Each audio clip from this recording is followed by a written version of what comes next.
Okay, good morning. Welcome to the stream. Today we are fossil hunting. Or fossil hatching.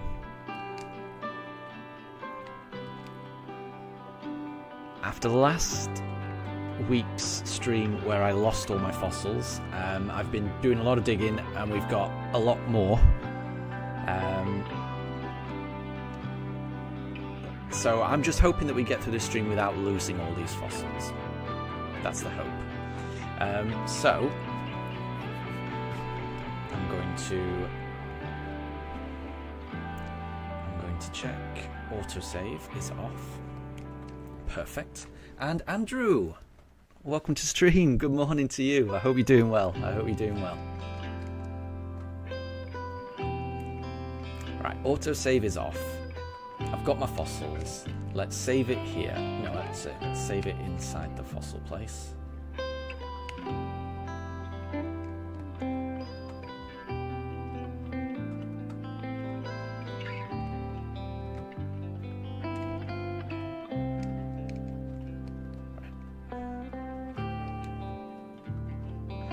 Okay.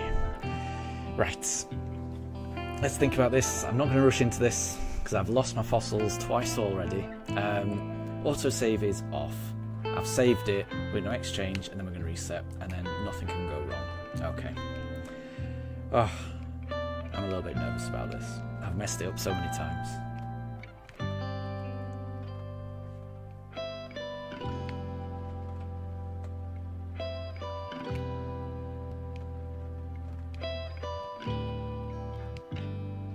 Well, it wasn't the very first Aerodactyl, that's fine.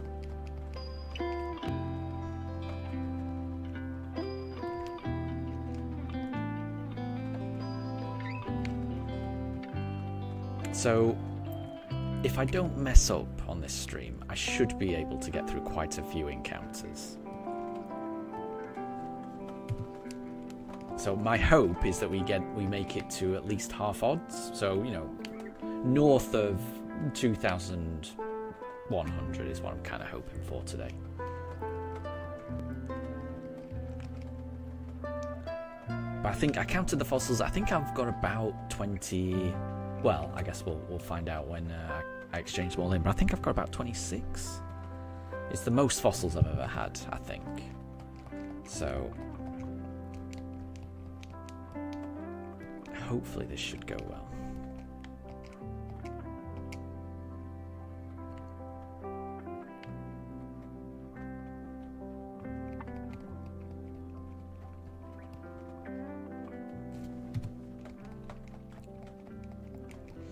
And the fossils I'm hoping for a helix fossil or an armor fossil. I think either of those would be pretty cool. But I would take absolutely anything. I will be glad of getting absolutely anything.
think this might be the last fossil. So I think I've got 26.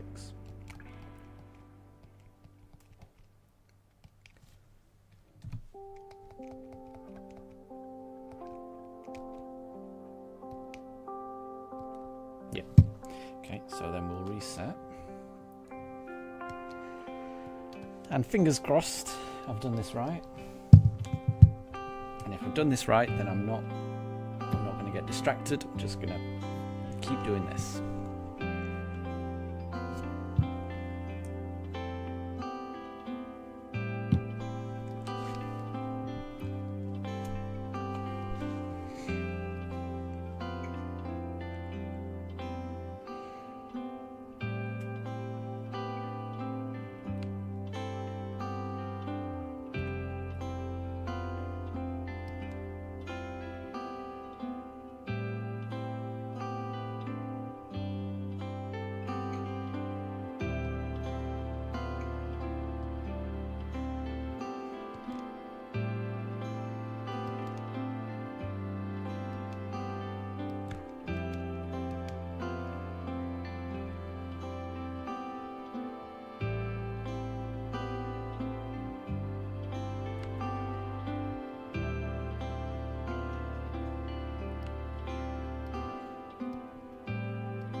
Seems to have worked. Very good. And Amelia, welcome to stream. I hope you're doing well. I hope you're doing well.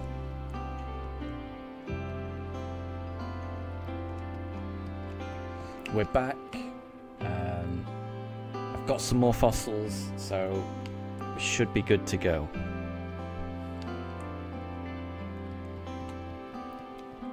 I'm really hoping I get it today, but we'll see.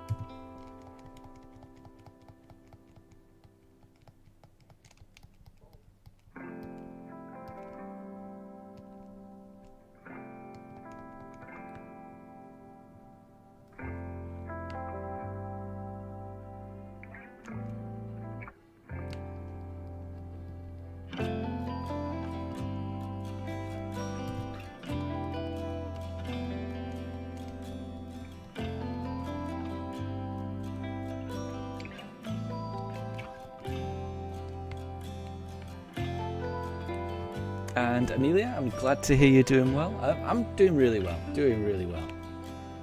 Very thankful that it's the weekend. It's been a long week, but doing really well. The pooches are doing really well also. It's raining in the UK right now, so they haven't gone out as much as they would have normally done. So the walk that I took on this morning was pretty small. Even so, they're still snoozing as if they've, just come back from running a marathon.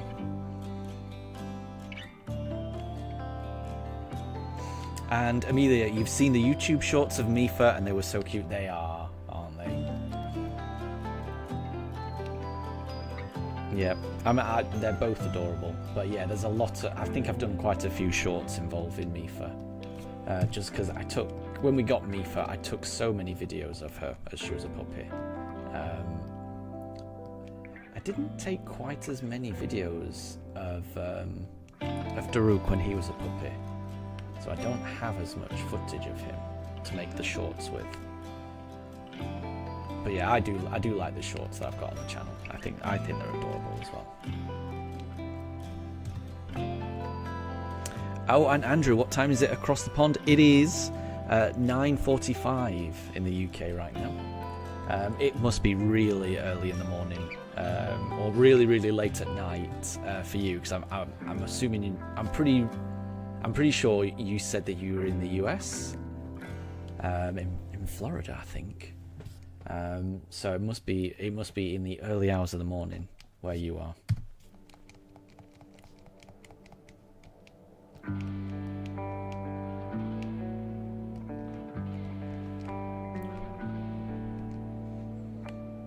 And Amelia, especially the one where she did zoomies on the bed. Oh yeah, I remember that one. Yeah.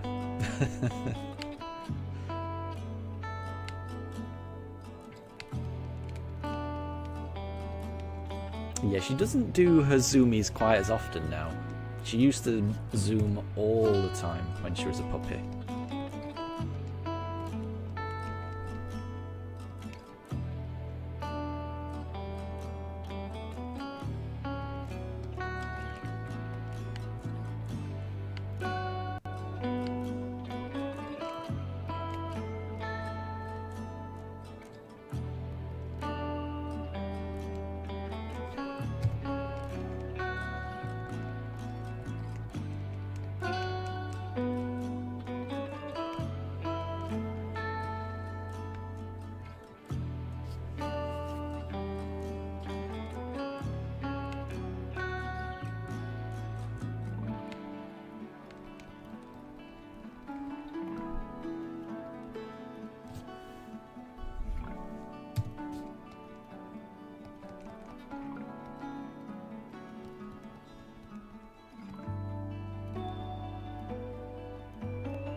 Oh, and Amelia, when you were doing your Pokemon Scarlet Shiny Fire-type only playthrough, you found a Shiny Houndoom. That's awesome.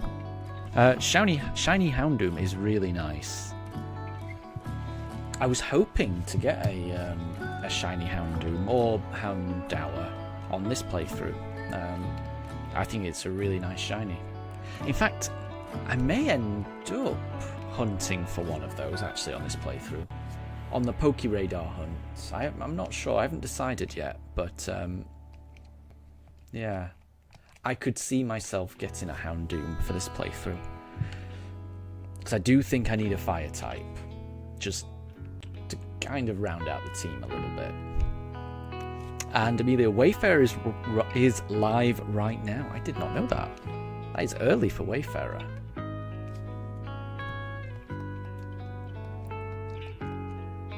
I wonder how long he'll be streaming for. Do you know how long he'll be streaming for?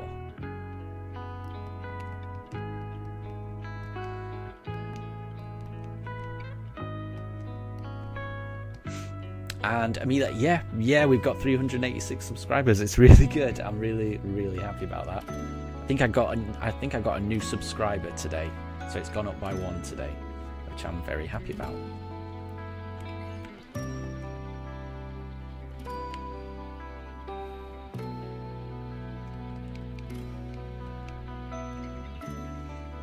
Yeah, no worries, Amelia. I think, well, what I'll do is when I do eventually finish streaming, I will just see if Wayfarer is still streaming, and if he is, then I will end up hopping over to his stream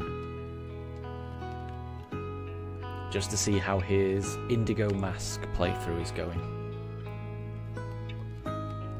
because I always like Wayfarer's streams, especially when he's playing through a game.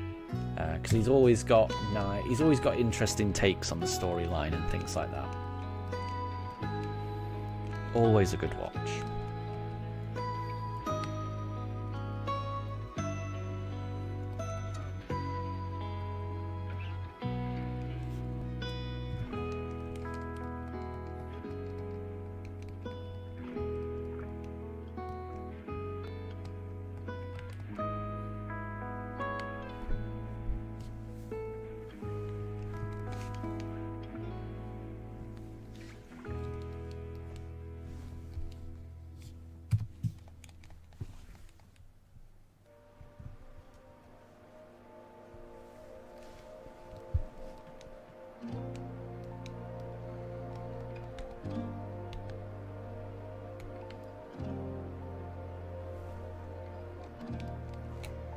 And thank you for saying that, Amelia. You like watching the streams because they're so chilled. That's nice, thank you. I try to keep them chilled. I know sometimes they don't. Sometimes they're not too chilled when the dogs start barking. I can imagine that might impede on the chilled nature. But other than that, yeah, I like trying to keep the streams chill.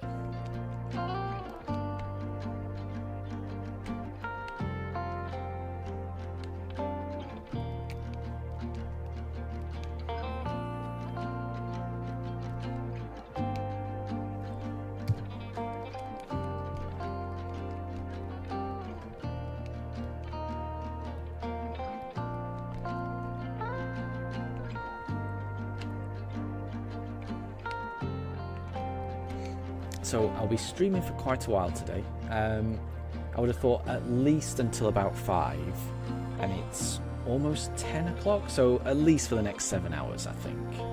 So hopefully we can get through quite a few of these fossil encounters.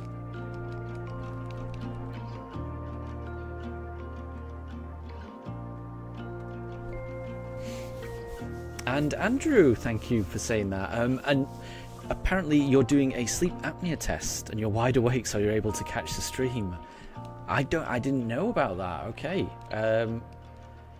Well, I mean, I hope that the test goes okay and everything goes well, because I know I've heard of sleep apnea, because that's where you that's where your breathing gets impacted during sleep, right? So I'm hoping everything's okay. I'm hoping, everything comes okay.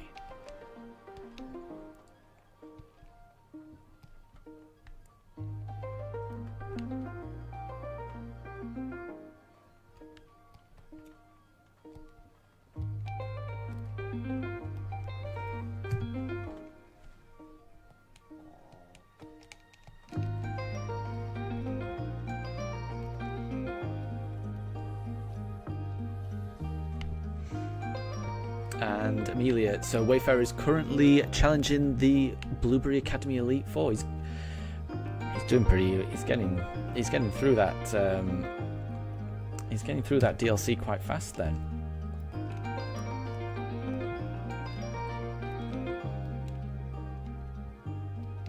Oh, mind you, I suppose that was where he was pretty much where I left off, actually.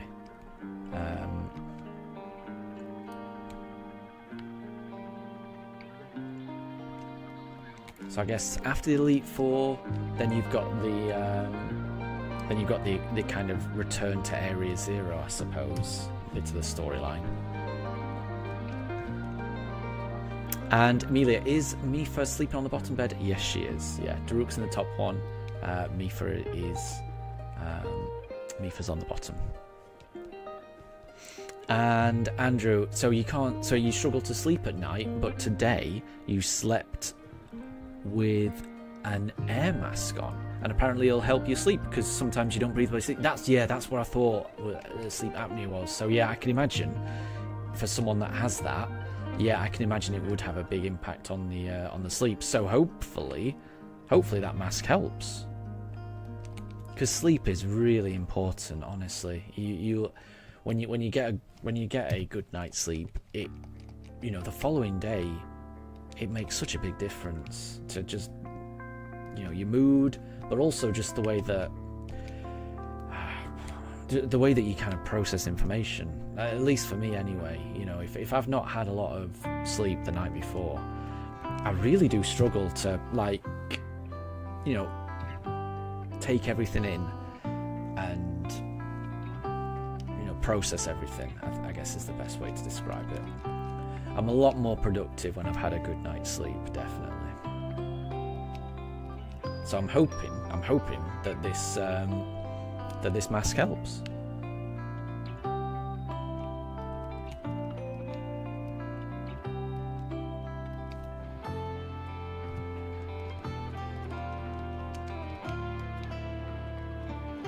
Okay, right, we didn't get it in the second batch, so we'll move on to the third batch.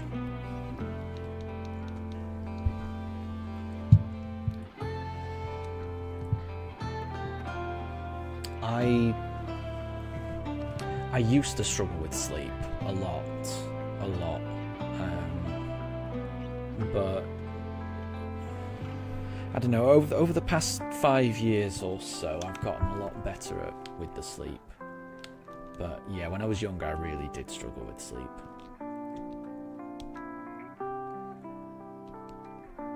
Because I would struggle to switch my brain off, if that makes sense. Like, I'd just lie in bed and I'd just be constantly thinking about things that I'm worried about. And, you know, when you've got thoughts racing through your head, it can be difficult to, it can be difficult to shut them off. I don't know what it is, but yeah, in the past five or so years, I'm finding that I'm sleeping like a baby. The only thing that really impacts me on my night sleep is whether my dogs choose to wake up in the middle of the night and either just start barking at some noise that they heard outside, which is mainly a fox or something like that, or my dog's telling me that they need to go outside, in which case pretty much I have to get up and let them out. So pretty much now my sleep is entirely dictated by my dogs and whether they sleep through the night or not.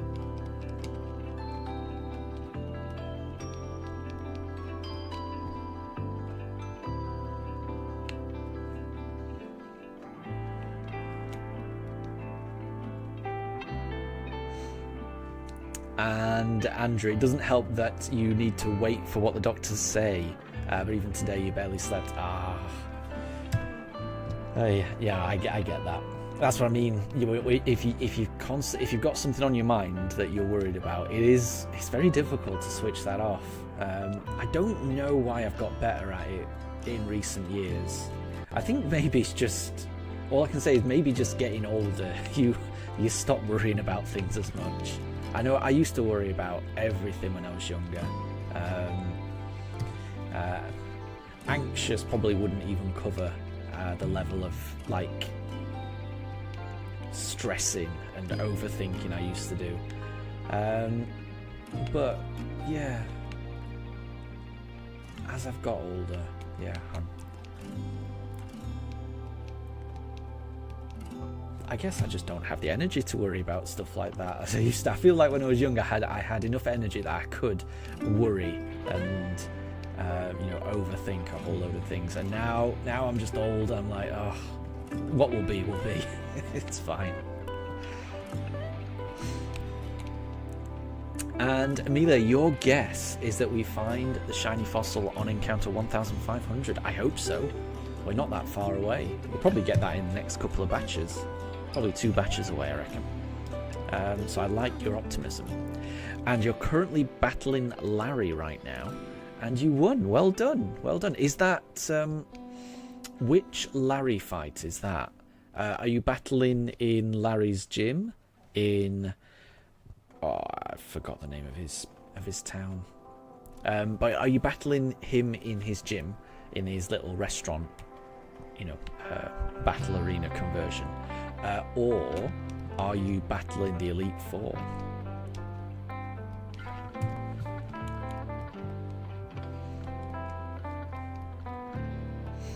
And Andrew, you've been stressing a lot lately. Yeah, exactly. That, I mean, for me, that always used to have the biggest impact.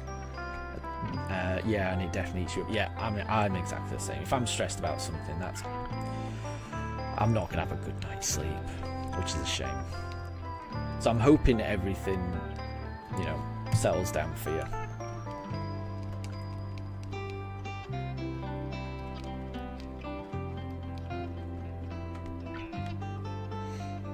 And Amelia, it was the gym fight in Madali. That's it. Thank you. Thank you for reminding me. I was struggling to remember the name of that city.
And Amelia, you've seen a YouTube short of Mifa with a sheep plushie.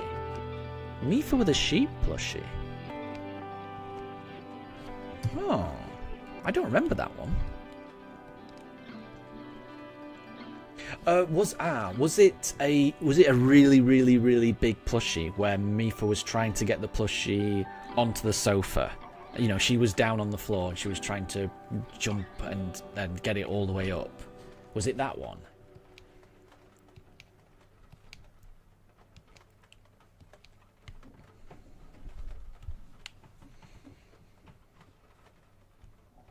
Because if it was that one, then that is a pug plushie. It's a huge, big, round plushie of a pug. It does look like a sheep because it's so round and fluffy. She tried to get it on the sofa and she did. Yes, that's the one. So I know the one you mean now. I know the one you mean.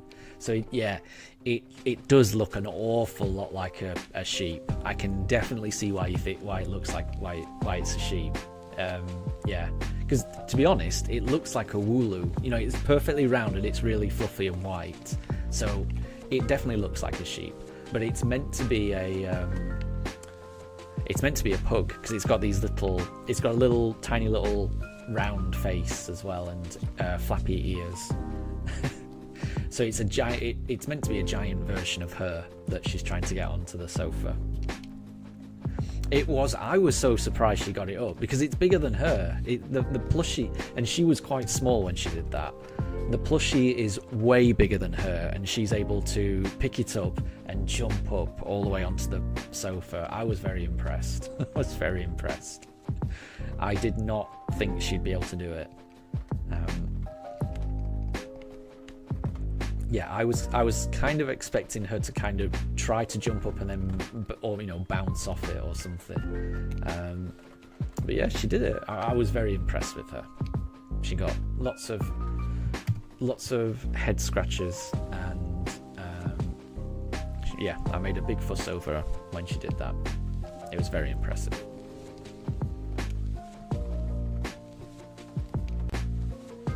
I think that's one of my favourite videos, that.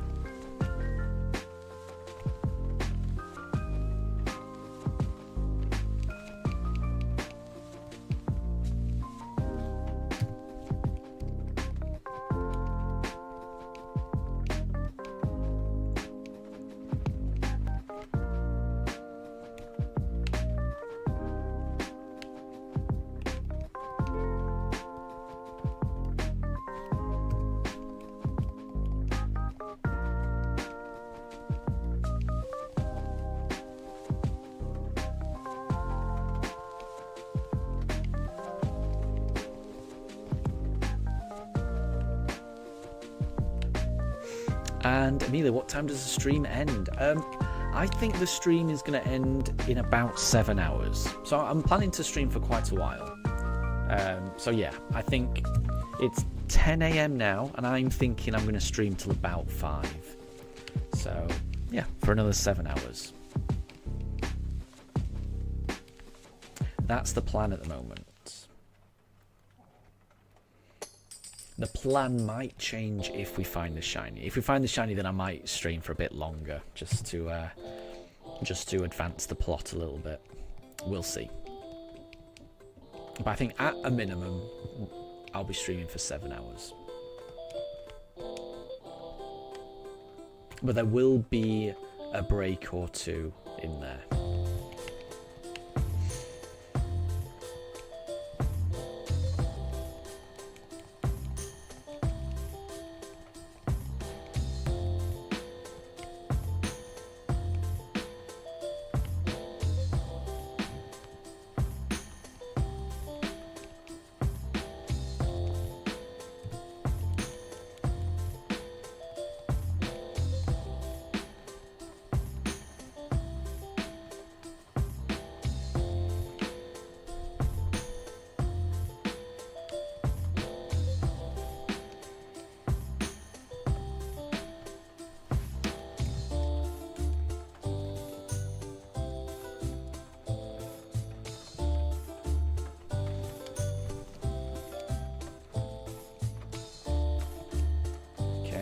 think this is the last one. Let's have a look.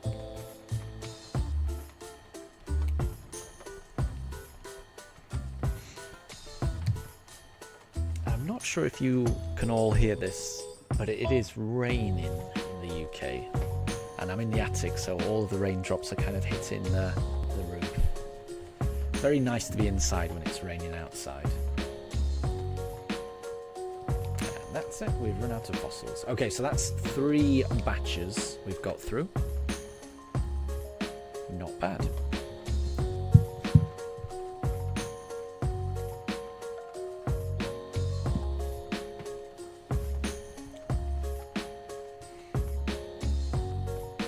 And I'm very glad I've not messed up and lost all my fossils yet.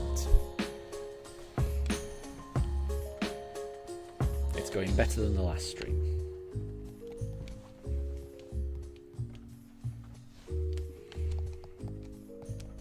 And Amelia, it's not raining where you are. Oh, okay, there you go.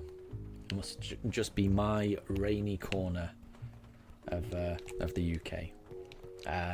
I'm in Kent, and it's been pretty much raining all morning in Kent.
Okay, that was fossil number 1499. Amelia, the next one is going to encounter 1500. Fossil JR 149. Oh, my phone's Google just started talking then. I don't know why. Okay, let's see if this is shiny. Oh, no, it's not.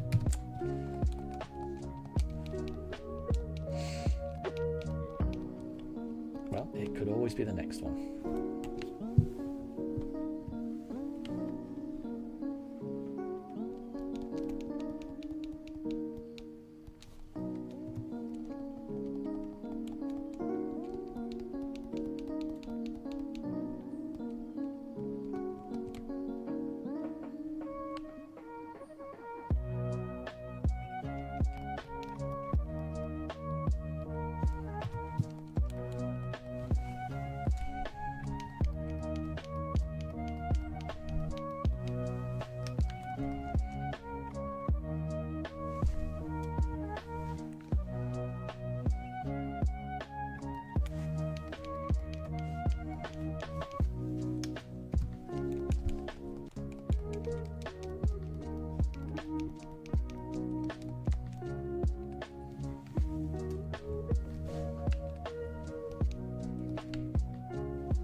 And no problem at all, Amelia. Have a lovely break. I'll catch you later.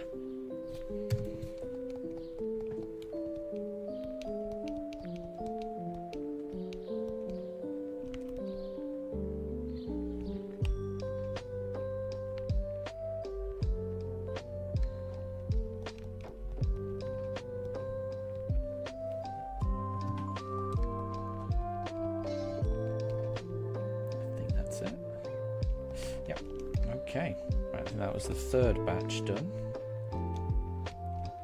No, I think that might have been the fourth batch. Yeah, it must have been the fourth.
And Ham, welcome to stream. I hope you're doing well. It's going good. It's going good. I've messed up a few of the recent fossil hunts, so far today it's been going quite well. I think this might be my 4th day of fossil exchanging overall. But on 2 of the 4 days so far, I've accidentally messed up my save and lost all of my fossils. So as long as I can get through today without losing all my fossils, I'm going to be very, very happy.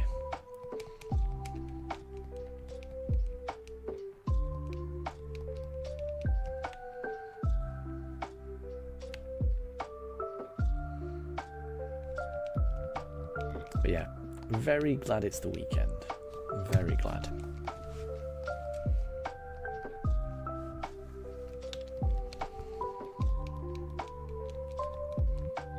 How are things with you? Oh, feels like it's been ages since I've been streaming. Well, yeah, I've not streamed all week. I think the last time I streamed was Sunday, and that was when I lost my fossils the second time. And because I'd lost my fossils, it takes me a while to get them back. So I lost them a couple of weeks ago, the first time, and then I didn't stream for about a week, and then I streamed last weekend with my new found fossils, and then lost them all again. So it's been a while. So yeah, I've not been streaming this much this week because I've just been digging. I've been digging so much. Oh, I've been digging so much. I think. Oh, and welcome to stream, Anna. I hope you're doing well. I'm doing really well. So I was just saying, Anna. So I've not been streaming much this past week because I've been fossil hunting.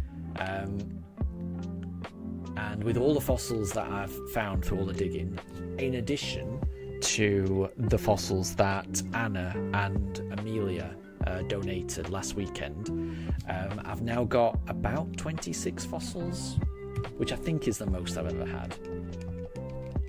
So I'm pretty happy with that. So yeah, I'll be very happy if I can get through this stream without messing up and losing all my fossils. It's always my own fault when it happens.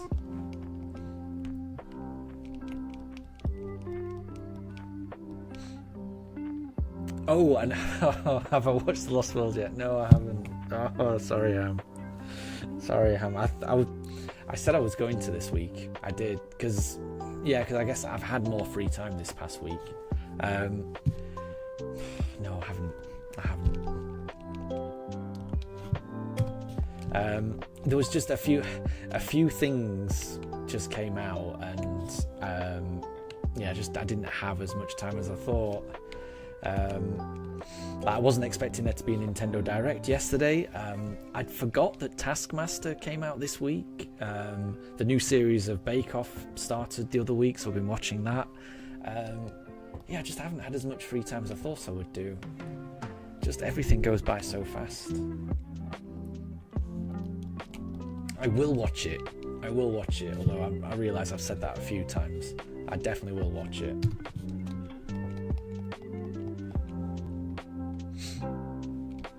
And Anna, you're playing the default save on Dragon Age 2 at the moment. There you go. I hope you're enjoying it.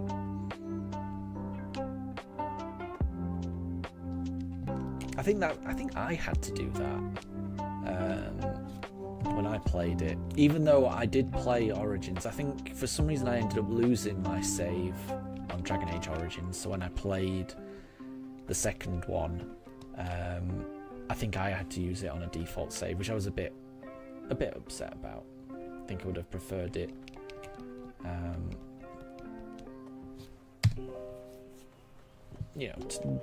To have the ending that I played through.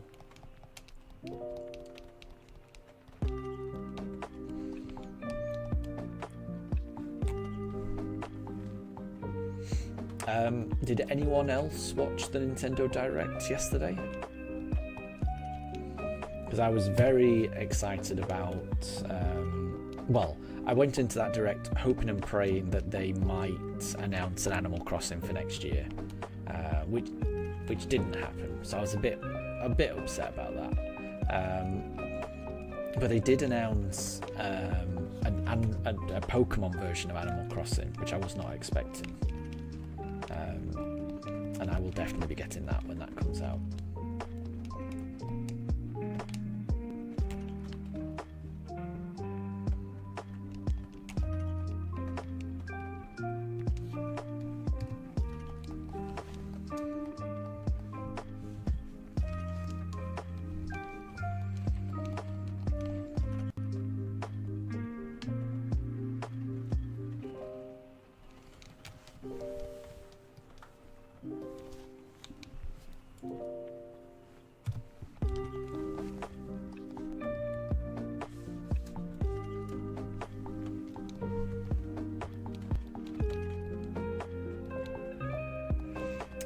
And you've seen clips of the Nintendo Direct. Yeah, that's probably the best way to do it, actually, because there was quite a lot of the Direct that I was not interested in.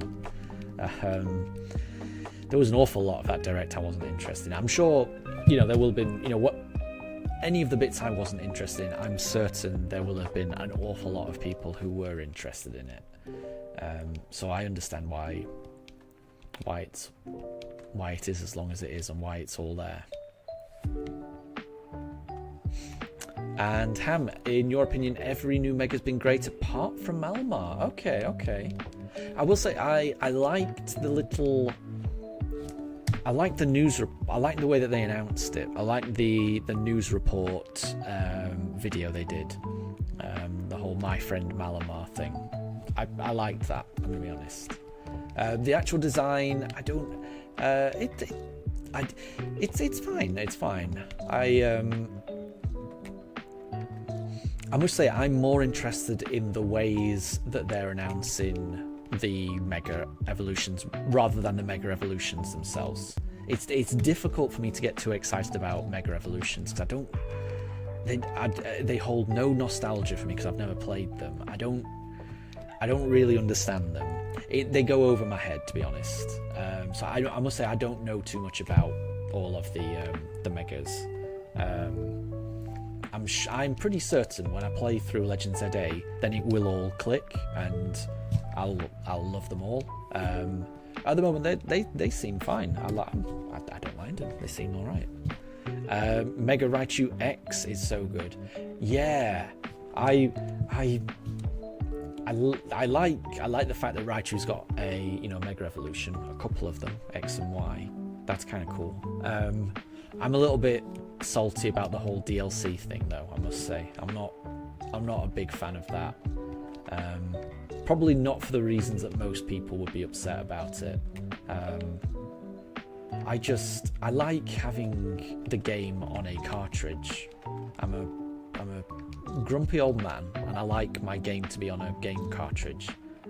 So the idea that when it comes out, they've already announced this DLC, so presumably it already exists, but I'm 99% certain you won't be able to buy a cartridge with the game and the DLC on. So it'll always have to be something that you download extra.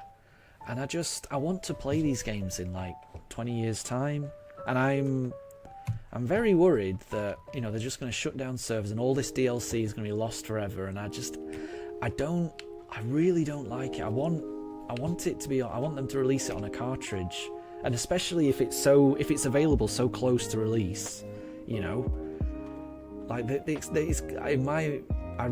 feels like they've already coded all of this DLC. So why can't they just put it on the cartridge, or give you the option of it being on the cartridge and paying a little bit more? I don't know.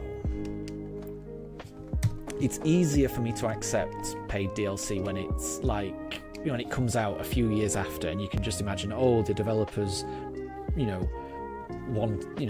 had this idea later on, way after, so it has to be done this way. But to have all these ideas and not put it in the game on purpose before it even releases, it feels so... I don't like it. And Emilio, welcome back. And Andrew, you're going to wait for everyone to just buy Legend ZA, plus the Switch 2 version is just the Switch 1 version with the update, pretty much, isn't it? Yeah, pretty much.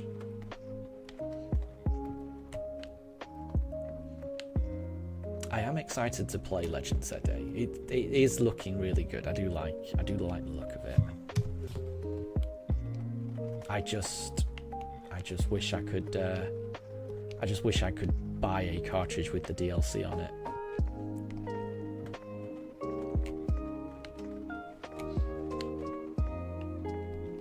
Because that's what I end up doing. I mean, I guess maybe later on down the line they will do that, but that's what I end up doing with like Scarlet and Violet and Sword and Shield. I bought the games when they came out. Then when the DLC was announced, I didn't buy it. I waited for them to release the game and the DLC as one on the cartridge, and then I would just sell my original Scarlet and Violet copy on eBay, and then buy the cartridge version of the DLC, just so that I've always got the DLC on a cartridge.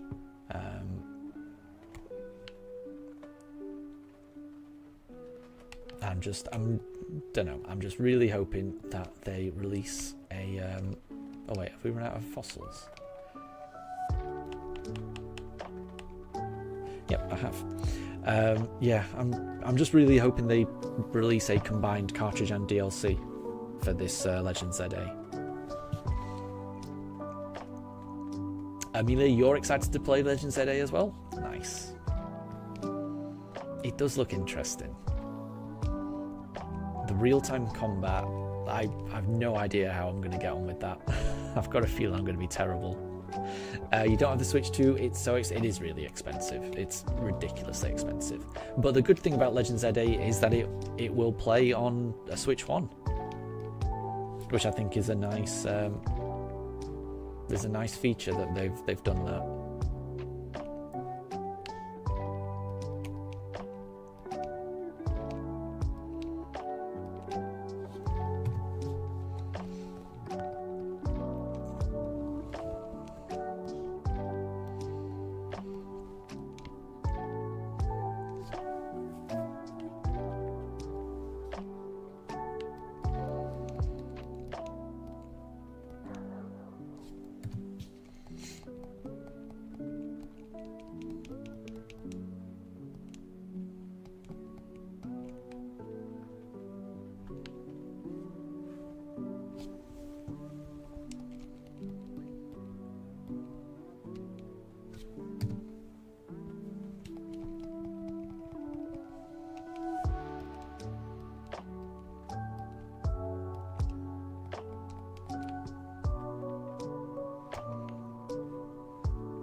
And Andrew, you're hyped, but you do have mixed feelings about it. Yeah.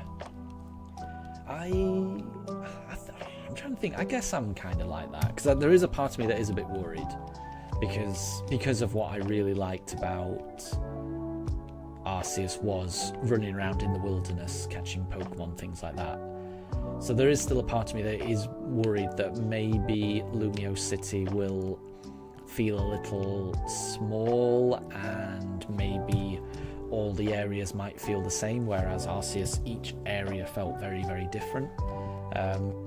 There is that part of me that's a little bit worried about that.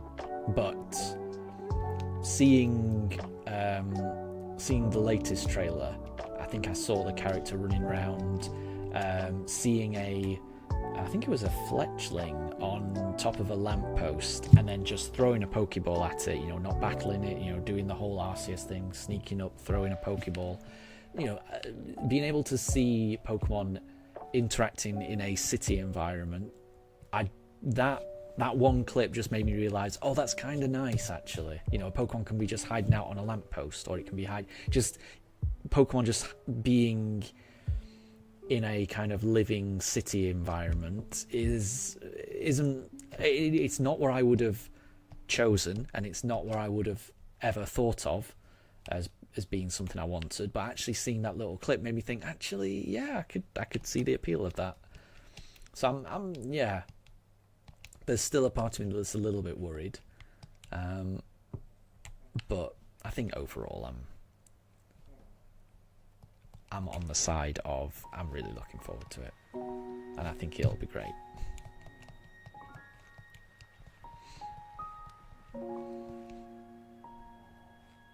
So Amelia, you're planning on playing Legend ZA on the Switch 2, even though the Switch 2 is so expensive. There you go.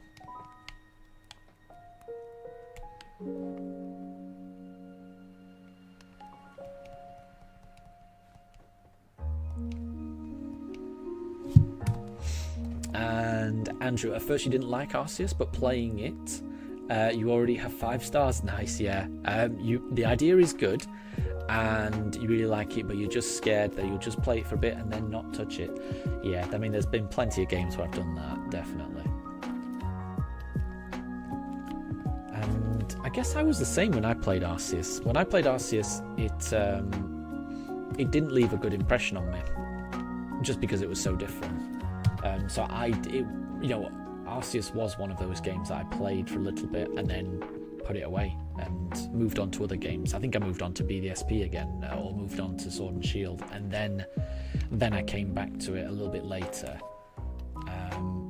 and then it clicked. When I played it the second time, after having a little bit of a break, and then it clicked how fun it was. But it wasn't instant with me. It took a while to get into. And I'm assuming that might be the case with this one with me. And Andrew, having friends that are playing it and are hyped helps. Yeah, that's always the case, isn't it? Yeah, if you've got friends that are playing it, then it's going to be hard. It's going to be difficult not to get swept up in all of that kind of excitement, I would say.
And Amelia, you're going to have a 50% birthday and a 150% Christmas.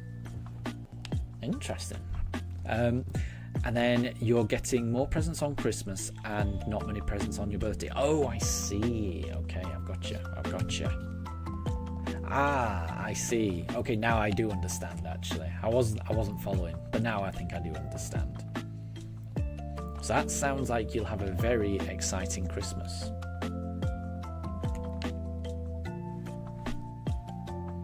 Which is, a nice thing to look forward to, I would imagine.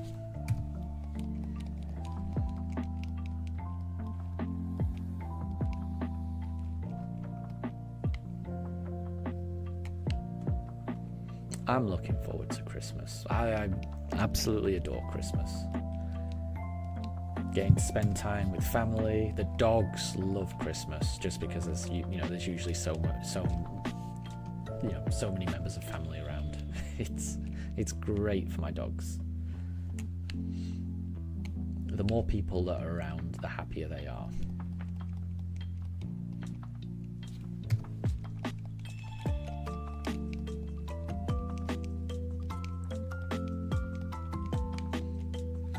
And Ham, after starting university again this year, money's been tight. Yes, I can understand that.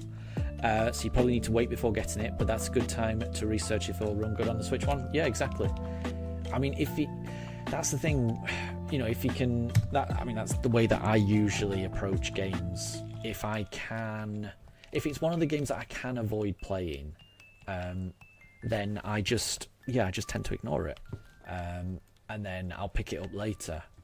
And picking it up later, especially on eBay, means usually I get an amazing deal on it. And, I pay a fraction of the price, and I get a certain satisfaction out of that. I know it takes a lot of patience to not play a game on release, but if you do manage to, restrain yourself from the hype and wait that little bit longer, for me, just picking up a game secondhand, it's great. knowing that I've saved that amount of money is very satisfying to me. So I quite like doing that. But then there are some games that I just know I'm going to play so much that I don't mind overpaying, because I know I'm going to get that. I know I'm going to get, you know, hundreds of hours of entertainment out of it. So I'm okay buying it on release. And I would say Pokemon fits in that camp. Animal Crossing would fit in that camp. And the new Fire Emblem game that got announced, that probably fits in that camp as well. A Zelda game would definitely fit in that camp with me. So I mean, those types of games, I don't think I think those are the types of games that I'm happy to buy immediately. I think anything else, really, I should wait. I did buy Mario Kart World, which really I think I should have waited to get that. But that was more because I was getting the Switch 2 anyway. I felt like I needed the marquee game just to experience what it's like as a brand new console. Run out of fossils. Move on to the next batch.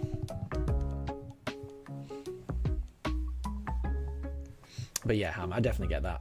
You know, when I was in university, I was penniless. So yeah, I know that feeling. Definitely know that feeling.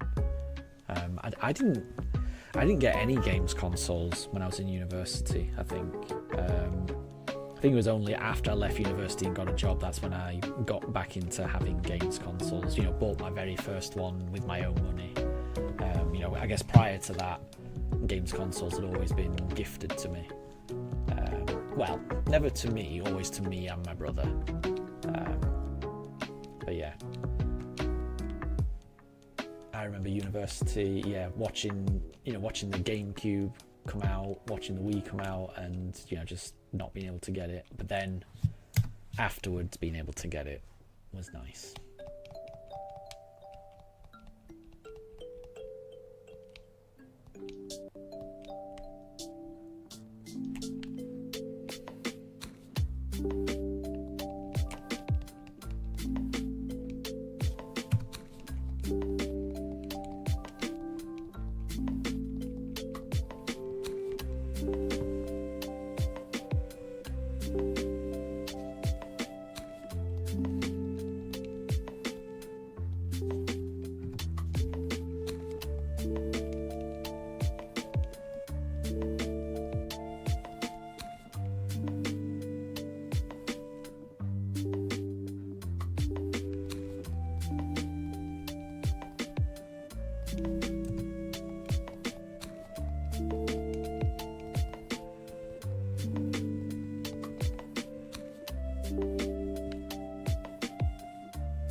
the last fossil from this batch, I think.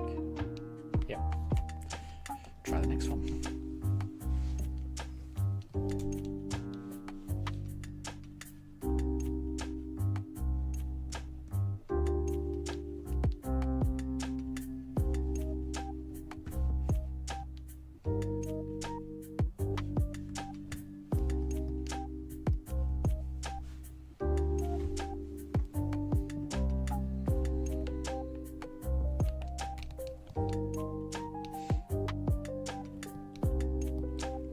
And Ham, what was my university experience like, and do I have any advice for you? I mean, I've got advice. I wouldn't say it's good advice.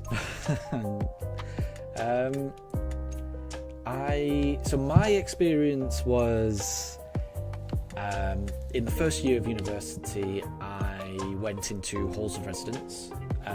So I think you have the option of, most universities will have that as an option, you know. Or you can arrange it yourself, like privately. But my issue was I didn't really know anyone when I went to university. You know, I was, going there, not knowing anyone, obviously, being very far away from home. I didn't know the area, so I wouldn't have known which types of areas to look for private accommodation. And even so, private accommodation, you would be like flat sharing and things like that, and not knowing who you're gonna be with, it's tricky. So going into a halls of residence, I think, made that process easier, made it easier to meet a whole load of people who are freshers starting for the first time.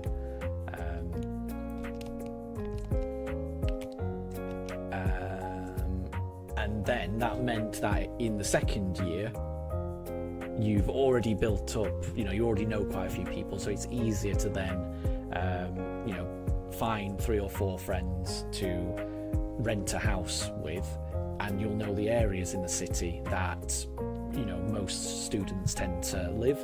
You'll find, it might not be the same in every city, but usually you'll find out there's certain areas where there's lots of student housing, and not actual student housing, but just lots of houses that are rented to students, and it ends up being quite a studenty area.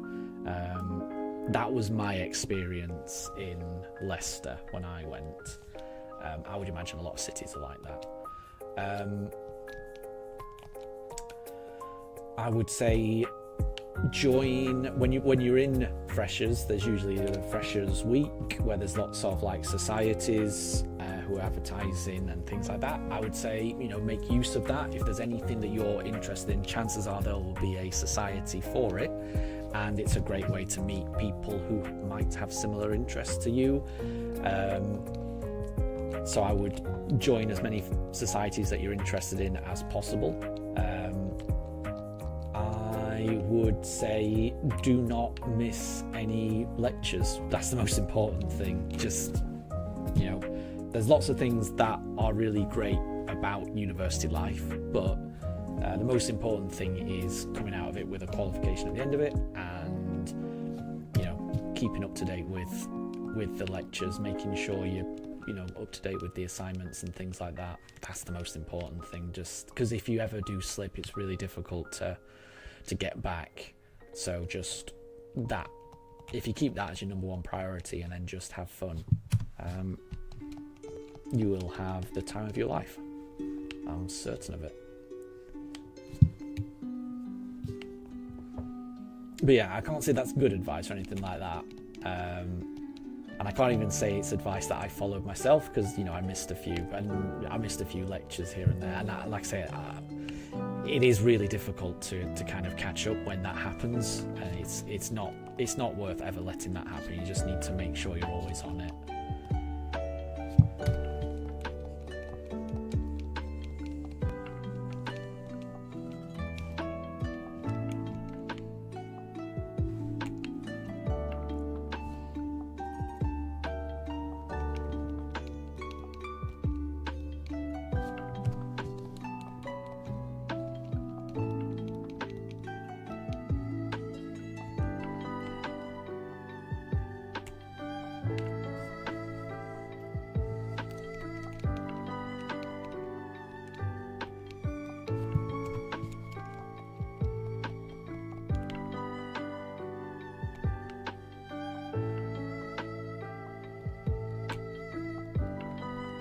but I can remember when I first went to university, so when I first arrived at the halls of residence, I remember being absolutely petrified, like nervous as anything. And I think the most important thing to remember is just that everyone feels like that. Everyone that you're surrounded by will be feeling pretty much exactly the same. But it's a big step for everyone. Because, for most people, it's, it's the first time you're like on your own, all the responsibilities are on your shoulders. It's a lot to process, and that will be the same for anyone.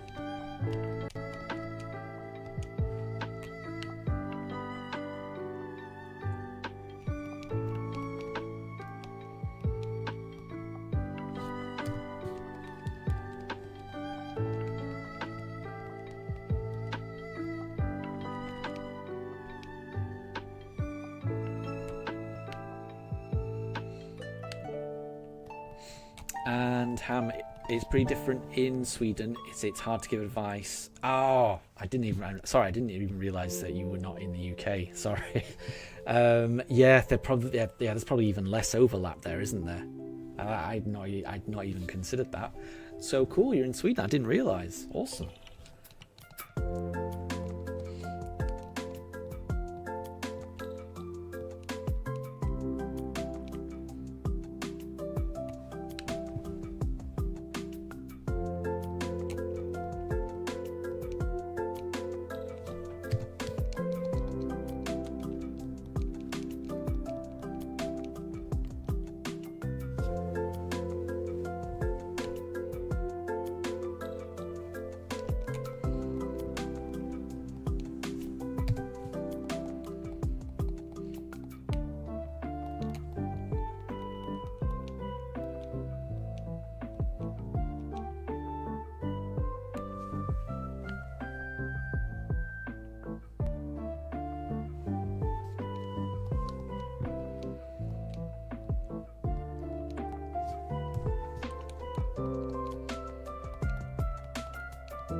I don't remember hearing that, but also I've got a terrible memory, so it's possible he did.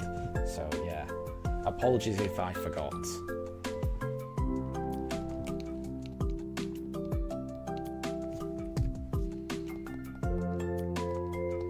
And I would also say all of my advice is, my time at university was, it's almost 25 years ago. So even if you were going to the university in the UK, a lot of my advice is probably not relevant because it's like quarter of a century ago. I'm an old man.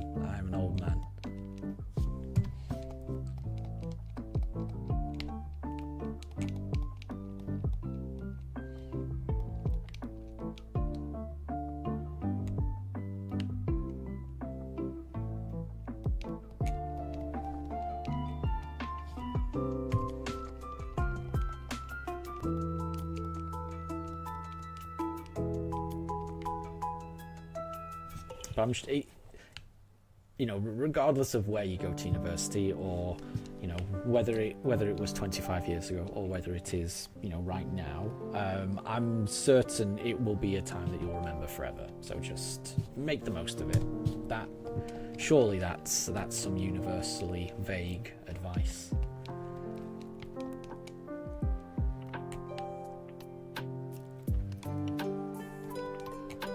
I would also say that at the end of your course, there will be a graduation ceremony, I would imagine, and there will be photos.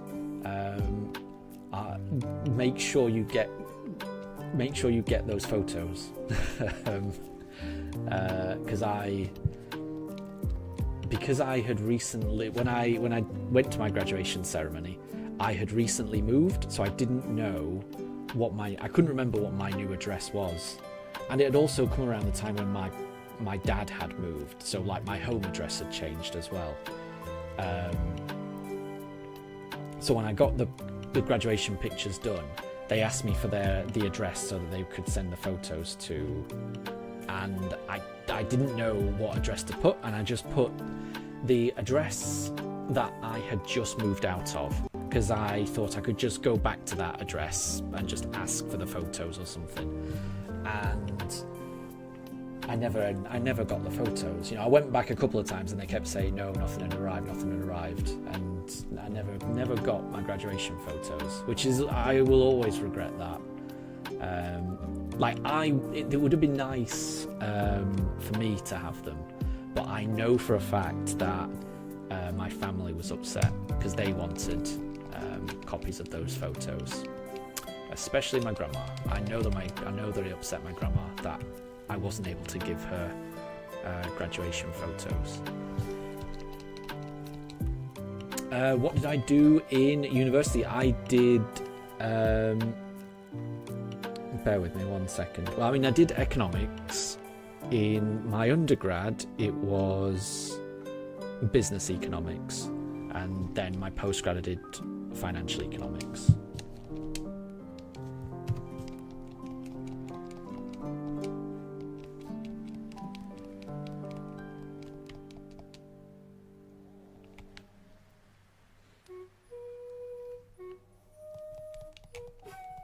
I will say having a degree made it easier to get a job, but I would also say that I have never once used any skills that I learned in university in the working environment. But I think that might be due to the nature of the course that I chose. I really don't think economics is particularly useful. Unless you're going to go work for a central bank, there's not really a lot of overlap with that degree, I would say, for the working environment.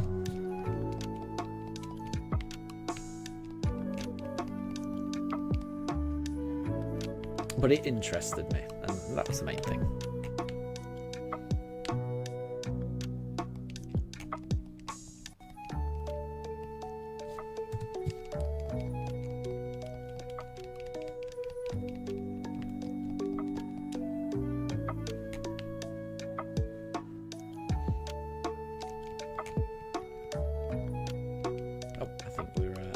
Fossils again.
And it's hard to translate what you're going to do in English, but the end goal is to become an electrician. That's really useful, honestly. I like that. Yeah, something like that. You're going to be using your entire, not just your entire working life. That's just a really useful practical skill when you get your house. That's good. I like that. I wish it was something that I knew more about.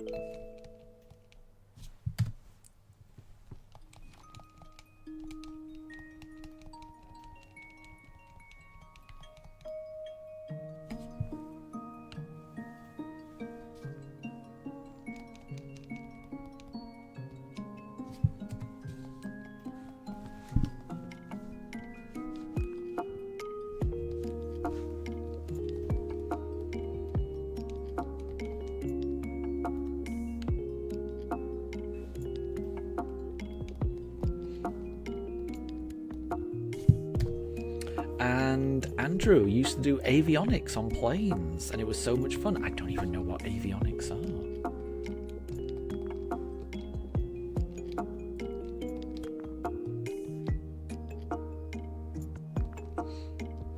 And Ham, not to be that guy, but there's a lot of money in that career. I can imagine. No, there's nothing wrong with that. There is nothing wrong with that. I mean, I will say, I was interested in economics. It was a subject that interested me. But I would be lying if I didn't also naively think that the course I was choosing would make it easier to make money.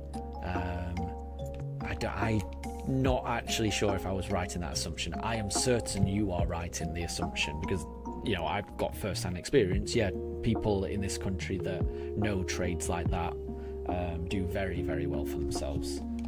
So yeah, absolutely.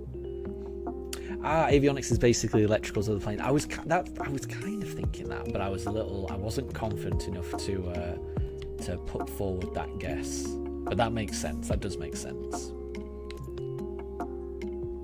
Very cool. I mean, that's a really cool area to be involved in.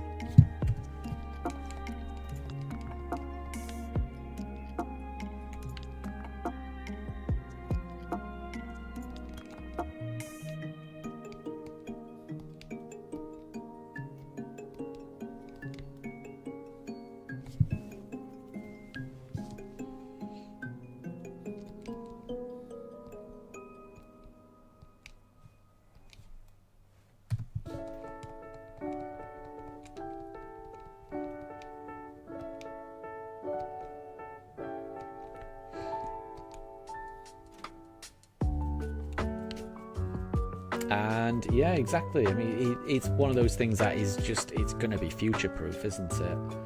I think right now it's difficult to know what industries are going to be, you know, what the working landscape is going to look like in 10, 20 years. I think it's really difficult to know that.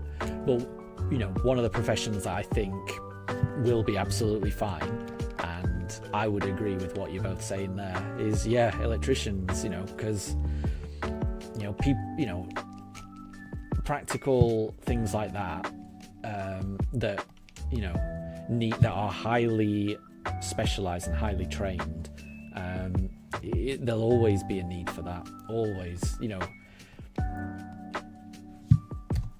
It's the type of thing that, you know, you're probably going to have to forever be learning, you know, because I would imagine there's, you know, new technologies will always come out, but it's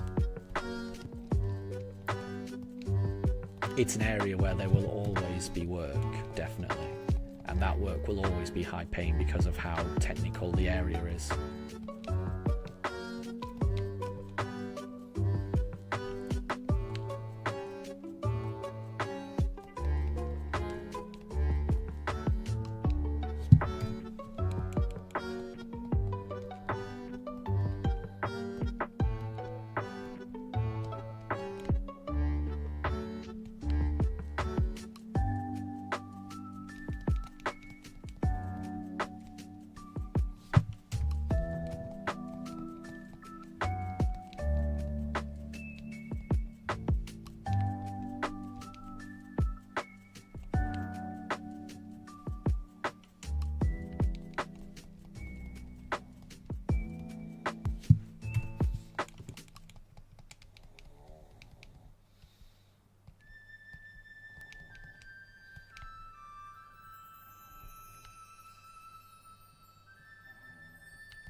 It can also be really dangerous. Huh. I hadn't thought of that, actually. Surely there's ways of mitigating that, though, right?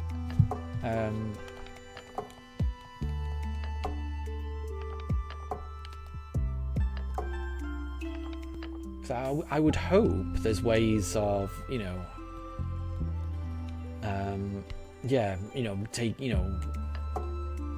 following safety precautions and things like that, I would hope that there's ways that those risks are reduced, if not eliminated. I would hope so. And Andrew, especially high amp stuff, that's what gets you. Yeah. Well, I mean, now I'm worried for you. now I'm worried for you both. But yeah, I'm hoping. I'm hoping there's ways to protect against stuff like that.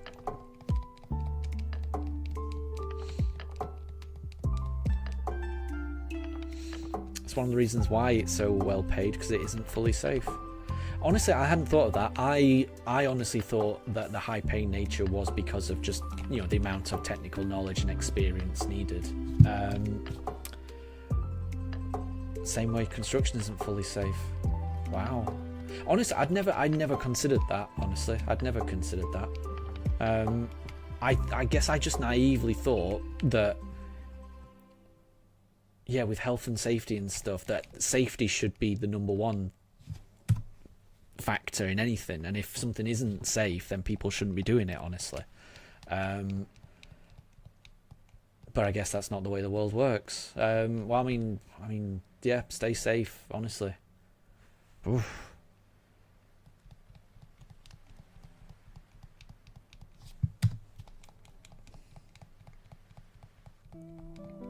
Yeah, that's crazy. For some reason that had never occurred to me. I just naively thought that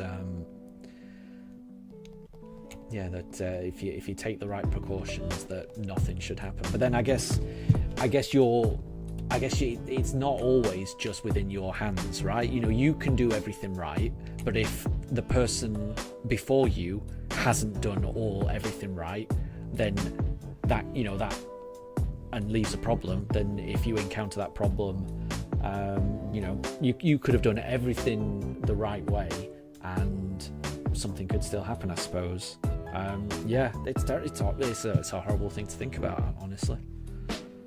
And Andrew, even aviation itself being on the ramp is really dangerous if you aren't paying attention. Oof, yeah, no, I suppose. No, that's very true, actually. It's very true.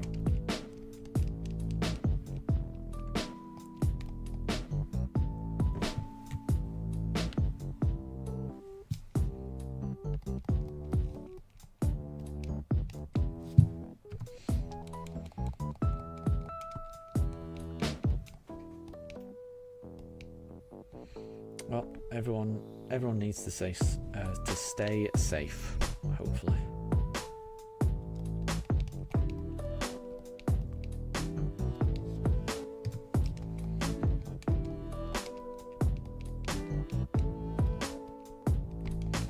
Okay, we are going to fossils.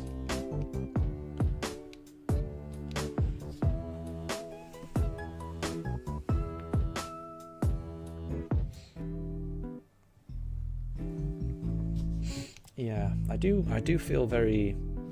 I mean, I've always felt quite fortunate to be in the profession that I am. I don't want to say what profession I'm in, but it's a profession that allows me to work from home a fair amount, and I find the work interesting, and it is safe.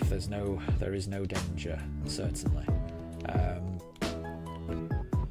But it's also a profession that I've just been thinking about more and more, where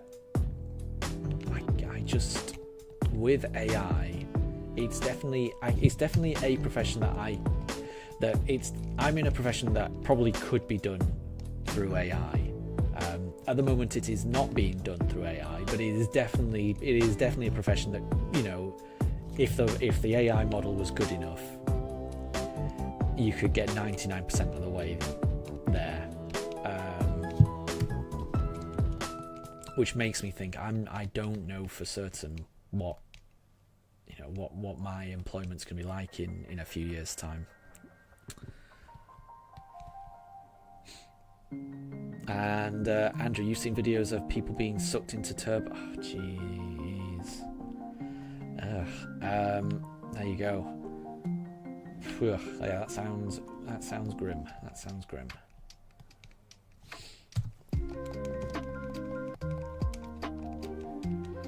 This is it. I think if you're considering getting into a profession, I think it's important to know that it's going to be something that you're going to be able to do long term. And practical trade-based things like electrician absolutely will always be.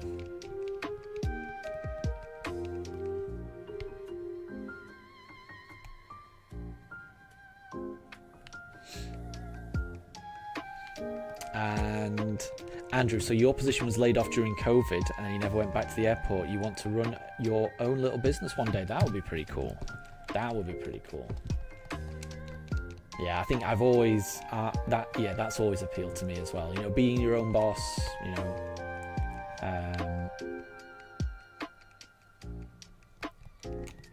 That does sound fun.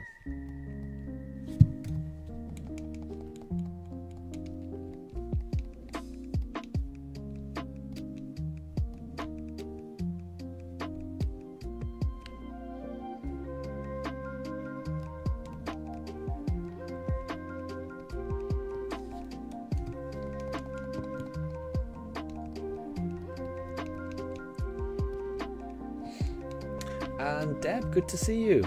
I hope you're doing well. I hope you're doing well.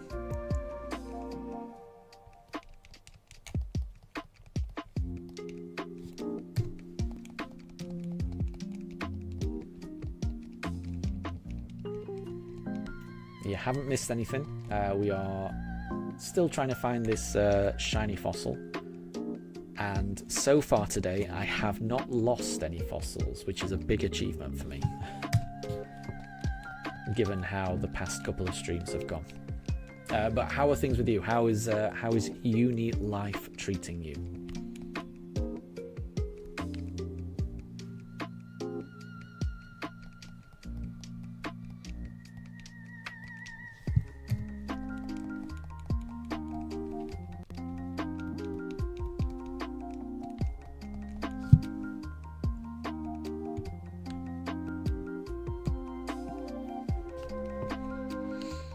And that's a nice way of looking at it, Andrew. Yeah, electricity is fun. If it's something you like, it'll never feel like work. Yeah, no, I think that's true. That's true.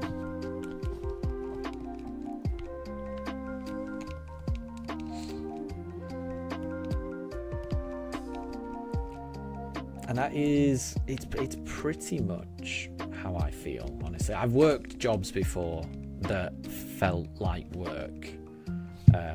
You know. Yeah, I've definitely worked jobs that I did not enjoy before. So the job that I've been in for a while now, I definitely like it because yeah, it doesn't feel like work, honestly.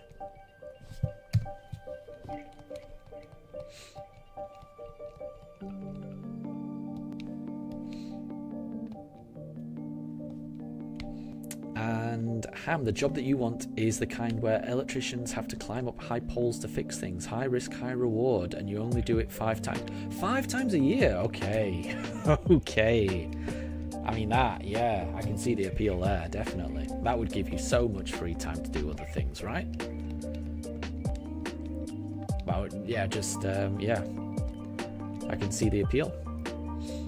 And Deb, you're having a boring weekend, nothing to do. All your study and works are completed. Nice. Well, I mean, it's good that you've managed to finish all the studies and things like that. I always feel whenever I, you know, get caught up on things like that, I always get a nice feeling of satisfaction, you know. If I've got something done ahead of schedule, that always makes me feel good.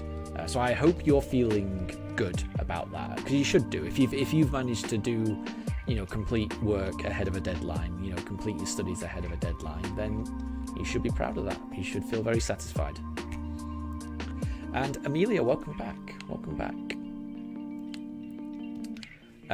But Deb, you're low on charge. You need to stick. Oh, when you said low on charge, I thought you meant you were tired. But it's your phone that's low on charge. You need to stick You need to stick near your charger, and you can't even use the phone for very long. Yeah, yeah, my phone's like that, honestly.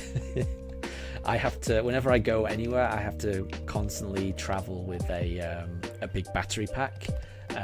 Like even on my commute to work, which is about an hour and a half commute. By the time I get to work, I'll have left the house with like 90% charge. By the time I'm arriving in the office, it's 20%, 15%, something like that.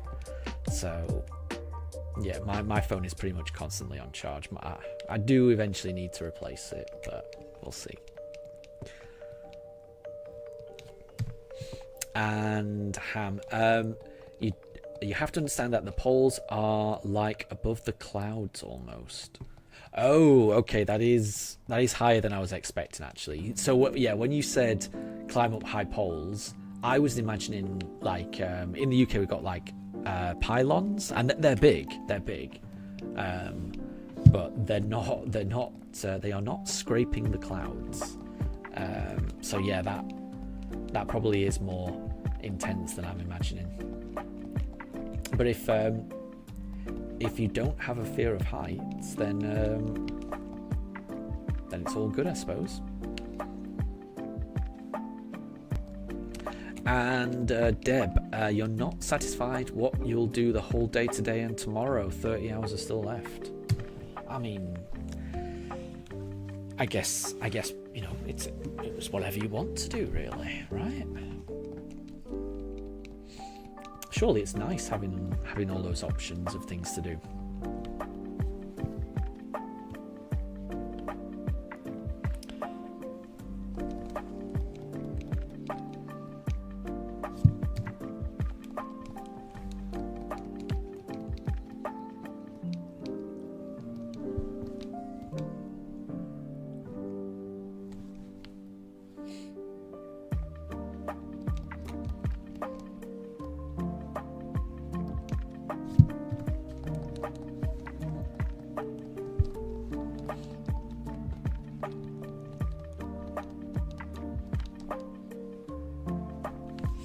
Exactly. There's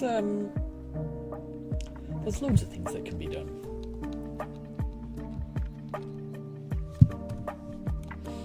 I mean, if it were me, I'd be playing Pokemon.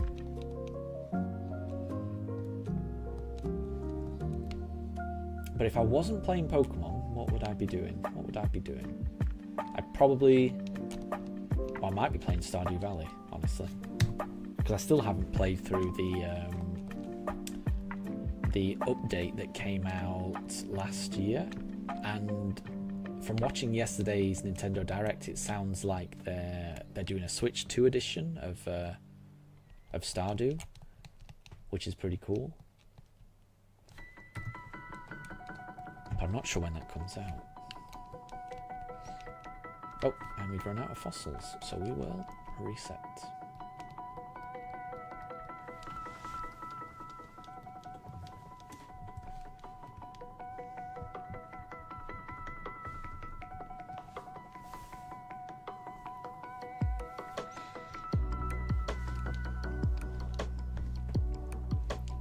But yeah, counting down the hours till the end of the weekend, that's the wrong way around. You should be counting down the hours of the working week or the university week, and then, you know, wait until the weekend.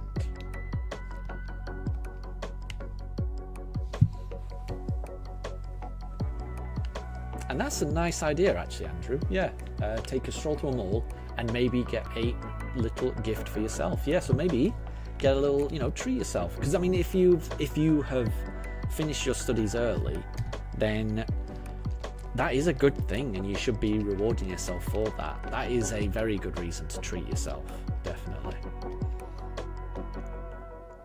And besides studying, you've gone outside loads of times. You're not interested to go to some malls or markets. I don't know then. I'm not sure.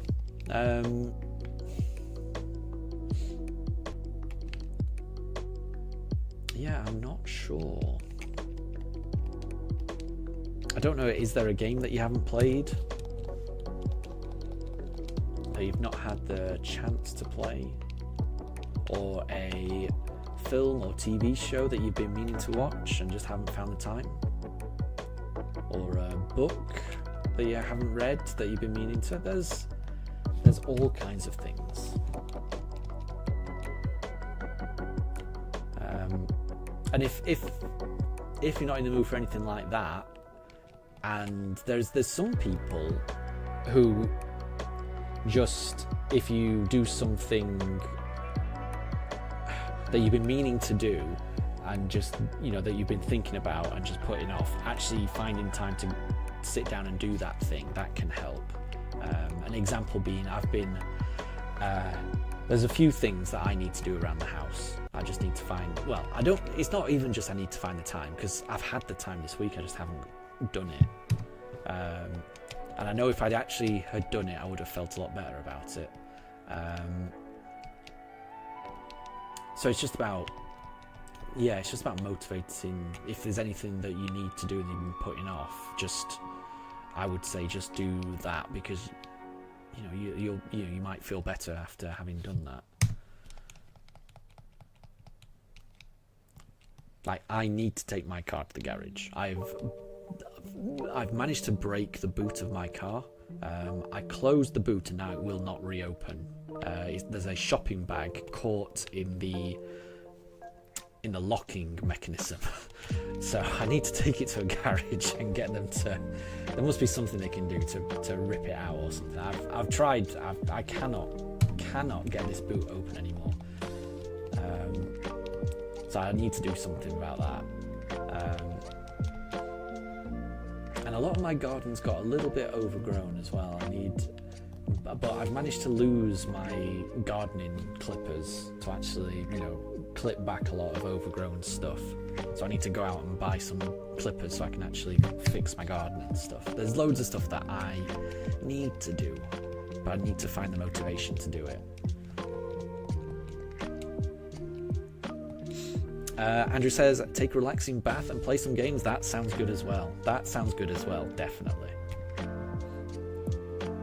And Deb says, you're better off with some works to do than have some free time where you can't decide. There you go, yeah. So Andrew says, do some stuff that you kept on the back burner then. So is there anything that you've been thinking of doing that you just haven't got around to doing? And now might be the right time to do it.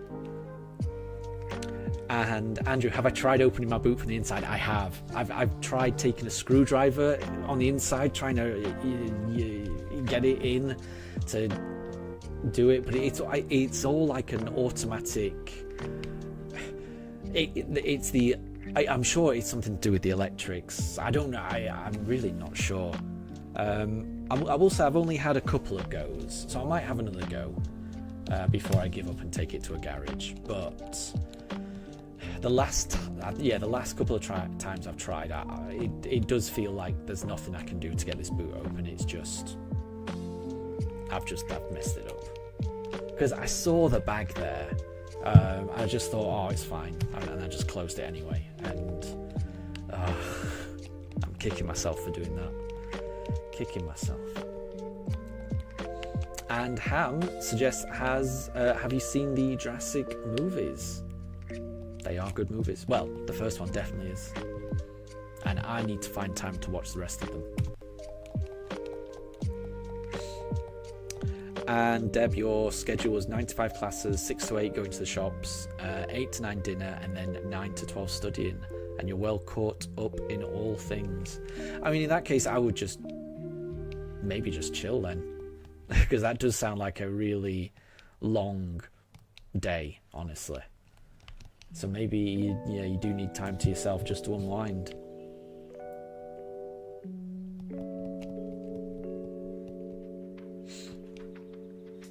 And Amelia, you're hoping the shiny comes at 1,600.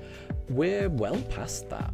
So the shiny did not come at 1,600. It may come at 1,700. You never know. I'm hoping it does. But it could always be the next encounter. We never know.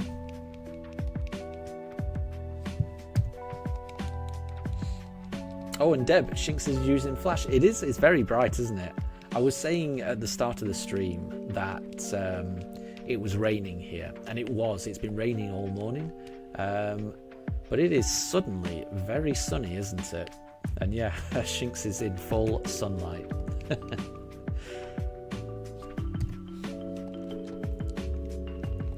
Ah, Amelia, you meant 1,700. Well, we're almost there. We're not far off.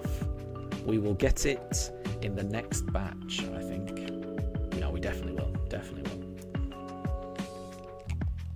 So I hope you're right. I like your optimism. So we've gone past the underground encounters, and we're approaching the number of encounters we reached in the Great Marsh. So let's see.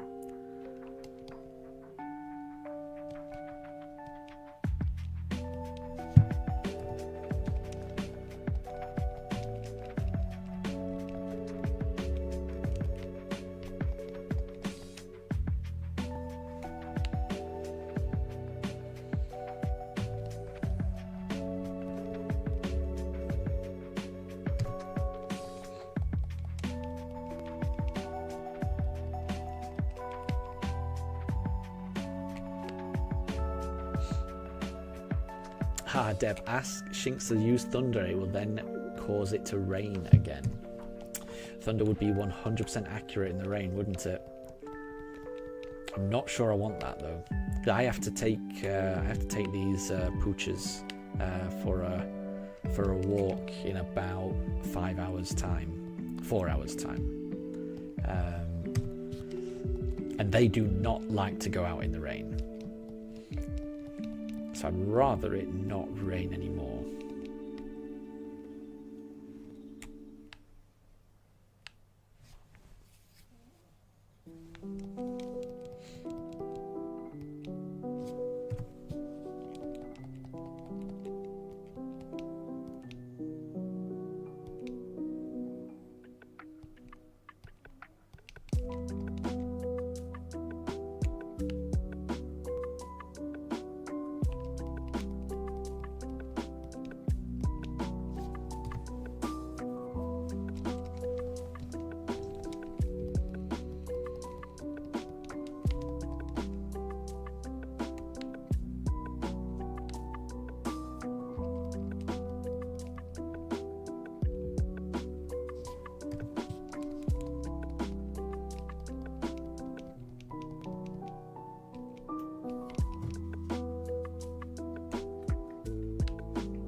Is the last fossil.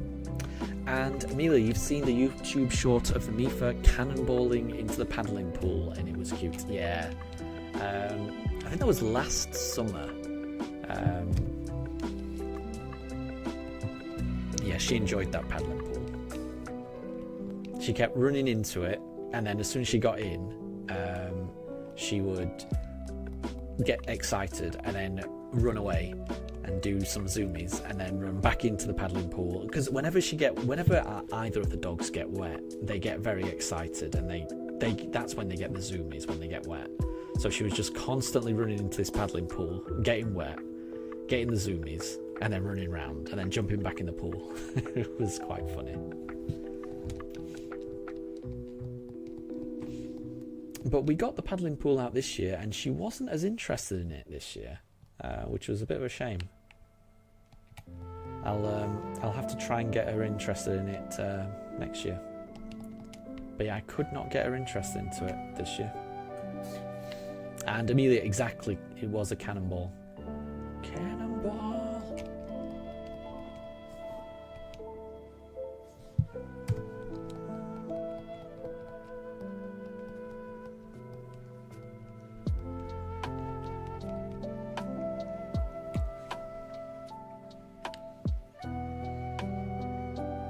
Yeah, I haven't done a YouTube short for a while. I need to think of a new one to do of the pooches.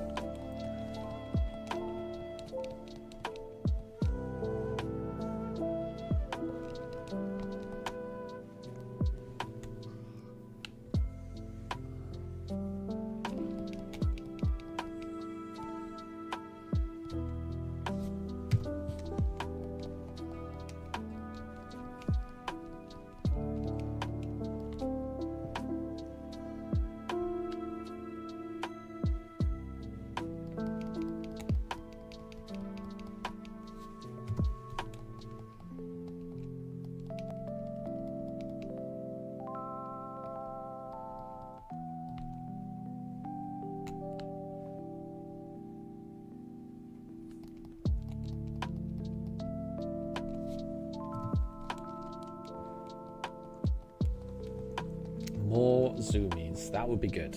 I need to find a way to get them to do the zoomies. But yeah, the easiest way is to just get them wet. So just, if I were to take them out into the rain and then bring them back, then they would zoom around the house.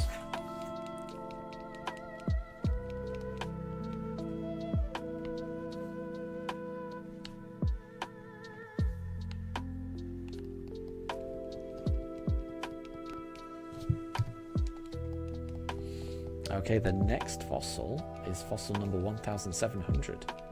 We're going to deposit an Omanite fossil. Let's see.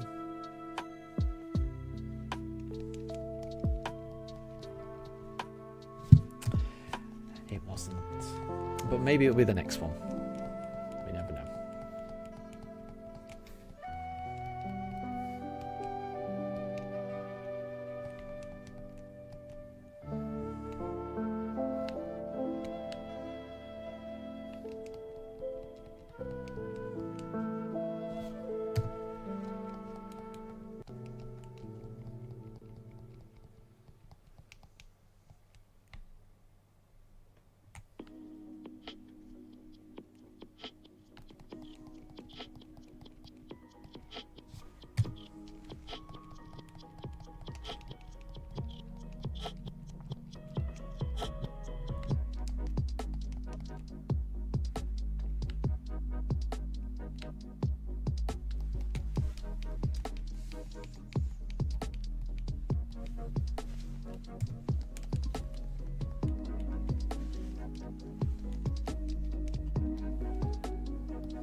And Ham, oh, that's nice.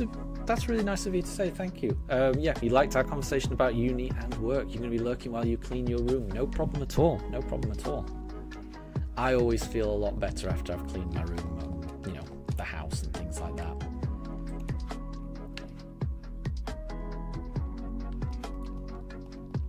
I finally got around to hoovering, well, not even all the house. I managed to hoover the downstairs of the house midweek.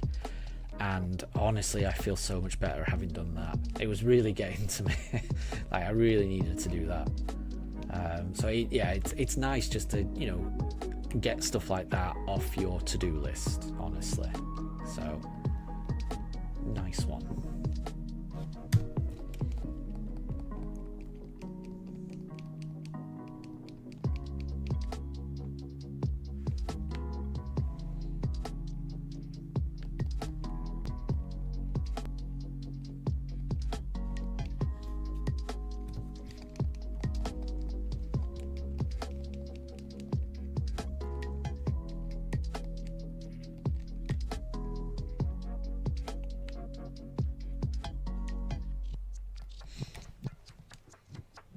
And Amelia, you've seen 2 YouTube shorts of Daruk and Mifa at the beach and you liked the music in the background. Yeah, that was a really nice holiday.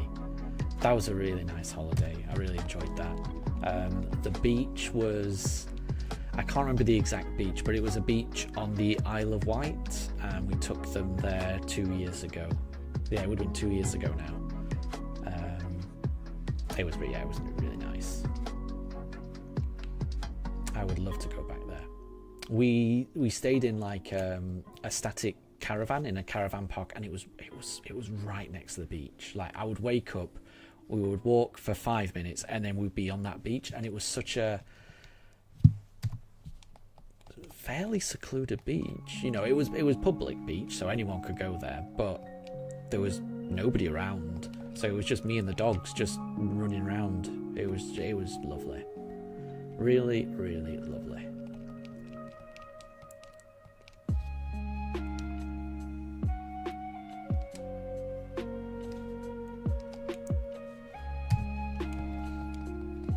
And the poochers, that was the first time they'd ever seen the sea, I guess.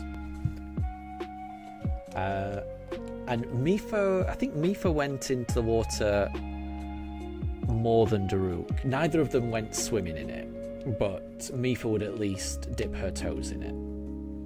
Daruk was more interested in the strange smelling rocks that were, you know, very close to the shoreline.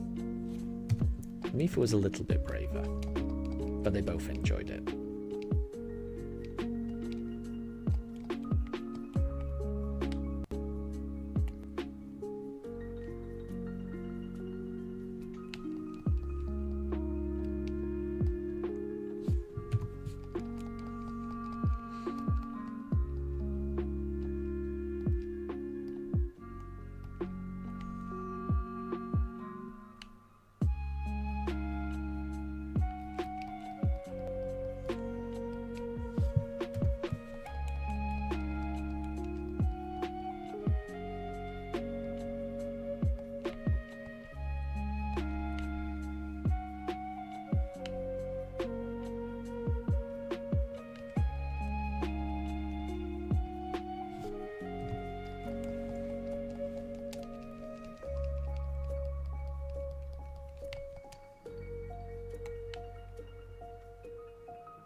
Okay, I think this is the last fossil before we reset again.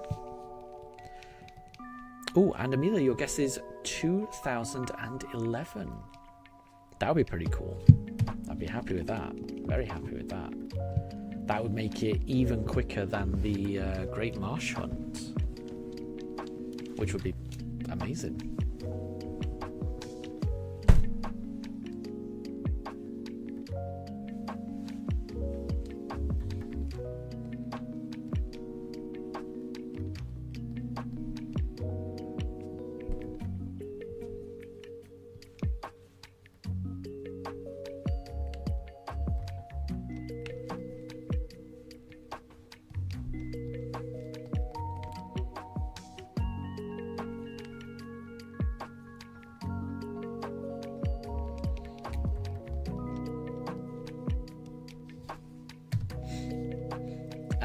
Amelia, that's your birthday. There you go. Very nice. And Erizushi, good to see you. How's it going? Everything's going really well. Really well. The poochers are just relaxing. Relaxing in the sun, actually. The weather's been very strange in the UK. It was raining non-stop not that long ago, and now suddenly it's very, very sunny. But yeah, the pooches are really good. I'm really good. Had a busy week at work, but got a lot of things done. Managed to do a lot of fossil digging in my spare time. So I managed to get all of the fossils back that I lost last weekend. So everything's good. Everything's good. And I hope everything's good with you. And Tyrantrum, good to see you as well. I hope you're doing well also. We're still looking for that fossil shiny. Haven't found it yet, but you know, we're not even at half odds yet. I've been very, very lucky these past few hunts. So if I can keep up that streak of good luck, I will be very happy. And Amelia, it's sunny where you are also. There you go. I guess it was just a temporary rain shower where I was. Because yeah, it's very sunny here also.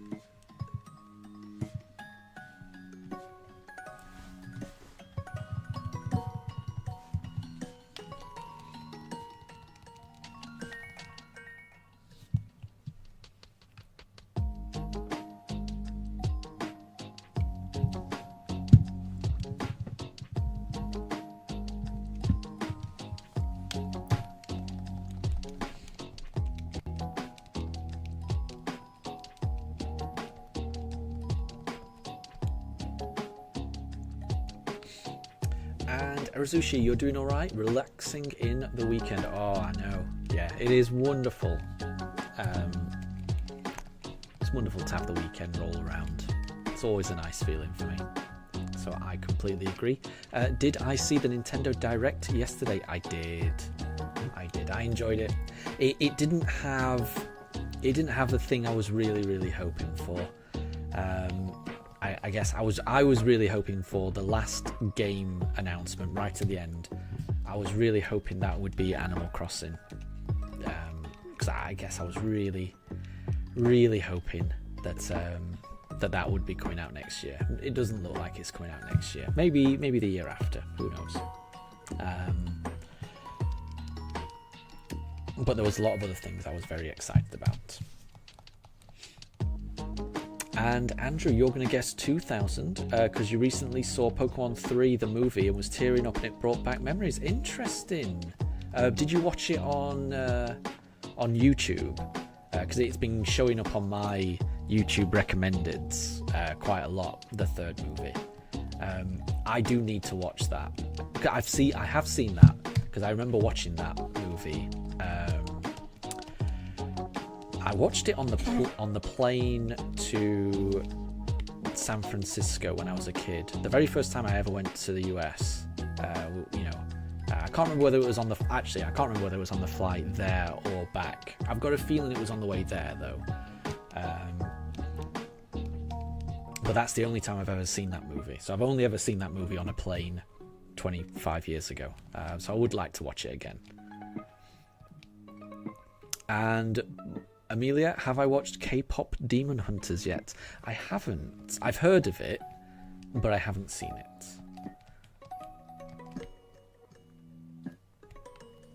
I may end up watching it, but I guess there's a lot of things on my to-watch list. And Andrew, yeah, it was free, and you were like, heck yes, exactly. Yeah, I think I started watching it because they did.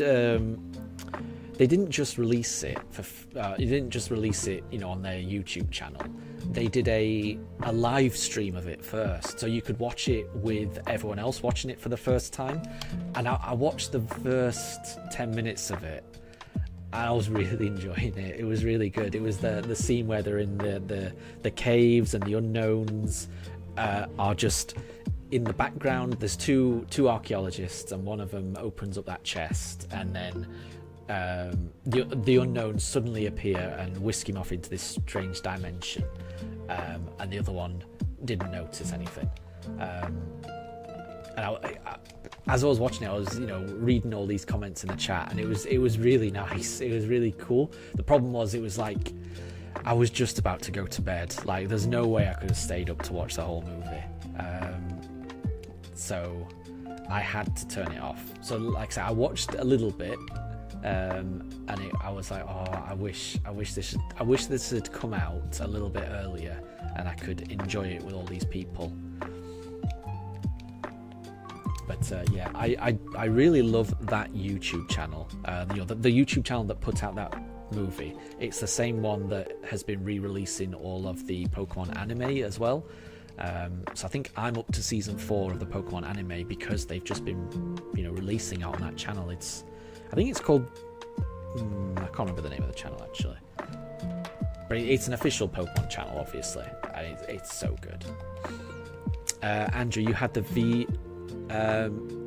VHS, and it was the first time that you fell in love with Pichu. Very nice. I like that. And Amelia, you agree it's a really good movie, especially Pikachu's Vacation. You want to see it again? Nice. You cried when you saw Molly again. Oh, that's nice. That is nice.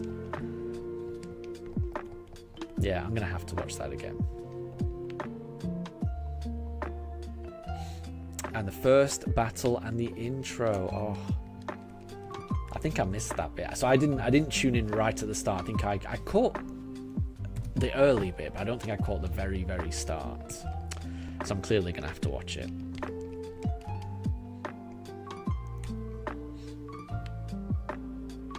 And Arazushi, you've already caught up with Pokemon TV. It's around season 5 for you. Nice. So I think I'm on season 4. So I guess I'm almost caught up as well. So I guess I'll be watching that as they come out on that channel. But I'm not quite caught up yet. I do need to get there.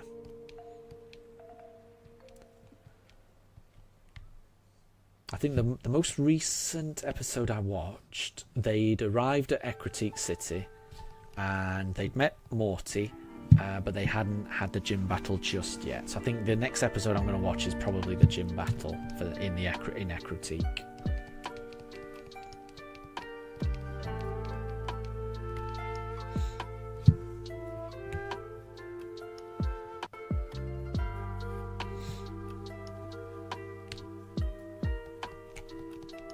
And Andrew, you remember when you were a kid and you first watched it? Nice. And it was VHS. Yeah, yeah, that makes it. Yeah, that's it. I thought it was. But then I was just wondering, is VHS just a UK thing? And is it something different in the US? Because there's loads of different, words that are, common in the UK are just completely different in the US. I wasn't sure if it was something like that.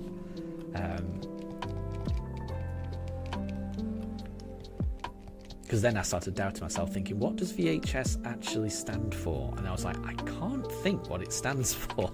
So I really wasn't sure.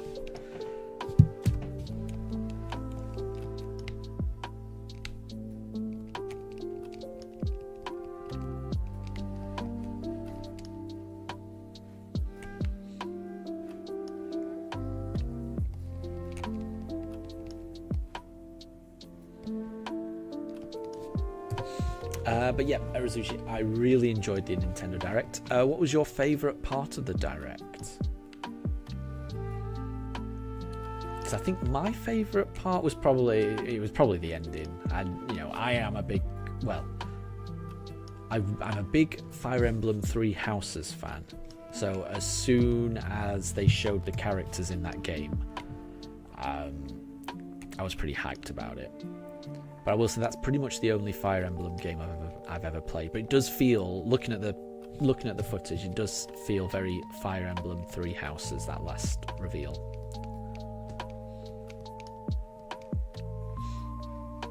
Oh, and Ham, you watched the Land Before Time on DVD, and the nostalgia was crazy. The animation still holds up, in your opinion, I can imagine. Yeah, I've recently seen a couple of clips on. Just on Reddit, so people have posted little clips from Land Before Time, and yeah, that brought back quite a lot of nostalgia for me. So yeah, I think I'd like to watch that as well, because it's been even longer since I've seen that video. I definitely haven't seen that since I was a kid and when it first came out. And I can only remember I think I'd forgotten most of it anyway, but then seeing little Reddit clips, I was like, oh no, I have seen that movie, and that was really, I'm pretty sure well, I don't know if it really hit me as a kid quite how emotionally powerful that movie is. I don't remember being absolutely shattered as a kid and thinking, oh, this is the saddest, most emotional thing ever. But watching a couple of the clips on Reddit, I'm thinking, wow, yeah, that's pretty, that gets you right in the feels, that movie. It really does.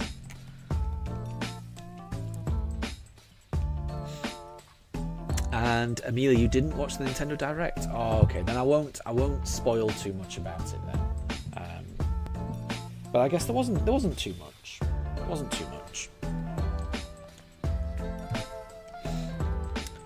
And Arizushi, mostly looking forward to the Pokemon and Mario stuff. Yeah, because that's pretty much all you play. The favourite part was the ZA stuff and the Pokopia. Yeah, I like the Pokopia was the bit that I liked the most.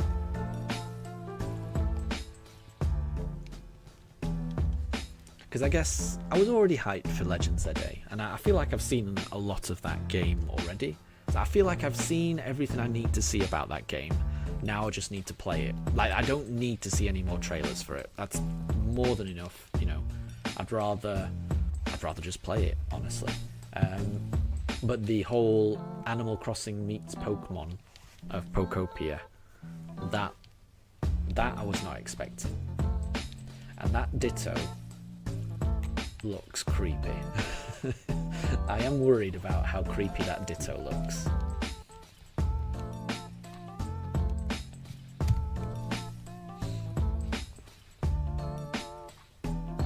And Amelia, you already knew that the Kalos starters got megas. Yeah, I think I saw that in the trailer. And Anna, you're excited for Dragon Quest VII Remastered? Yeah, I saw that. It looked really nice, actually. Looked really nice. But then I don't know too much about Dragon Quest. I don't think I've ever played a Dragon Quest game. But it does look good.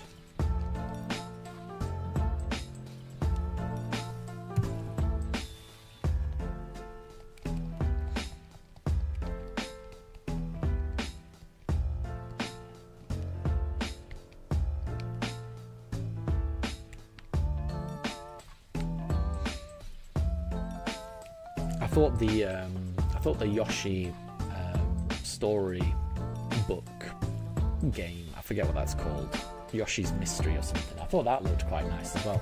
I probably won't get it. It might be one of those games that I get further down the line second hand, because I could see myself having a good time with that game. And Erizushi, you don't know if Pokopia would be your style of game. You haven't really tried anything like it, so you'll see. And that's fair. That is fair. Yeah, you never know. You really never know, how a particular game genre will sit until you give it a try. And I could definitely imagine that game not working. But I'm hoping that it is as chill and as rewarding as Animal Crossing. And Erizushi, if it's free, you'll definitely try it. If not, that would be more of a problem. Yeah. Yeah, I don't know. I'm not sure what I'm hoping. I guess I am hoping that it's not free. I guess the reason for that is if it's free, then there's going to be microtransactions, and I generally don't have as much fun with games like that. So I guess the perfect solution might be if it's a game you have to pay for, but there's a free demo. That might be pretty cool.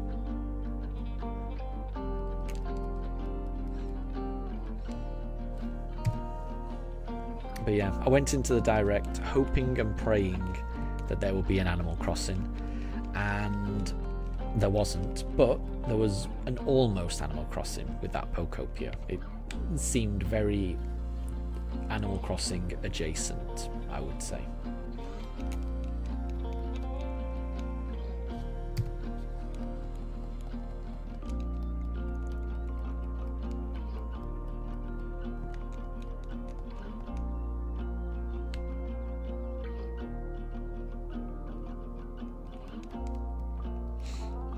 And yeah, I'd like a demo. One of the things I quite liked about the Nintendo Direct was that they announced that Donkey Kong Bonanza will have a demo.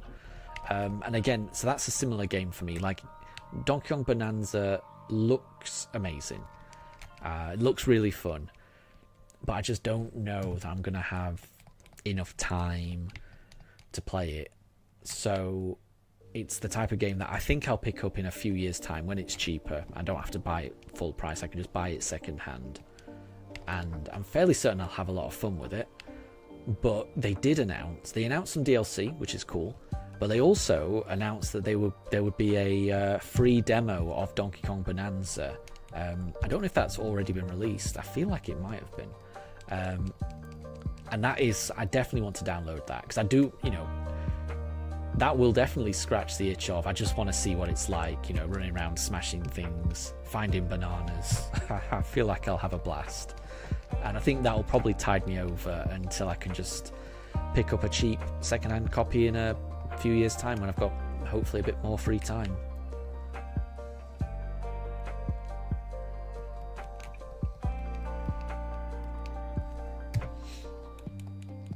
So yeah, I'm hoping they do a demo.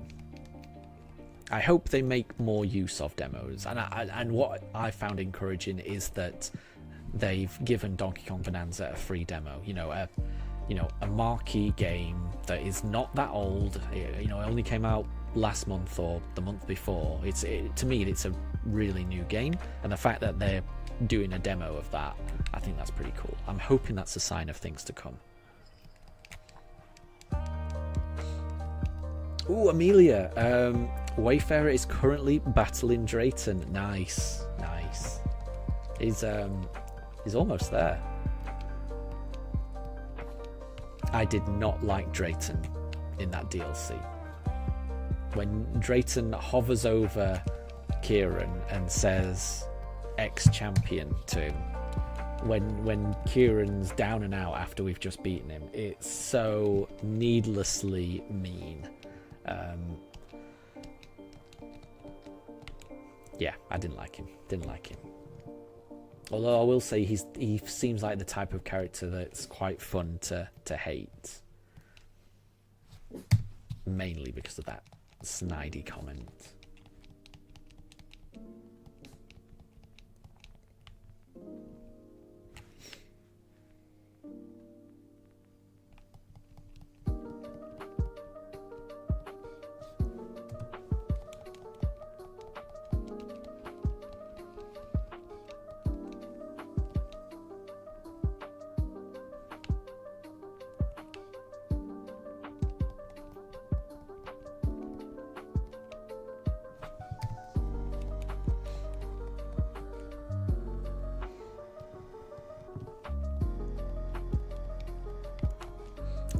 Wayfarer's battling the trainers in Drayton's trial.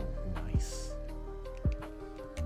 Yeah, the trainers that you fight before Drayton, they're the ones that you have to use Pokemon that you've caught in the terrarium, right? Which I guess would not be a problem for Wayfarer, because I think his whole team has been caught in the terrarium.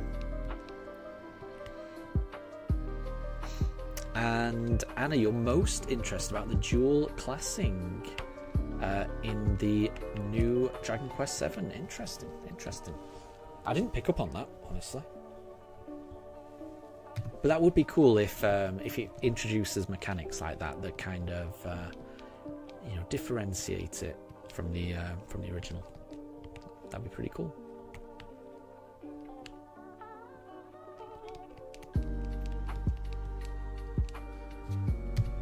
I think the Dragon Quest games they may end up being games that I try and pick up. Yeah, maybe pick up second hand and give a go. Because I'm fairly certain I'll enjoy them. Because they do look like the type of games I would enjoy.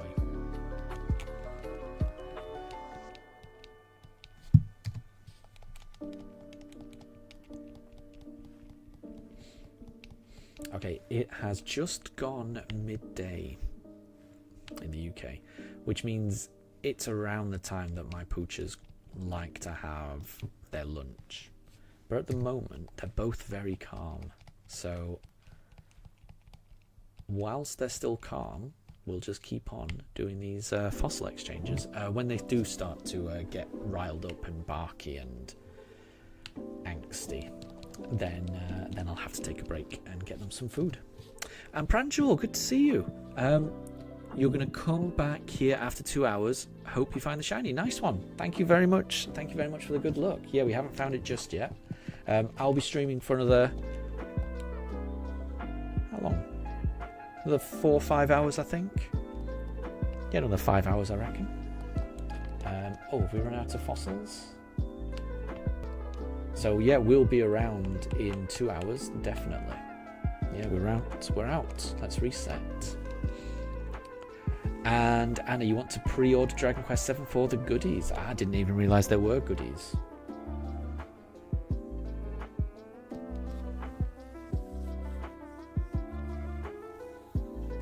Yeah, I've pre-ordered Legend ZA, and I'm getting quite a lot of pre-order bonuses with that. I think that's the only game I've pre-ordered at the moment. I may end up pre-ordering Fire Emblem when that gets announced. It depends on the pre-order bonuses, I suppose.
Yeah, so Anna, what are the pre-order bonuses that you get from Dragon Quest VII?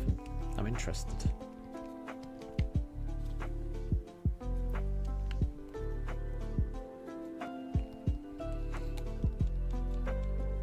Because I checked the My Nintendo store in the UK and I didn't see any pre-order bonuses for games. I think the only new items I saw on the My Nintendo store after the Direct came out was the Virtual Boy thing, which I don't think I'm going to be getting. I mean, I wasn't fussed about the Virtual Boy when it came out in the 90s. It's probably the only Nintendo console I was not bothered about. So I don't have any nostalgia for it. So I think I've got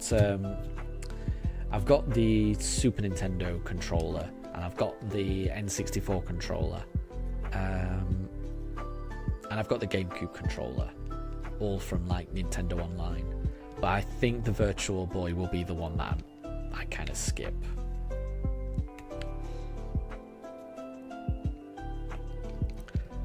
And Anna, you're also getting the pre-order of Jurassic Evolution 3. Nice. But not till next month, because you're going to buy things on Xbox and PS5. It can be tricky. I can imagine, actually. That sounds very expensive, honestly. That does sound expensive.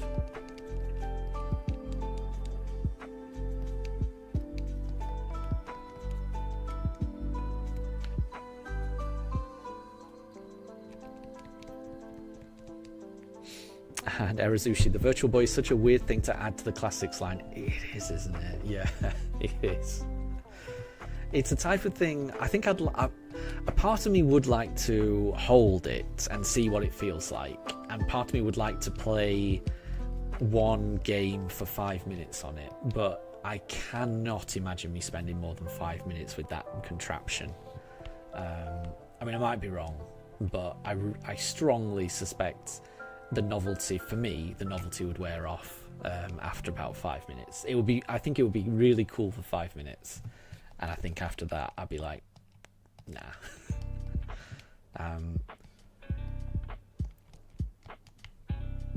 So I think it's one that I'm happy to skip.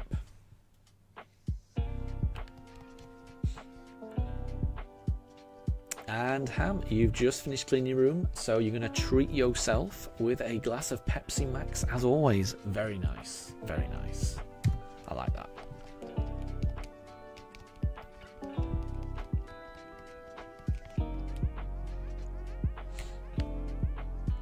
It's making me thirsty. I'd like a drink, honestly.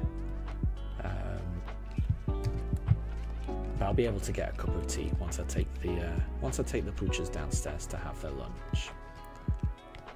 But I don't want to disturb them while they're this calm, so we're going to keep playing. I'm surprised they're as tired and sleepy as they are, because like I say, this is around about their lunchtime.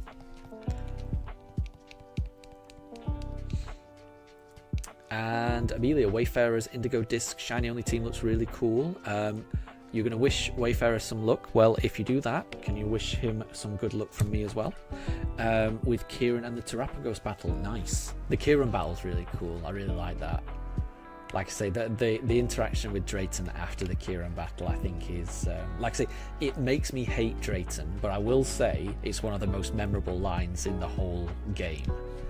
The whole ex-champion thing. It just, for me, it's so jarringly petty that, you know, Pokemon isn't usually that petty. Pokemon doesn't usually let their characters get so petty and mean as that. I just love it. I love it. I don't know what the right word to describe it is. And Raiden, good to see you. I hope you're doing well.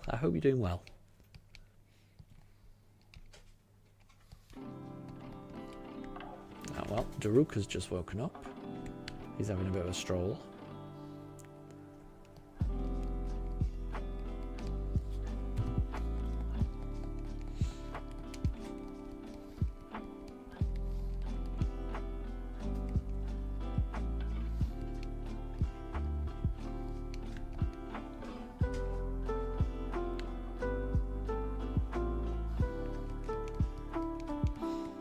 And Amelia, you've wished Wayfarer some luck from you and me. Oh, thank you, Amelia. I appreciate that.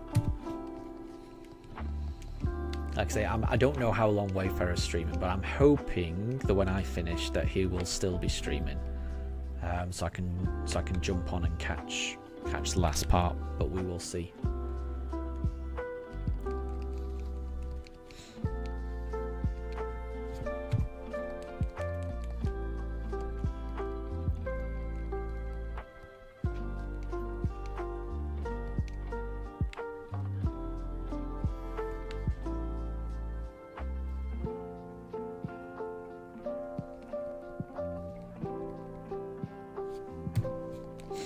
Well, no shiny just yet. We're almost at 1,800, which is not bad. You know, we started the day on 1,400.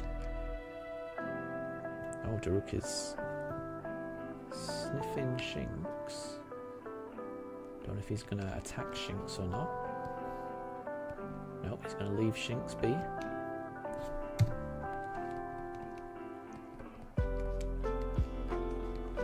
And he's jumped up. And Ham, Pepsi Max acquired. Nice. Nice. Sounds very refreshing. Like I say, it's making me thirsty. I'm looking forward to a nice cup of tea.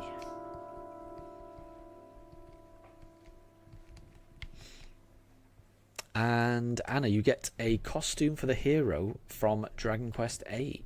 Oh, is that the pre-order bonus for Dragon Quest VII? Gotcha. That's kind of cool. I like it when games reference other entries in the series. I think that's pretty cool.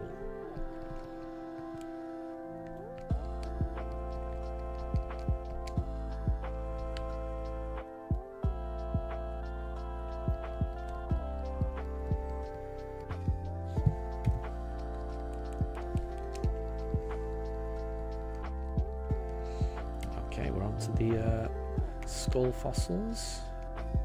The Cranidos ones. think I've only got 3 Cranidos. So I think we've got 2 more.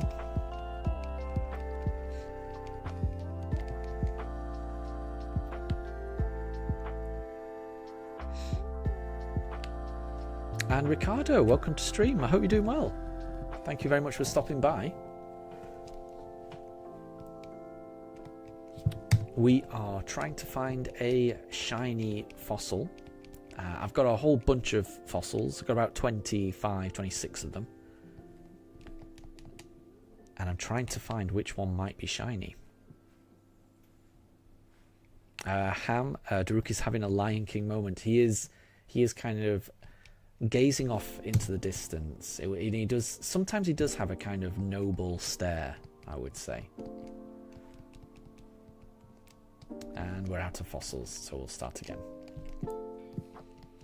Let's try it again. Let's see if this next batch of fossils could be shiny. Oh, Ricardo, do I have one shiny yet? So, the shinies that are listed at the bottom of the screen, they're the shinies that we've got so far. So we got a shiny Turtwig from the briefcase right at the start. That took 8,751 soft resets across 3 months and across around 260 hours of streaming. So it took a long time to get that starter. But once we got that starter, we got Misdreavus in Eterna Forest in 3,952 encounters. We got a Rhyhorn in the Grand Underground in only 1,491 random encounters.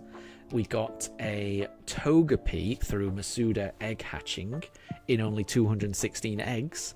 And we got a Starly from the Great Marsh in the Safari Zone in only 2,017 encounters. So we got a little bit unlucky at the start of the run, but ever since then my luck has improved. So at the moment we've got a team of 5 shinies. This would be our 6th shiny. Oh, Ricardo, what is that slot 2 Pokemon? It's the first time seeing it. Oh, that's a Misdreavus. So at the moment, so we got that Misdreavus from Eterna Forest. As soon as Misdreavus learns Perish Song, which will not be long. I think Misdreavus is about... Where is Misdreavus? There we go. We've got Capamon the Misdreavus, and yeah, Misdreavus is around level 42, and I think once Capamon gets to 46, it will learn Perish Song, and at that point, I'm going to evolve it into a Mismagius. So I'm looking forward to. I'm looking forward to this team. I think it's going to be great. At the moment, my team is a little bit unbalanced. The majority of my team is very weak to ice, so I am very aware of that. But you know, the Pokemon that appear on my team, for the most part, it's just random. So we'll just have to see which Pokemon turn up, which Pokemon want to join the shiny team, and we never know.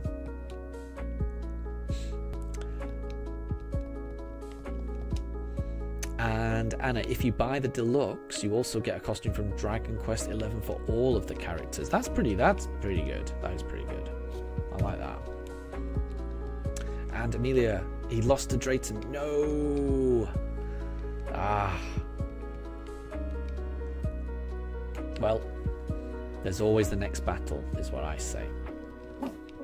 And the thing about Wayfarer's battles is Wayfarer always battles up, if you know what I mean. Like, Wayfarer will go out of his way to make sure that none of his Pokemon are more powerful than the opponents. So it's all about strategy.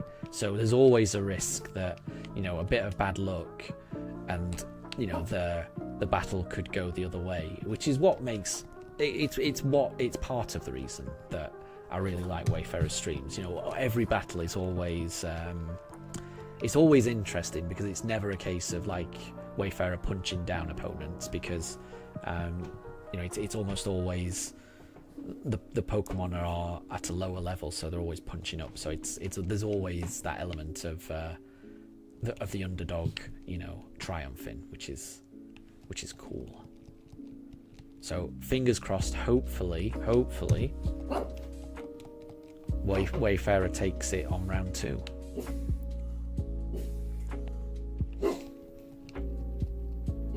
And Erazushi, you need to eventually go back and watch the actual playthrough parts of this series. You were never around when we got the shinies. Aha, nice one. Oh, well, so, I mean, it's very difficult to be around when we get the shinies because, you know, the odds of getting the shinies are so small, and the streams typically are so long. You know, most of the time, we you know, anytime you tune in, 99% of the time we're not going to find a shiny away. It's only those rare occasions, and it's because of how long the streams are. It's impossible to tune in for the whole thing or catch every episode. So no one's ever going to be able to, you know, catch every shiny, you know, or watch every shiny encounter. What I would say is, if you're going back on to watch the series, the first 10 episodes were done before I bought a microphone. So the first 10 episodes do not have any commentary other than what I was typing in chat to everyone. So I think I got my microphone in episode 11, I think. So that's all I will say is, if you do watch the very first the first 10 episodes, just be prepared, there will not be any voiceover, because yeah, I did not have a microphone at that time, which is a shame, because I think I found 2 shiny Starlies in those opening streams, and it would have been nice to have the microphone for that. But it's much easier now I've got the microphone. I do much prefer these streams now that I can actually talk to people. Because it was pretty difficult, because I had to keep on putting down my controller, typing on the keyboard to everyone, picking the controller back up. Then whenever anyone would message, then I'd put the controller down, type, and it was a lot more. It was just more difficult, honestly. It's a lot easier with a microphone.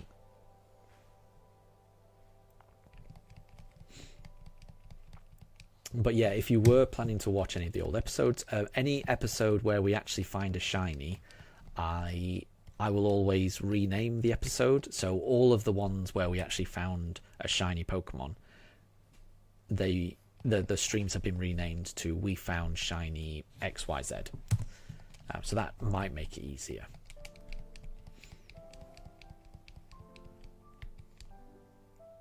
But yeah, we are over halfway through our journey, though, definitely. We've just got this fossil hunt, the next hunt, which I think will be a Pokeradar hunt, hopefully. That's the plan, at least. And then the last hunt, or the 8th hunt, I don't know if it'll be the last or not. If we are able to get Palkia before the last gym, then that will be a Palkia hunt. If we can't, then it will be... I haven't decided what the last hunt will be. We'll have to see. But we're almost there. We're almost there. There's a chance that we manage to wrap up this series before Legend ZA comes out. You never know.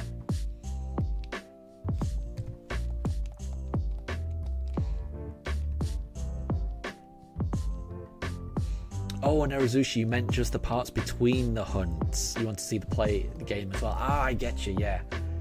Well, that's it. So I think the majority of the gameplay does take place in the episodes where we find the shiny, right? So whenever we find the shiny, that's where we advance the storyline, usually. So yeah, that makes sense. So like, yeah, if we were to find the shiny, like, in the next fossil, then I would be renaming this this stream "We Found a Shiny Fossil," and then for the rest of the stream I would be progressing the story, getting to the next gym, and maybe making a start on the next hunt. I'm not sure, depending depends on how long it takes to get to the next gym.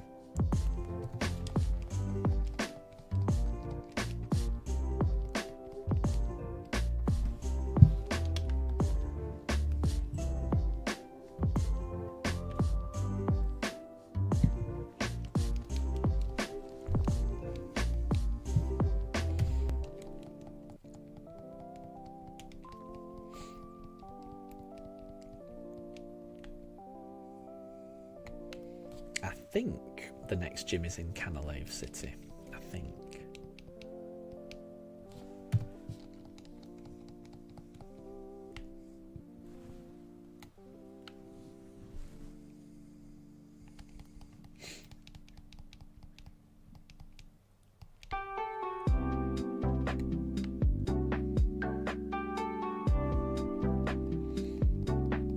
Oh, and Amelia, now Wayfarer is battling Drayton. Wish him some luck. Absolutely. I wish Wayfarer all the best. Although I know he's going to get him the second time. I'm certain of it.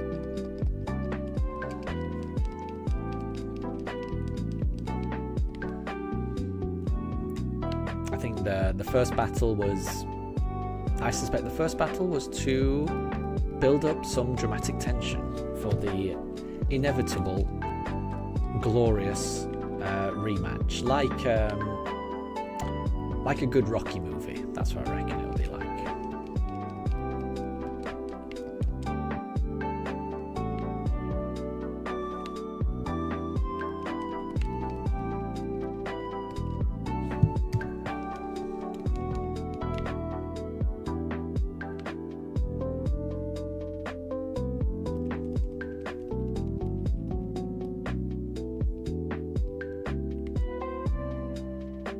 For those that don't know, this is the music from Fire Emblem Three Houses, which is very apt given yesterday's Nintendo Direct, which revealed Fire Emblem... I can't even remember the name, actually. Something about a weave. Something weave, I think. But it seemed like it was based on Fire Emblem Three Houses to a degree. The very last scene was very Fire Emblem Three Houses, and just the overall feel of it, running around the environment, it looked very Fire Emblem Three Houses to me. Ooh, and Mr. Rubgrub, what am I hunting and what is the method? So I'm not hunting anything in particular. I can show you what we've got because we've just reset right now. So we are hunting for a shiny fossil. The fossils that we've got are, we've got 4 Lily fossils, we've got 3 Anorith fossils, we've got 5 Omanite fossils, we've got 3 Kabuto fossils, we've got 3 Aerodactyl fossils, 5 Shieldon fossils, and 3 Cranidos fossils. So we're going to be handing all of these over to this fine blue-haired gentleman over here. We're going to be seeing if any of them are shiny. If none of them are shiny, we're going to reset and then hand them back to him all over again until we get a shiny. The method, that is the method. It's a 1 in 4,096 chance of being shiny. So we're currently on encounter 1,825. So we're not even at half odds yet. So we will see. And my poochers are finally awake and starting to get a bit active. So it is around the time that they have their lunch. So I'm gonna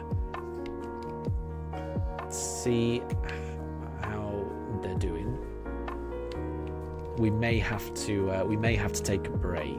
But what I think I'm going to try and do is get through this batch of fossils. Maybe if I can get through this batch of fossils, then we'll take a break at the end of it. Unless my dogs start to freak out before then. And the break will probably be about 25 minutes. Shouldn't be too long. All I need to do is go downstairs, get the dogs fed, get myself a lovely, refreshing, hot cup of tea, give the dogs a little bit of a run around outside in the garden, and then bring them back. That should be about 25-30 minutes, I reckon. And I'll be back and we can continue the second half of the hunt. And exactly, yeah, hit double odds, hopefully soon. Yeah, hopefully. I'm expecting us to get to like half odds fairly soon. Like today. Although I was hoping to hit half odds last Sunday when I made a catastrophic autosave mess up and I lost all of my fossils. So I've spent all the past week getting more fossils to replace the ones that I lost last Sunday.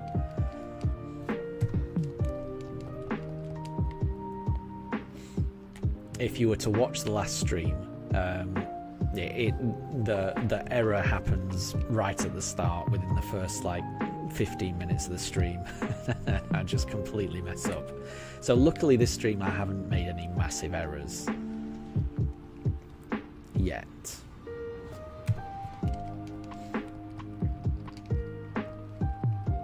But I appreciate the good luck. I appreciate that, Mr. Rubgrub. Hopefully we do get it soon. I will say I've been very lucky recently. I've got to acknowledge that. You know, my recent hunts have been way under odds. We went over odds in the first hunt, but so far that first hunt is the only hunt that has gone over odds. Everything else has been under odds. So long may that trend continue.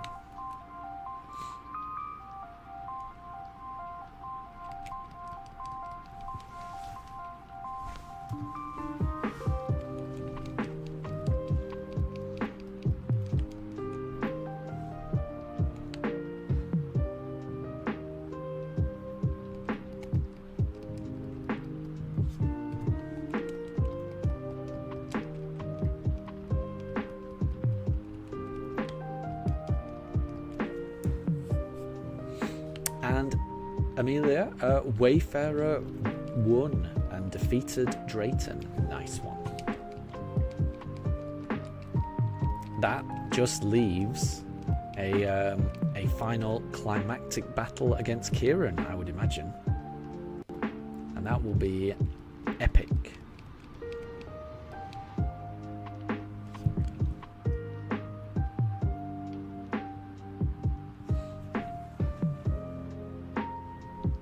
Oh, I see, Mr. Rubgrub. So you're doing the starter hunt and you're at double odds yourself. Ah, I get you. Okay, yeah. Just keep going. You will get there. Yeah, I went through that as well. It's probably the worst one to go over odds on, isn't it? Because of how slow the encounters are. So I feel you.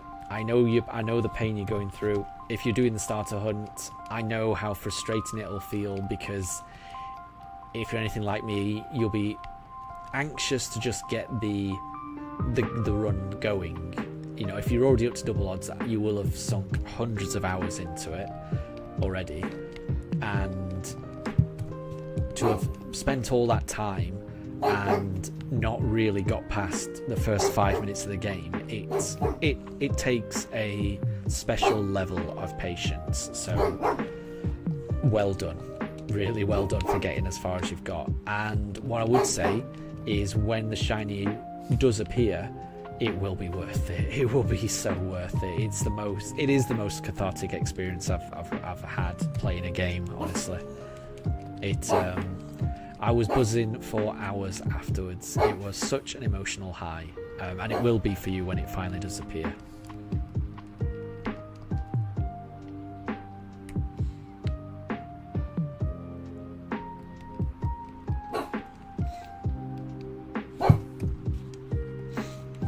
And Arazushi, yep, a battle against Kieran, and then the whole Area Zero under depth storyline. Exactly. Yeah. Am I the only one that really, really, really struggles with Terrapagos in that storyline? And what I mean is, like, the Terrapagos battle right at the end, the very last battle you do, I always struggle in that battle. And I don't know if it's because I'm constantly entering that battle under-leveled. I don't know, but it's so difficult. Daruk is quite angry. My dogs need feeding, honestly. I just want to get through this batch, and then I'm going to give them food because, yeah, he's getting quite angry. But yeah, I hope Wayfarer is able to deal with Terrapagos because I really struggle with it. There's something about the way that, because it's such a different battle, the Terrapagos one, because it's weird because of the shields that it's got, and I can never work out what is super effective against it. To me, it's the most confusing battle in the entire game, the Terrapagos one. And I will never understand it.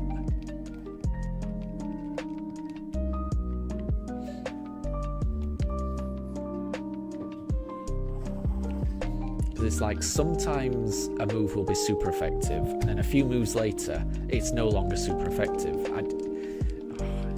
It just confuses me.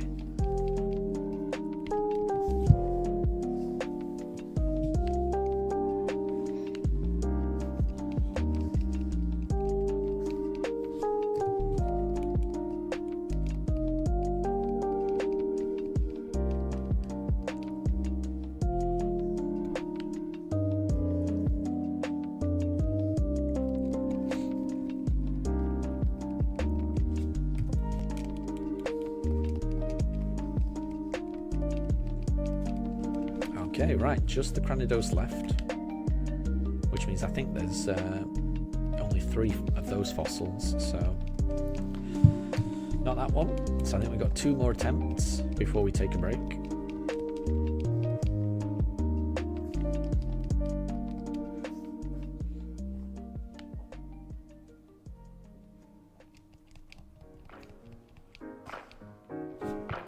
Nope. So I think this might be the last one before we reset. Yep. Here we go. Can we get a shiny right at the end? That would be amazing. No. That's fine. Okay, so we're just going to reset, and then I'm just going to take a break. Perfect. So we'll leave it there for now. So at the moment in the UK, the time is 12:36. So I think, oh my gosh, yeah, my dogs are ready for some food. Oh, and Weenie, welcome to the stream. I'm really sorry, we're about to take a break.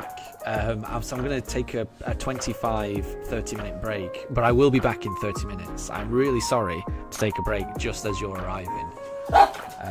But yeah, so I'll be back in 25 to 30 minutes. That will give me enough time to feed my dogs, give them a run around outside, make myself a lovely cup of tea, and I will be back. So if anyone needs to leave in the next half an hour, thank you very much for stopping by. I will catch you next time. And for anyone who might be still around in half an hour, I will see you in a bit. Okay, so I'll be back in 25-30 minutes.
and I've just been told I'm on mute.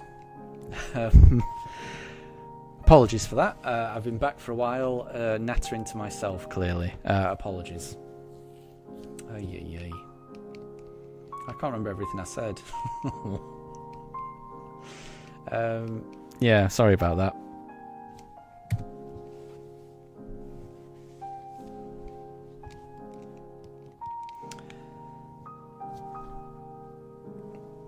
But anyway, we are back. Apologies.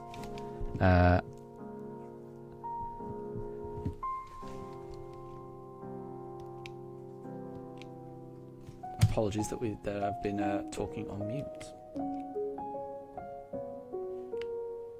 So, what I was saying when I first came back was I was just mentioning Erazushi. That when you first faced Terapagos, you had a massive team, so you didn't have any problems.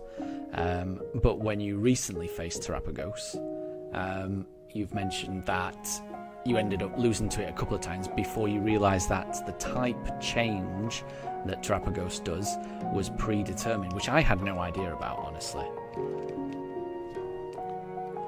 I always just kind of muddle my way through it, and it never feels good.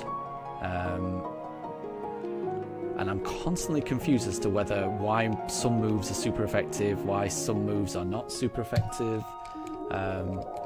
So yeah, it always feels like a very random battle to me.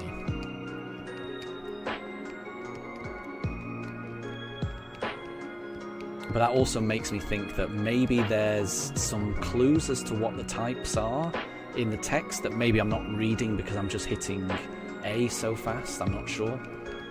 So the next time I do that Terapagos fight, I will try and just pay a bit more attention to what it's saying. And see whether it gives some clues as to what types you should be using.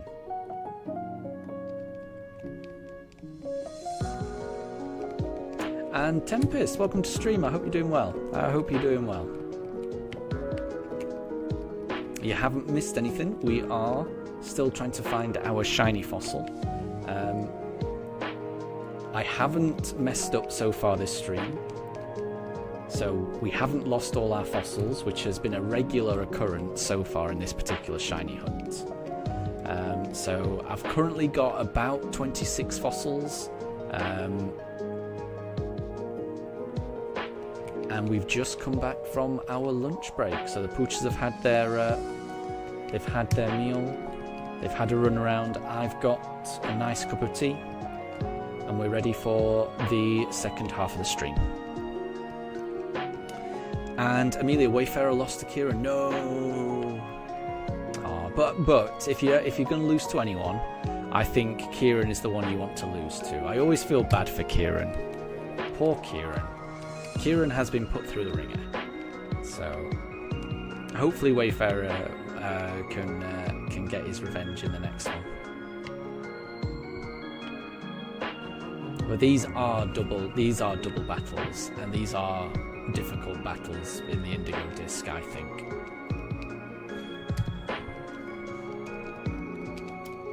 But they're also, in my opinion, they're also the most fun battles in the entire game. The double battles in Indigo Disc, in my opinion, are amazing. It just makes me wish that there were more double battles through the main game. Like, I can only think, I'm sure there are more, but I can only think of Rhyme's gym in the main game. Yeah, that's pretty much it. Where you do double battles, and Rhyme's gym happens to be my favourite gym. In the same way, like in Sword and Shield, where you fight, is it Rayhan? And Rayhan uses double battles. That's my favourite gym in Sword and Shield as well. And I didn't realise I liked double battles until I realised those facts. That, my favourite gyms tend to be the ones that involve double battles, and that it's just because they're more strategic. It just allows for more variety in moves. There's a whole subset of moves that really are not very useful in single battles, but in double battles they become incredibly useful.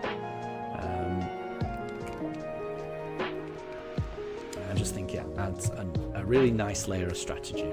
So I wish there were more double battles in mainline Pokemon games. And Tempest, you're doing well. It's much cooler now. You just need it to be winter. It's not far away, is it? We're definitely in autumn now. It's getting very cold at night. I'm having to wrap myself up. It's yeah. Nights are drawing ever closer, definitely.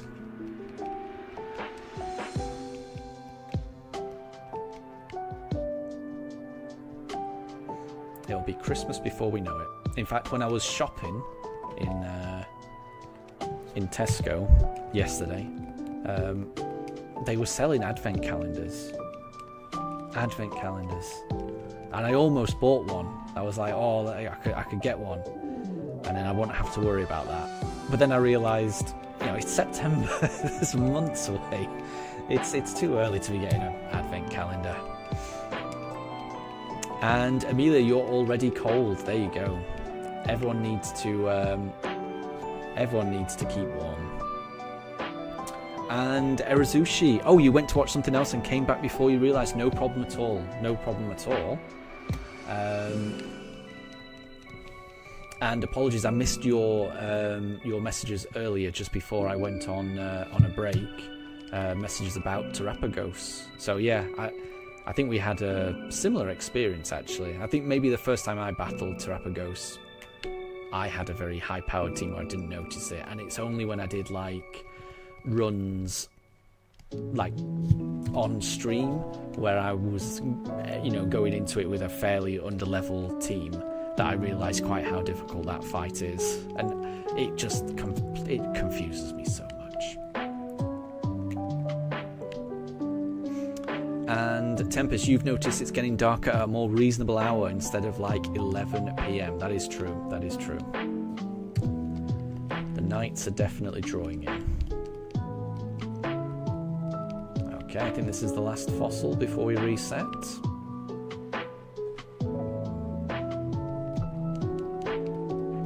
Could it be a Cranidos? Not that one. Maybe it'll be in the next batch. You never know.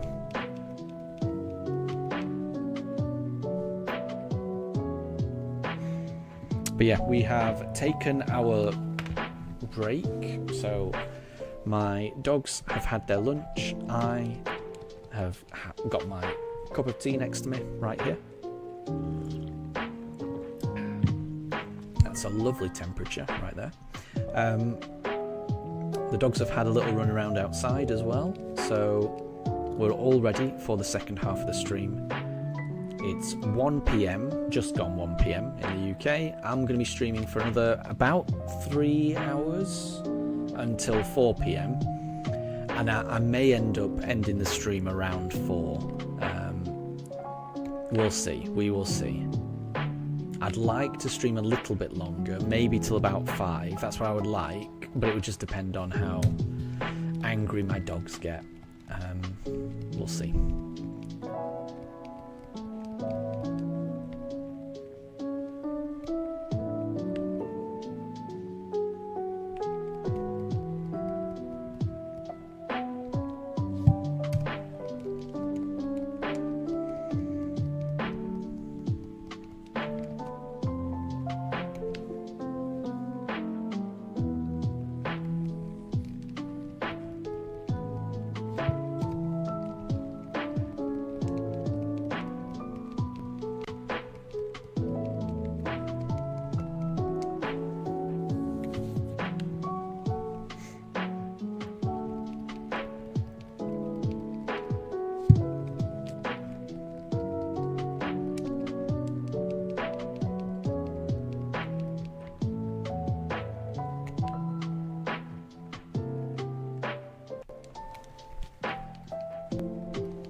And Amelia, Wayfarer 1. Nice one. Nice one.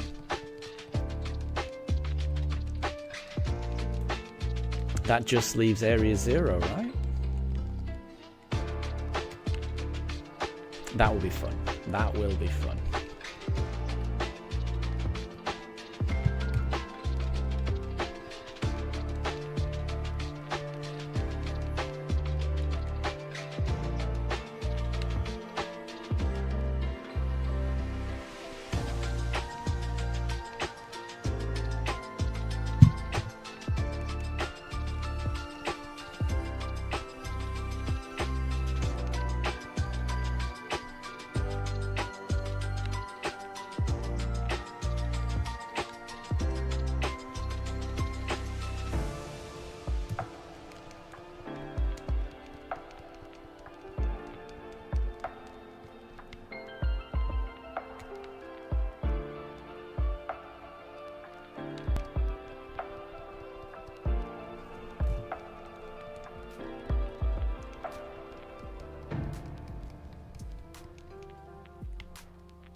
Here is fossil number 1900. Nope. Okay, well, keep going.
Reset and try the next batch.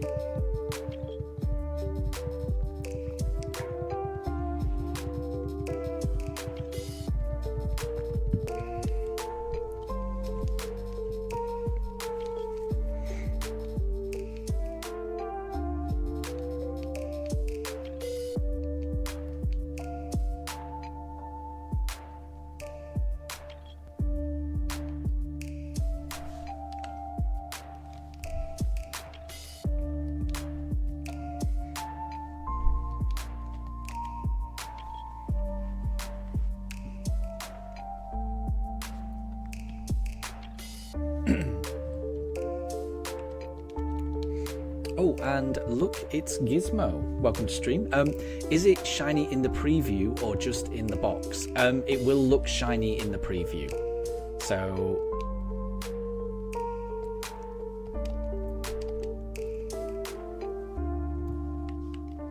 if that was shiny, it would have shown up. So, like, yeah, bear with me. So when we get this fossil here, yeah, if that was shiny, it would have shown up.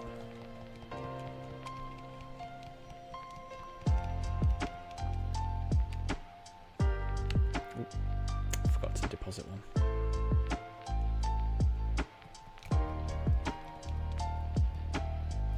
Oh. That is handy. There's what is it? When we were doing the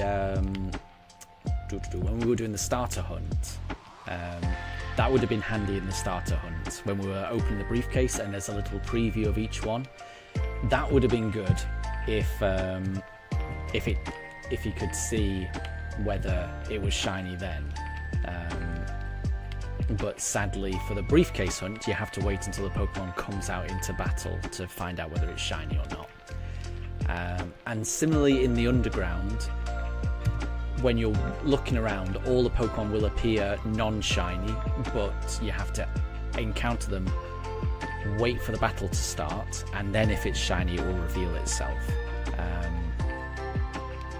So this is slightly different in that as soon as you see it in the preview, when you get it back from the fossil person, if it's shiny, it will show you. So if this was shiny, it would be nice and purple, but sadly it's not.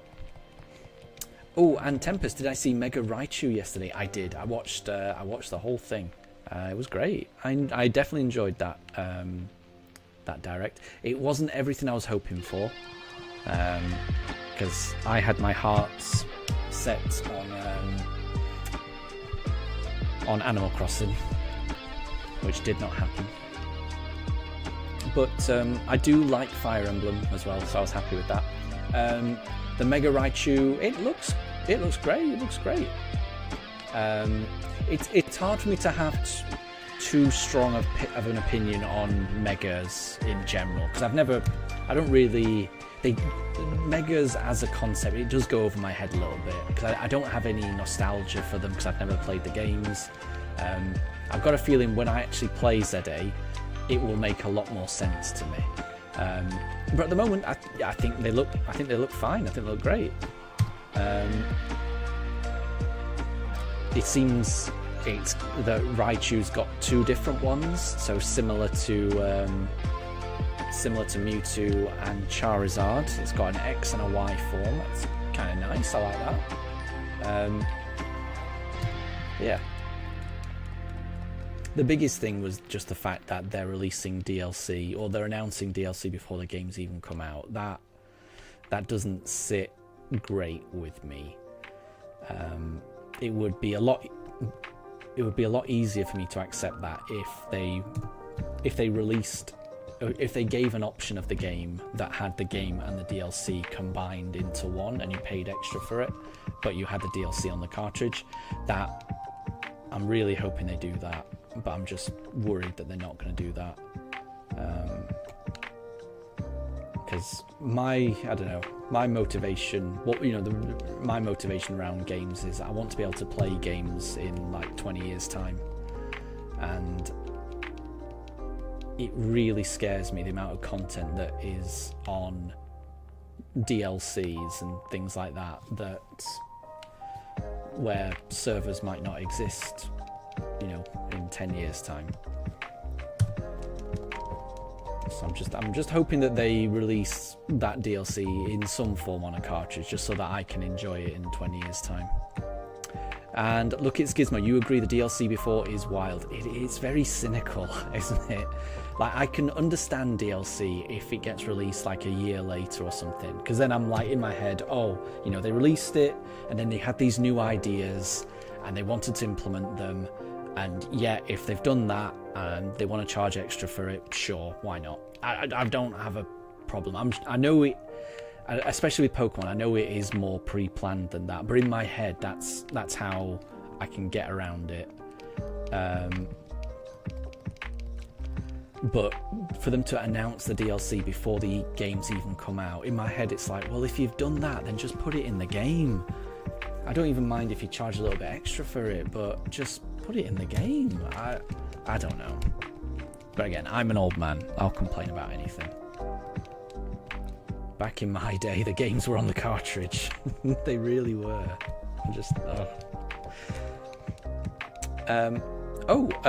Tempest, one of Raichu's Mega Evolutions reminded you of Gorochu, Raichu's scrapped evolution. I didn't realise that. That's really cool.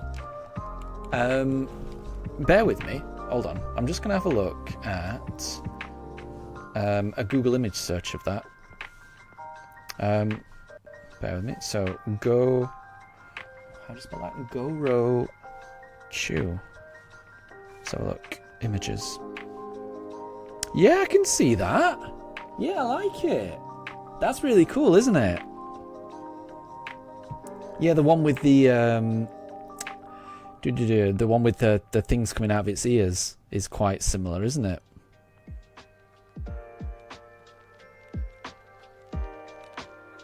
Mind you, I guess they're both kind of similar to that. Yeah, that's kind of cool. That is a good. I didn't even realise there was a scrapped evolution of Raichu, so that is very cool to know. Thank you, Tempest.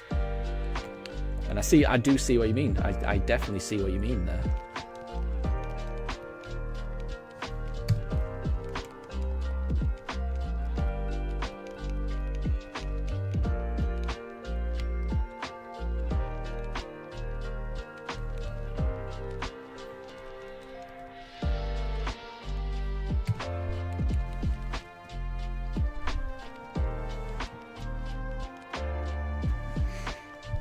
And yeah, all that's missing is the horn, but it's pretty close. It is pretty close, isn't it? No, I agree.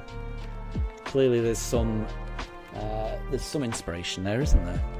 Which is pretty cool. I do like that.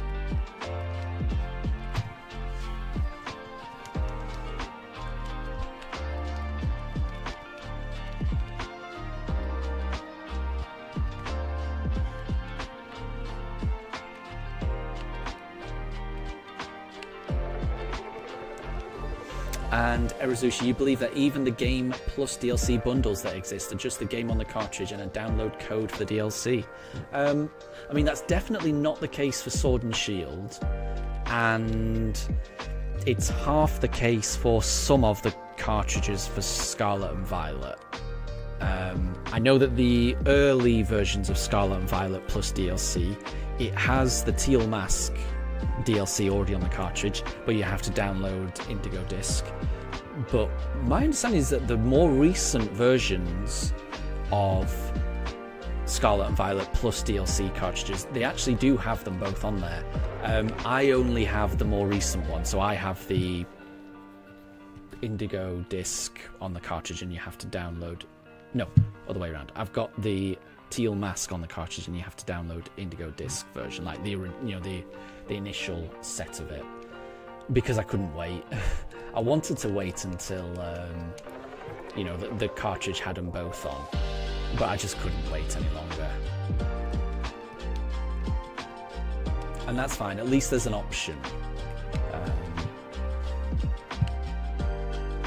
Yeah, I mean, for anyone that is interested in game collecting, the versions of Pokemon that have all of the DLC on them, if I was a betting man, I would bet those copies will go for an awful lot in 10 years' time.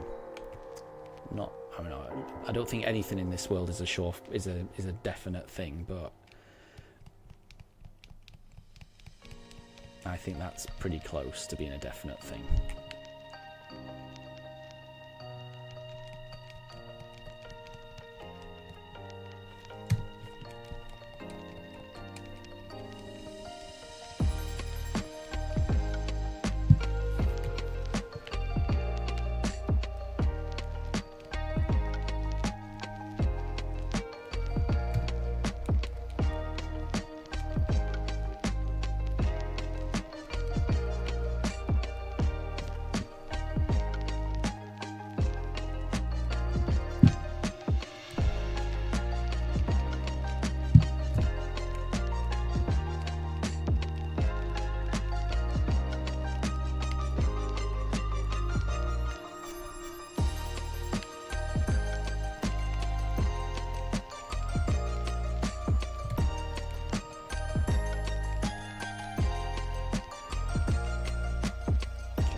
try the next batch.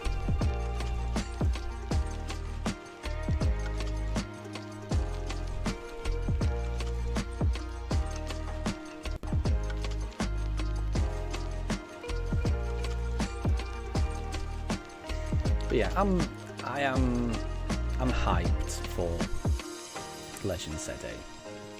I don't think I need to see any more trailers of it though, I will say. I think I was already as hyped as I was going to get for it.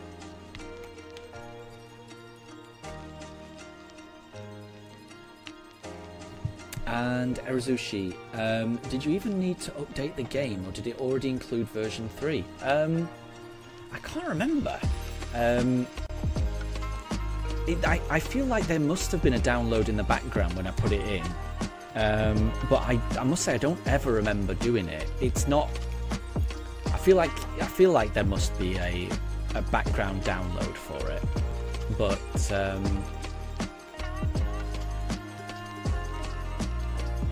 not sure.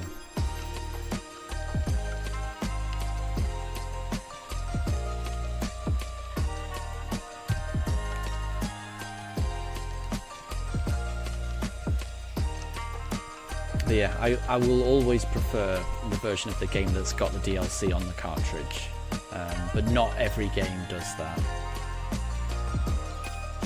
I guess I'm just hoping that Legend ZA, they do release one like that.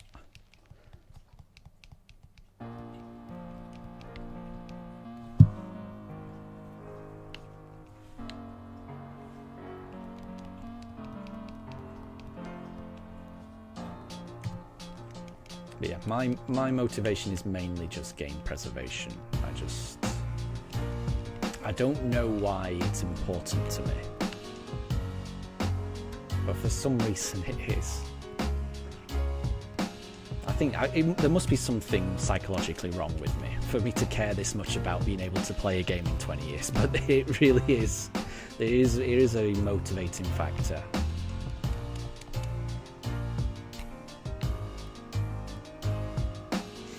And Erazushi, you just never know, you've bought every game on launch since Sword and Shield. Yeah, I mean, that's the thing, I do that as well, but then when the DLC comes out, what I tend to do is I sell my original copy on eBay, and, you know, don't get much for it, but I get something, and then I'll buy the version with the DLC, rather than just paying the extra to get the DLC as a download code or something. There is something. I think there's something wrong with me, honestly. There's something psychologically wrong with me that I'd rather pay more and just have it all on the cartridge. And yeah, I don't know why I'm like that. And I definitely realise that I'm in the minority. I don't think anyone else thinks like that. So I'm a weirdo.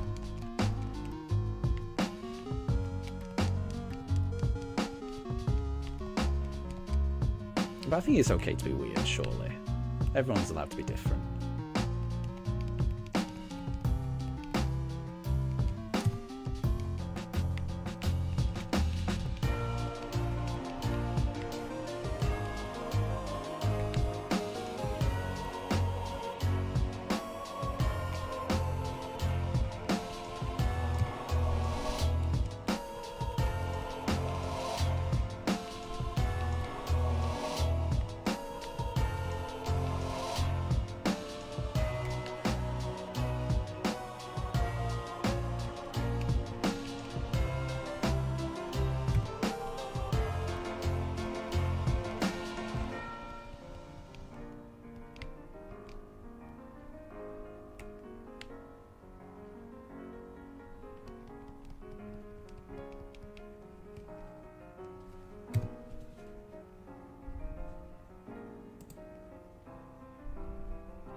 And Calamari, welcome to stream. I hope you're doing well. I can't make out the profile picture, but is that the new Mega Malamar in your profile picture? I feel like it might be, but I can't be sure. But I'm assuming it is, given all the recent news about Mega Malamar. I hope you're doing well, Calamari.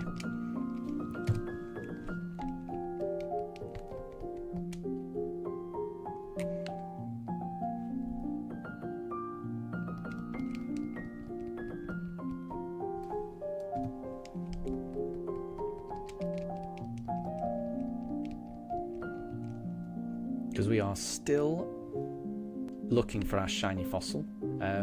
I'm very happy that I've not lost all my fossils so far this stream. That's a big achievement for me. And Erazushi, you definitely prefer cartridge over digital as well, but you don't think you'll have trouble selling a Pokemon game on eBay. Yeah, that makes sense. Not a lot of people really play mainline Pokemon where you live. Oh, really? I assumed Pokemon was a pretty worldwide addiction, honestly. Didn't realise. And Calamari, how are the fossils? You're also shiny hunting Shield on. Oh, nice. Oh, that's awesome. Well, good luck in your hunt. Good luck in your hunt. So the hunt is going fine. I must say, so far this is the hunt I'm struggling with the most. I think I found the briefcase hunt easier than this. I don't know why I'm struggling with it, but I am definitely struggling with it. So I think this might be like the 5th day, maybe, of hunting for fossils. And I've already, out of 5 streams, I think it's 5, but it's about 5, however many, out of however many streams I've done so far of this hunt, in 2 of them, so almost half of them, I've messed up the saves and I've lost all my fossils. So it's a hunt that it shouldn't require concentration, but it is requiring concentration on my part, because I've lost my fossils twice already. So I'm desperate not to lose it a 3rd time. So in that sense, it's quite a stressful hunt. I never anticipated this hunt would be more stressful than the Great Marsh hunt, but at the moment it's proving to be that. Because at least on the Great Marsh hunt, I was prepared to lose the shiny at any moment. Like, I had mentally prepared myself for that to go wrong. I was not prepared for this hunt to go as badly as it's gone so far. So it's been a bit of a shock. But so far today, it's been going well. So, whilst I'm in a groove, it's quite nice. But at the moment, there's always this lingering worry in the back of my mind that I might mess up the saves again and lose all of them. And it takes so long to get fossils. It really does. And Calamari, so your profile pic is Malamar with a heart around it. Nice. Thought it was. I must say, I do like the way that they are revealing the Mega Pokemon. Like the news report about my friend Malamar, I thought was pretty cool. The Mexican wrestler promotion thing that they did for Mega Howlucha, I thought was really cool. The creepy Resident Evil-esque horror video they did for Mega Victory Bell was really cool. So I like all of the way that they're marketing these new Pokemon, the new Mega versions of the Pokemon, I should say. I think it's all very creative and different, and I do like that. I do appreciate that.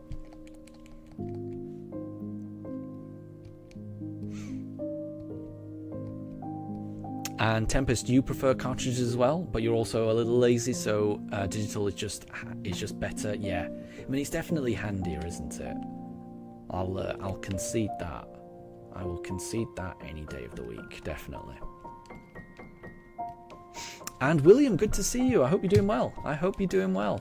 You're taking a break from your Sword Shiny Only challenge after you defeated 850 Rookie D. Oof. And I don't blame you, because what you don't want to do, you don't want to get burned out. So, yeah, it definitely makes sense just to take a break. It's something you can always return to. And when you do return to it, a shiny Rookie D will be worth it, definitely. But it sounds like you've put in quite a bit of time already. So whenever you do return to it, I wish you all the best of luck.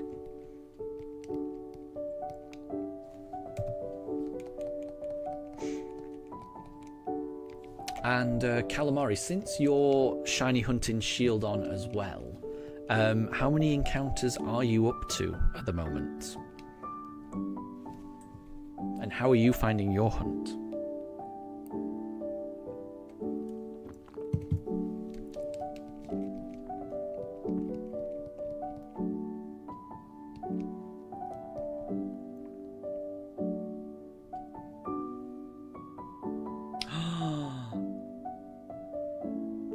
Calamari, thank you for that tip.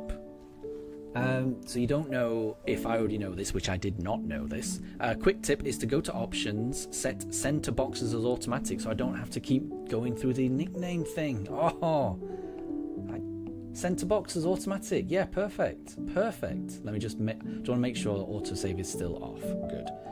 Then we're going to save. I'm going to save. Yep. Okay. And then we're going to save here to lock in those settings. I've made that mistake before. Okay, thank you, Calamari, because I did not know that. That is a big help. That is a massive help, actually. Thank you. And you're 4,800 deep. Oh, you've gone over odds. But you took a break about a month ago and you just started it again today. Well, best of luck. Yeah, you've already put in the time there, haven't you? So I really hope you get it soon. Really hope you get it soon. And William, you've already put in 16 hours so far looking for that Rookie D. Oof. Same again. Surely it's just around the corner. Hopefully. That is, and also Calamari, that is definitely saving time, so thank you. I do appreciate that. That is definitely saving time. You could select don't give nicknames as well. Have we got that? Let's have a look. Don't give nicknames. Let's do that as well.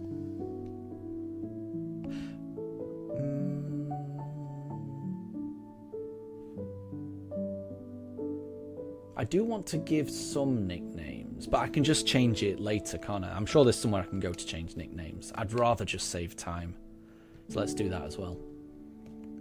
Perfect. Thank you. Let's do it like that.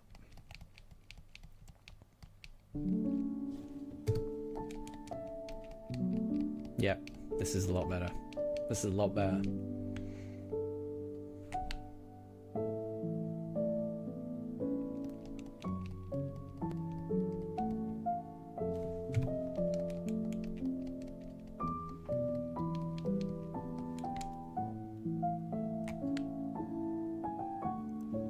And William, you're also on holiday right now. It's lovely and cold where you are, and it's a lot easier to stay up later without putting on all the fans. Nice. Well, I hope you have a very nice holiday and break.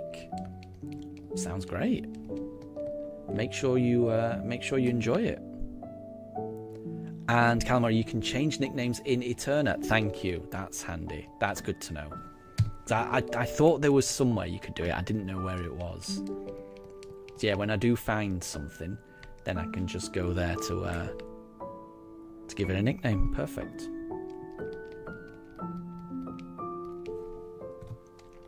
Yeah, this is a lot better. Thank you so much, Calamari. This is a lot better.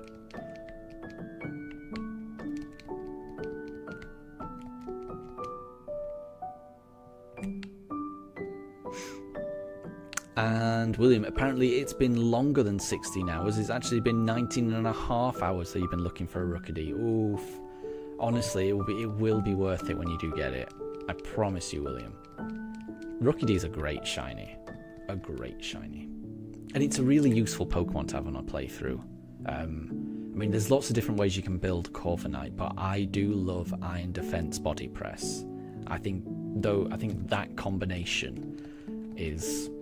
It's a good move combination, that, because it's like you're increasing your defense, but by using body press, not only are you increasing your defense, but you're increasing the power of your body press each time. It's, yeah, for enemies that don't like fighting moves, it's great.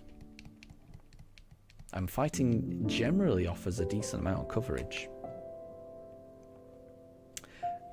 And no problem at all. Thank you very much for stopping by, Calamari. You've shaved off a good amount of time for me on each encounter, so thank you. You're going to head out for a bit and you'll be back later. No problem at all. Thank you very much for the good luck. I'll catch you later. And good luck on your hunt for the shield on. I'm hoping to get a shield on as well. So best of luck to you.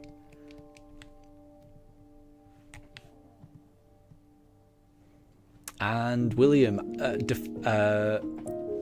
what is it? Iron Defense and Body Press Corviknight is what you've always used as well. It's a good one, isn't it? Yeah, that's my favourite. That's my favourite combination as well.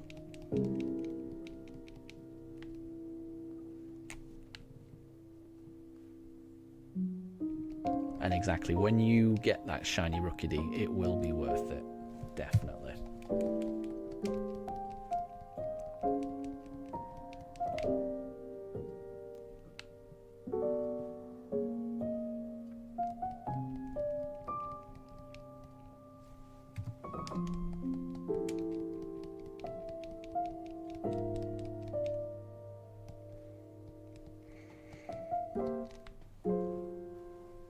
And William, to save time, all you're doing is encountering the Rookidee and then running away rather than defeating them. That's fair enough.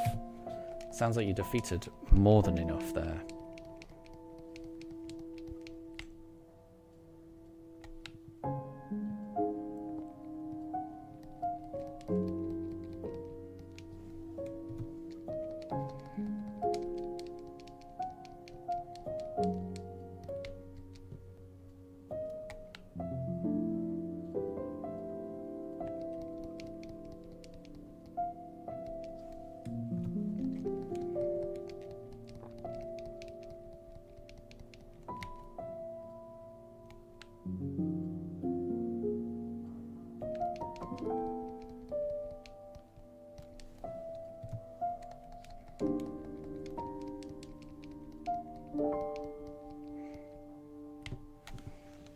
Bear with me. I'm just going to open a window because it's starting to get a bit warm in here. Bear with me.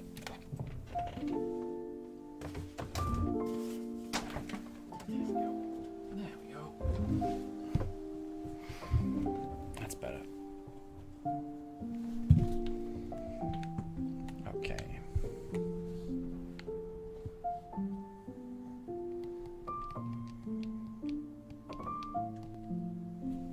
Nope.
And William, you just discovered Poke Rogue, and it's tons of fun. Okay. I've never played that, honestly. Is it like a fan-made game, or is it an official game? Oh, I we're out of fossils. I think we're out of fossils, so we'll reset.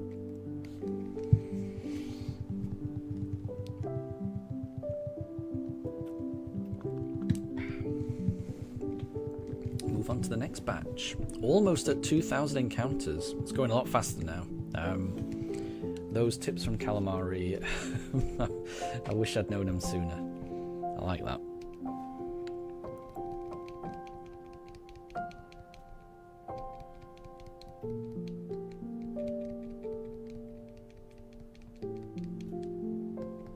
Ah, it's a fan-made game. Gotcha. Oh, and it's a browser game. Okay.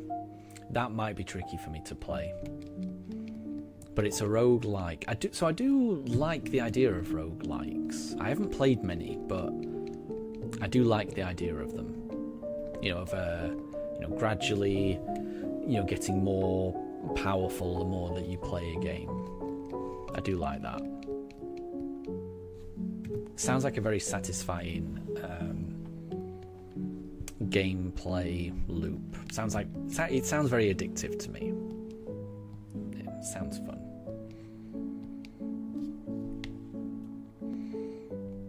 Mr. Rubgrub, 8,540 and still no shiny Chimchar. Ugh. You don't want to give up, but no, I know how you feel. I know how you feel. You've just got to keep going. Honestly, it will be worth it when the Chimchar shows up. It will be amazing. It will be amazing.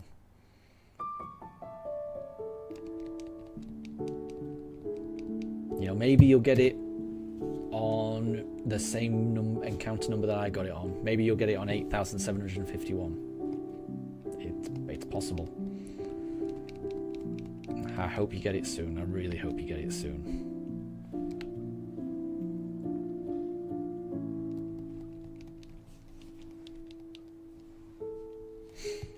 Oh, and Amelia, am I live tomorrow? Yes, I will be. Yep, so I'll be streaming tomorrow. So I'll be streaming tomorrow on the Sunday. I won't be streaming on Monday or Tuesday because I'm going into the office on both of those days, which is unusual for me. But yeah, I'll be in the office on Monday and Tuesday, so no streams. But I should be able to stream on Wednesday. But this, my midweek streams, all of my streams, it's dependent on me not losing all of my fossils. If at any point I lose all of my fossils, then I'm going to have to take a break and just do some fossil farming in my own time.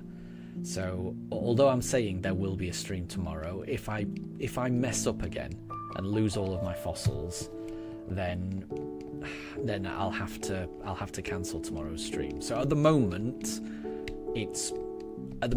yeah, I'm definitely going to be streaming, but I just want to make sure I don't lose my fossils. That's the most important thing.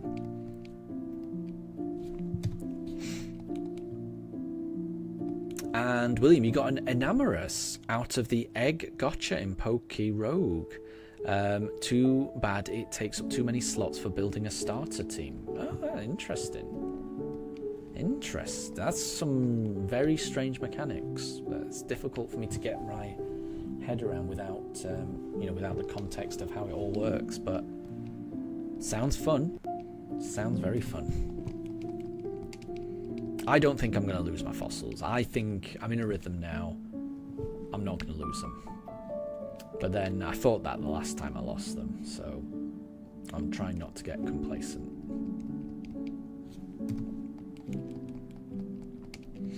Getting very close to 2,000. Very close to 2,000.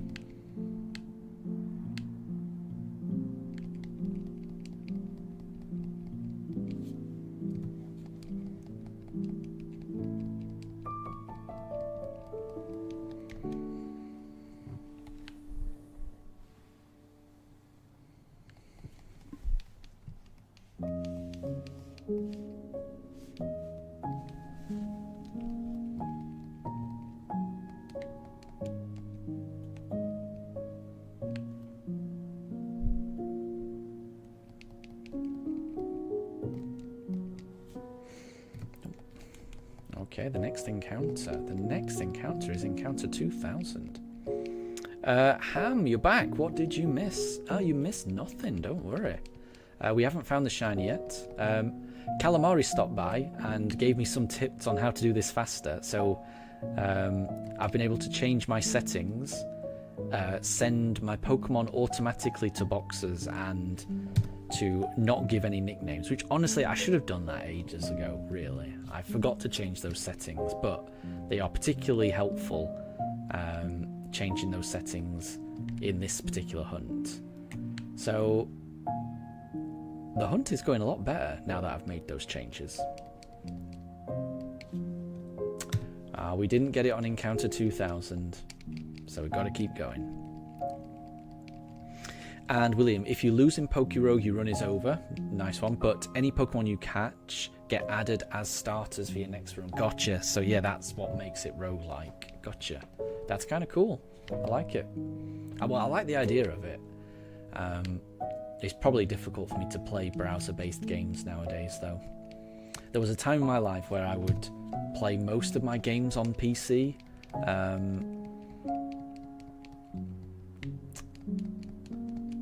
But I don't. It's difficult for me to find time to do that anymore. I'm much more of a TV, playing on my TV kind of person nowadays.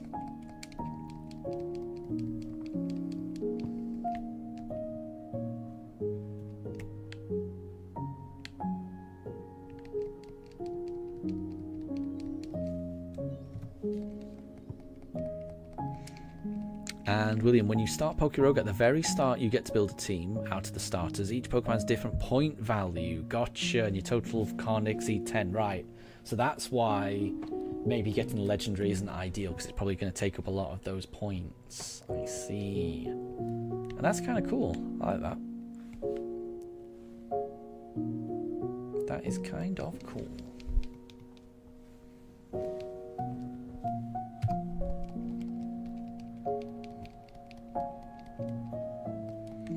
Okay, let's trade in these 3 Cranidos.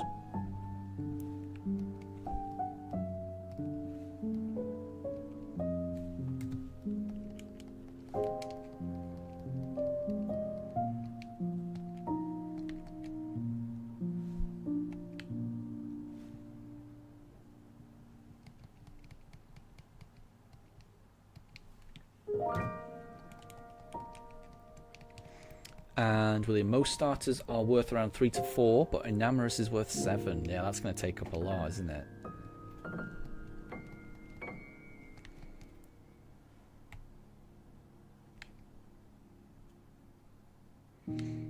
Oh, and Weenie, you're actually Bulba King. Gotcha. But you've changed your name because you lost a bet with someone, and the forfeit is that you have to name yourself Weenie for a week. Well, fair enough, no problem at all. Well, good to see you, Bulba King, then. I thought I recognised the profile picture, but I wasn't sure.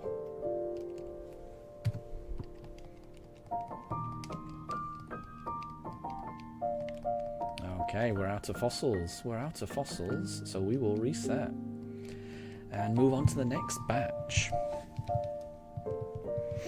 And Bulba King, fair play to you for following through as well, because there's some people who would be a bit, if they lose a bet, they might not want to follow through, but fair play to you for following through and honouring the spirit of the bet. That's good.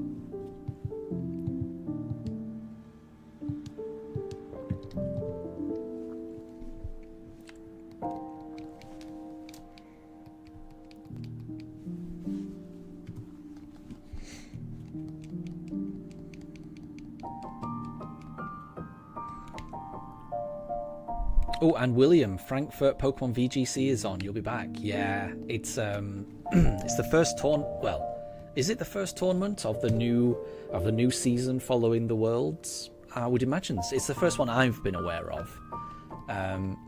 So I'll try and catch some of it after the stream, because I enjoy a good VGC stream as well. I love seeing all the different team compositions and watching all the battles, and I think all of the commentators that commentate on those streams are really good. It's a fun time. I do like weekends where there's a Pokemon tournament going on. So no problem at all if you need to hop off to watch that, because I don't blame you. A part of me wants to do exactly the same. a part of me wants to, just watch that as well. But the bigger part of me wants to find this shiny. But there's definitely a part of me that wants to just sit back and watch that VGC thing.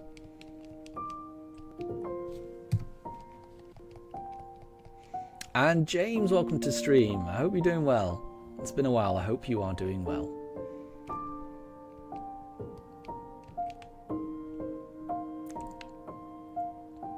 The Poochers and I are doing particularly well.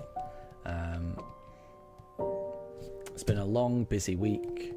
The Poochers are snoozing, but we're all really good. Erizushi, it's the first one streamed for sure, but you don't know if there's some stuff that doesn't get streamed. That's a very good point. Yeah. Yes. That is a fair point. There probably are other tournaments in the background, right?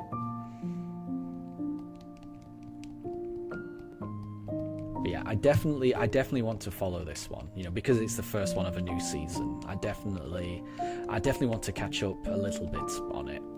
So I'll probably watch the last bit, just so that I know who's in Top Cut and things like that. And I guess it's in my time zone as well, or pretty much, Frankfurt. That they'll only be 1 hour ahead if it's Frankfurt. I'm pretty sure it's just 1 hour ahead.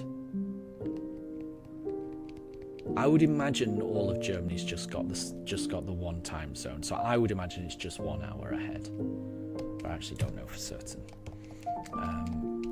But yeah, that makes it a little bit easier for me to catch it as well. Whereas, sometimes when it's one of the North American tournaments, the time difference makes it a little bit tricky for me to watch all of it. But the European ones I find a lot easier to, a lot more convenient for me to catch. Okay, actually, I didn't notice that. We are currently on 2019 encounters, so we've gone past the number of encounters that it took to get Moondrop the Starly in the Great Marsh. So this is now our third longest shiny hunt. Will it surpass Eterna Forest? That's the thing. And William, you're back. You joined literally as it ended. What? What, has the VGC can't have ended already? Surely. Has it? I've got I would have thought it would have gone on for longer than that. Interesting. Well, I will be trying to catch up on what's happened once I finish this stream. That'll be one of the things I'm going to be catching up on this evening. And Amelia, your guess is 2025. Nice. And Bulba King, only 4 more until we get to 2025. Yeah, well, only 3 now. It's going fast, isn't it? It's going fast. How good would it be if we got it at 2025? In the year 2025? I'd like it. I'd be happy with that. Let's see if the Poké Gods agree. And William, the fights are over for now. They're just interviewing. Gotcha. Just William, I'm sure you wouldn't, but just as a reminder, if possible, don't let me know who has made it to the particular rounds or anything like that, because I won't be able to watch all of it, but I will be watching a little bit. So I don't want, if possible, and I know sometimes it may just get spoiled just because it'll be on a notification or something, but if possible, if that could be kept, if the the actual names of the people and how they're doing could be kept out of the chat, I would appreciate that, because I do want to watch a little bit of it.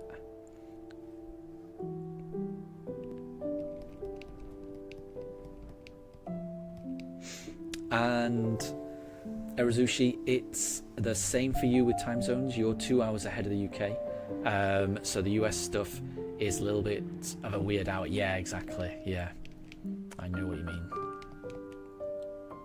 And William, you're not a spoiler person. I thought I thought so. I just wanted to make sure, because it may be that someone else adds to the conversation and mentions it. So I just thought it was worth mentioning. But I know you're not a spoiler person. I don't think anyone really is. And well, that's the reason I wanted to mention it, because I think most people would not consider that a spoiler. Like, what is happening right now in VGC, it's not really a spoiler because it's actually happening. But it's just I would appreciate just to be, when I do get around to watching it, not knowing.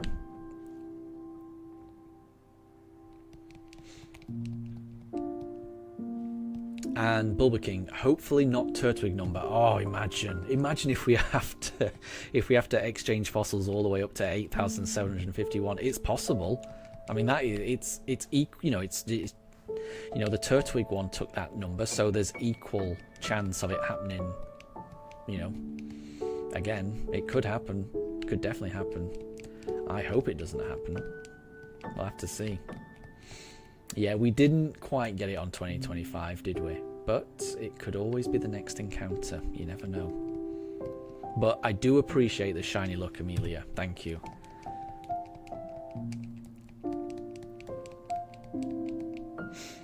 And Tempest, the thing with VGC streams is that they basically last all day. That's what I was thinking. So yeah, I mean, I won't be able to catch up with the whole thing, but I think...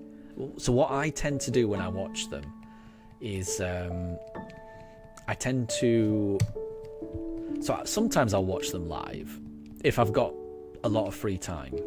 I do like to watch them live. I'm not gonna lie. If I've got the free time, I like to watch them live. If I don't have the free time, what I will do is I'll watch it the next day and I'll watch the fights. But then the in-between bits, I'll just you can just kind of fast forward through a lot of it. Because there is a lot of filler in those streams. It never feels too bad when you're watching it live, but if you're watching a catch-up, then there's quite a lot of bits that you can just kind of skip through. Because I do like hearing what the casters have got to say, but I'm generally more interested in what they've got to say, like just immediately ahead of a particular match. Their thoughts on particular team compositions of two particular trainers, their history and things like that. And also the immediate aftermath and the interview I quite like.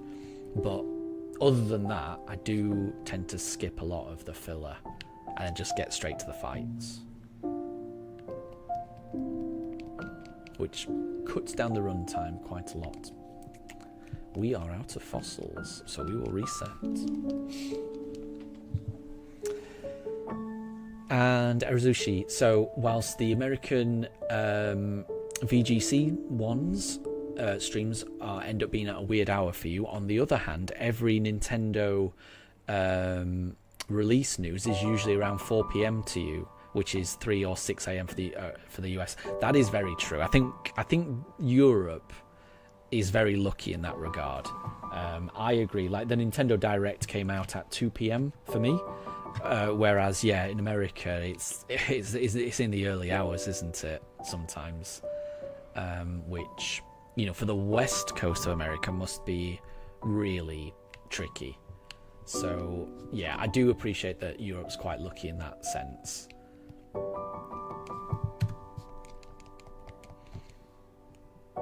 But then Europe is unlucky in some senses, because of the recent Miraidon and Koraidon shiny release methods. I'm not sure if everyone is aware of this, but shiny Miraidon and Koraidon will be releasing very soon in Japan and North America and Australia, but that's it. So Europe and the rest of the world don't get it just yet. I'm hoping they do release it to Europe and the rest of the world soon, but I don't know when that will be.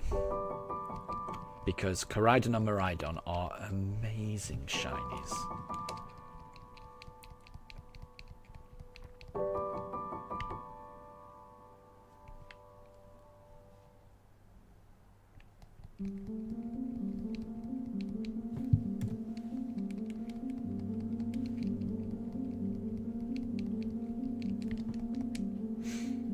And William, what's funny is that you found a way to make Soar's book good in competitive. Oh, that's kind of cool. I do like, you know, underutilized, underrated Pokemon being used effectively. That's pretty cool. I like that. And Amelia, Wayfarer is currently in Area 0 under... There you go. It sounds like Wayfarer's going to finish that DLC pretty soon. It's making good progress on that.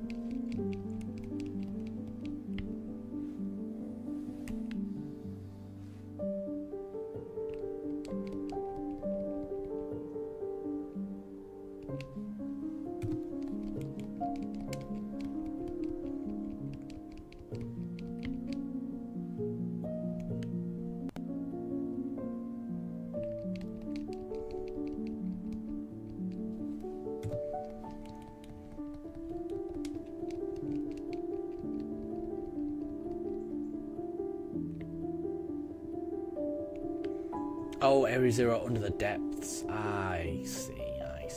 Yeah, you have to go really far down, don't you? You go in that elevator and you go down, down, down. It's quite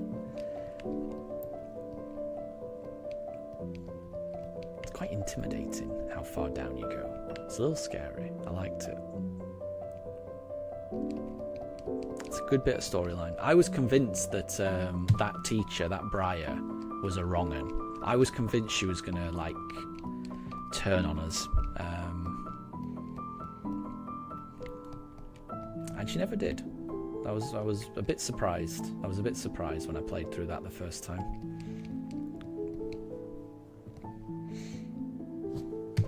And Arazushi, you saw that, but living around the Middle East, you usually get 0 local distribution. That's a shame. You should check the Nintendo store that you have where you are, but you're not hopeful. Yeah, that's a shame. That's a shame. Hopefully they do release it in an accessible way for you. But I guess we'll have to see.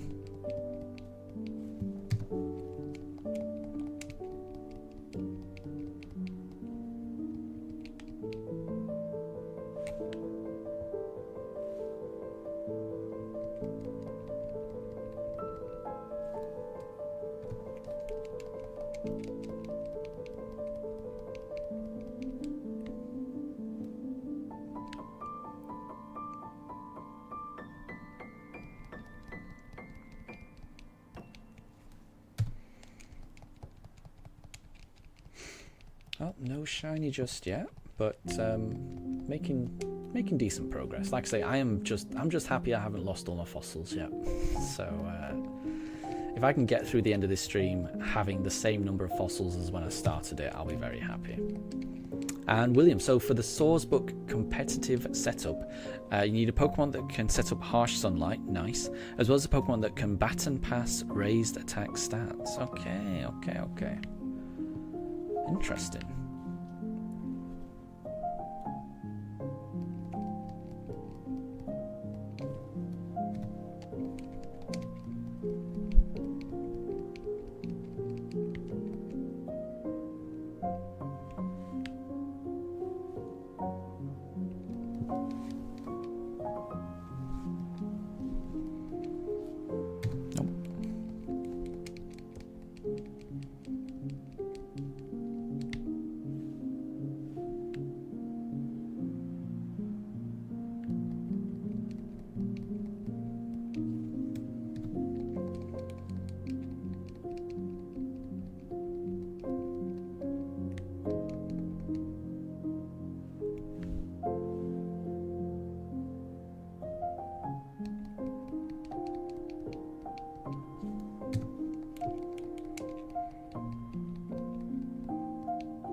we're out of fossils again, so we'll try again.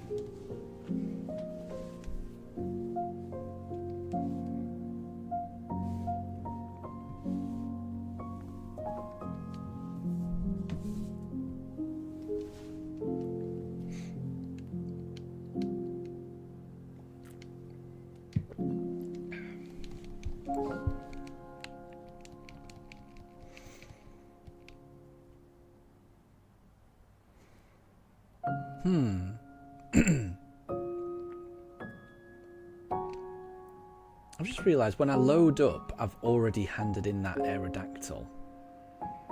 So I have messed up a little bit, because I honestly don't know when the shiny gets generated. Whether it gets generated at the point you collect it, or at the point you drop it off. If the shiny gets generated at the point you drop it off, then I shouldn't really count that Aerodactyl, because it'll never be shiny. So I think I've lost one. So if that's the case, I have lost one fossil through this saving that I've done. But that's not the end of the world. That isn't the end of the world. I don't mind just losing. Actually, no, I've lost quite a few. I did. So I've only got. Oh, ooh, that was my only amber, right? So I started the day with 3 old ambers, and I've now, at best.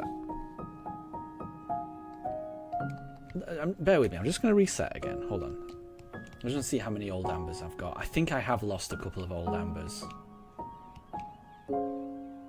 That must have happened when I was changing the settings, like the box and the naming thing. Which definitely has saved me some time. And it's not the end of the world to lose a few fossils, because I've got the majority of them. But it is just another example of me just losing fossils. Let me just have a look. So how many do I start with? Yeah, no old ambers, right? Because I must have saved... Right, so... Okay, yeah. So I've lost a few fossils today. Not loads. I think I started the day on 3 old ambers. Fair enough. So I'm not going to count the Aerodactyl, because I think I'm worried that that is a fixed thing. I mean, if it does end up being shiny one of these times, then great. But I don't think... I'm worried that... I'd rather undercount my encounters. So we're not going to count that. And we'll start with this. Okay. Yeah, I've got a feeling... Well, I know for a fact I've lost a couple of old ambers there. But that's better than the last stream where I lost all 20.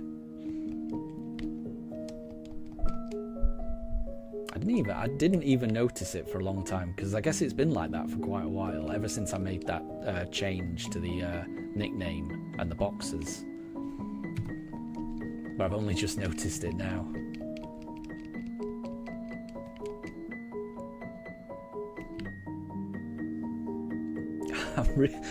I am really bad at this, obviously.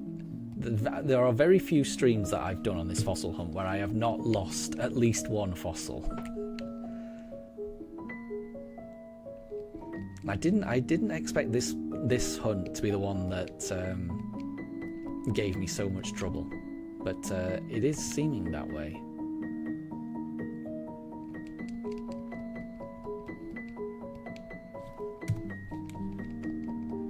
Oh, and William, actually I missed that. William, it's determined upon receiving.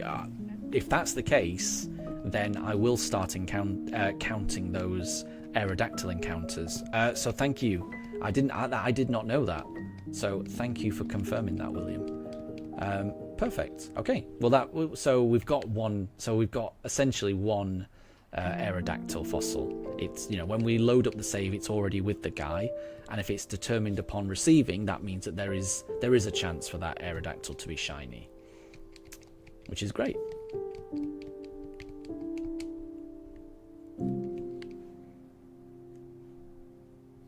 And Amelia, thank you for the shiny look. It's always appreciated. And I really feel like I need it for this hunt. I just feel like there's something about this hunt that it feels a little cursed, if you know, and I feel like I feel it all, and everything that's gone wrong has been of my own doing. I just want to stress that it's not like I'm having bad luck or anything. I just feel like I am cursed into making mistakes on this part of the run, just because I've lost so many fossils through saving incorrectly. I never thought that the saving thing would be the thing that I struggled with, but clearly it is. So I will be very glad once this part of the hunt is over. Just because I am petrified of making more errors with saving.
Okay, I didn't even notice this, but we have gone past half odds, right?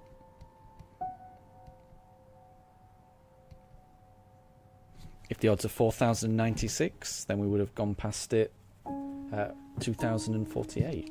So we've gone past half odds. Haven't found it yet, but it could always be the next one. You never know.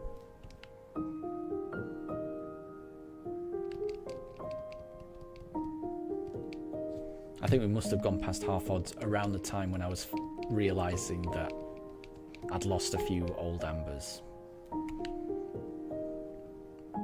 Because that was a slow realisation for me. It could have been a lot worse. So I guess I'm quite relieved, because yeah, that error with the saving that I did there, that could have been a lot worse. That could have been so much worse, actually. I could have lost a lot more than just 2 fossils. Because I think that's what it amounts to. I started the day on 3 old ambers, and now 1 old amber is behind the desk and I've lost 2 of them. And because it's behind the desk and we haven't received it, it is still live. It still has a chance to be shiny. So yeah, I've only lost 2 old ambers. That's not bad. For making a mistake, that is the best case scenario.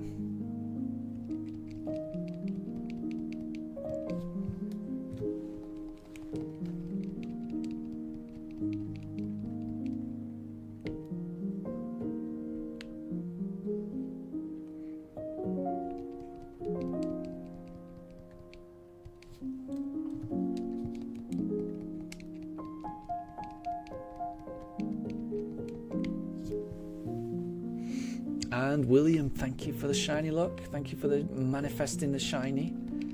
It could be the next encounter. You never know. You never know.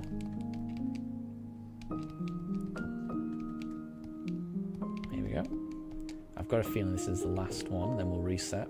And then when we reset this time, we will count the Aerodactyl, since we now know that it's determined upon receiving. Yep, we're out. Okay, so reset. And let's see. Amelia, you're going to guess 2,100. I hope you're right. We're pretty close to that. I hope you're right.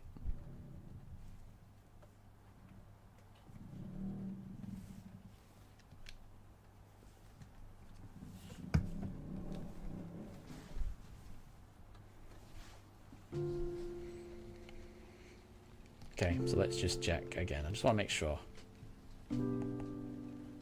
Yeah, no old amber, and then there's one old amber in behind the desk. Yeah, we've lost 2. That's fine. And it's not shiny, but it could have been because it's determined upon receiving. So that could have been shiny, which is why we're counting it.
getting very close to 2,100. Very close. The next encounter. Could it be a shiny Cranidos? We're about to find out.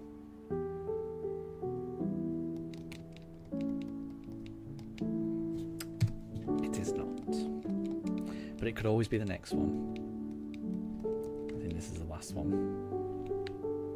Before we reset and try again.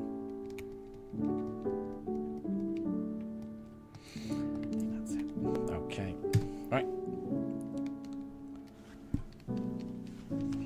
Let's see what this next batch is like.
Oh, forgot we didn't have any. I'll have to reset.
let's try the next batch.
next batch.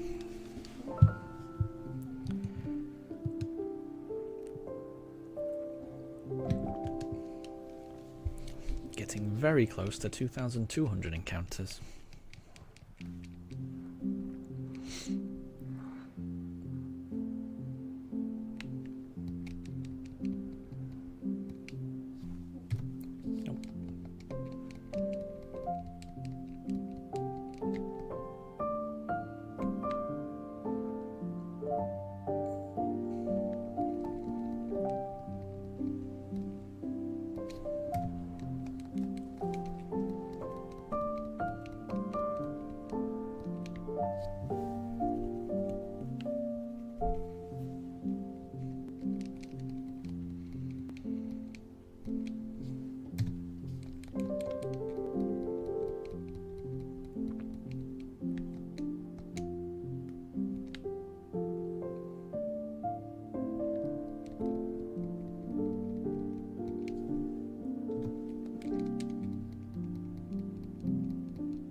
And Amelia, Wayfarer's beaten Terrapagos. Nice one. Did he beat Terrapagos first time?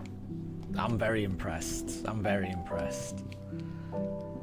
Like I say, I always struggle with Terrapagos. It does not make any sense to me whatsoever.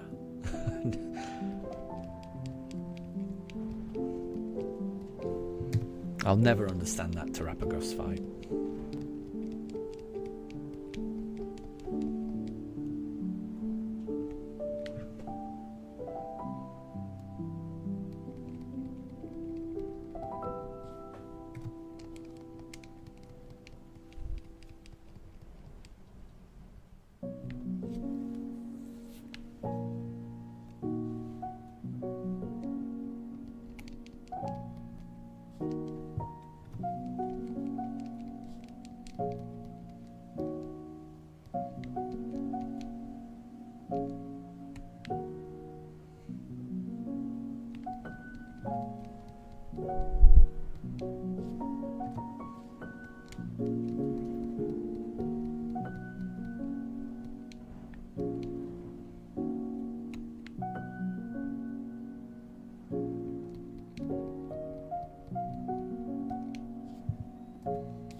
Ah, he's watching the credits. He must have done then. Yeah, I would imagine the credits only roll after beating Terapagos. Nice one.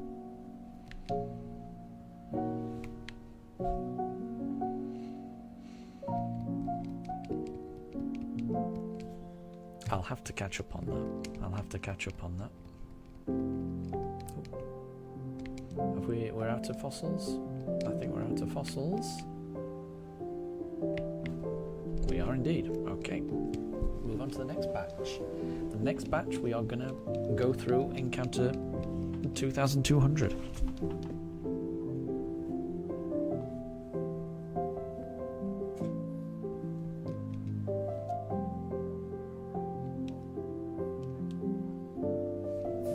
I can hear a dog barking outside, so Daruk might start barking.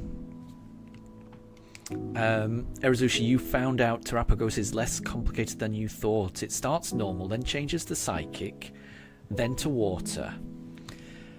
Yeah, but how do is it ever explained in the fight why that happens, or that has happened? Because that does sound familiar, like that. Yeah, I can imagine that being the case, like from what I remember of the fight. But is there any? Does the game tell you that? Or does the game give you any hints as to that? Because it just feels very arbitrary. Because I don't think that's how Terapagos works normally, outside of that battle. But I must say I don't know too much about Terapagos. I don't think I've really used it very often. The battle felt arbitrary and odd. And it may well be because I missed some clue that would give me a hint as to what its new typing was, or that its typing had changed. I'm sure I've probably missed it. Because I do tend to miss things. You know, I do tend to just, click the A button and just go through all the text, which I probably shouldn't. So it is probably on me. But I definitely found the Terapagos fight very confusing. Very confusing.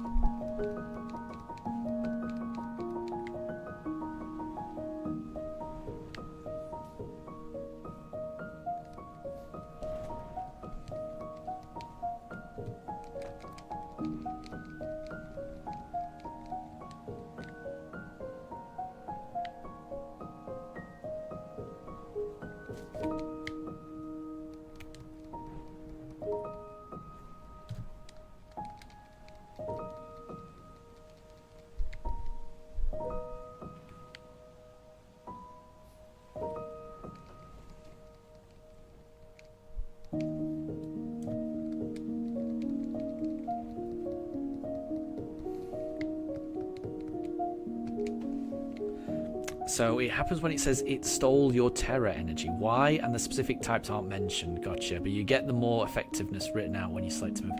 Yeah, so I guess you've got to figure it out. Yeah, I didn't think regular Terapagos doesn't work that way. Yeah. I must say, I found it it just seemed very arbitrary. And it just confused me. I do think it probably should give you a hint. But you're right, it can be worked out by, if you just use a variety of moves, you can work out, well, if water was not effective, if bug type was effective, then it would be psychic. I'm sure there's a way that you can figure it out, but yeah, I do kind of think that they should telegraph that a little bit clearer, personally.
Oh, and Erizushi, you don't even need to use the moves. You can look at your team's summaries and it will tell you. That's true. Yeah. That's a good point.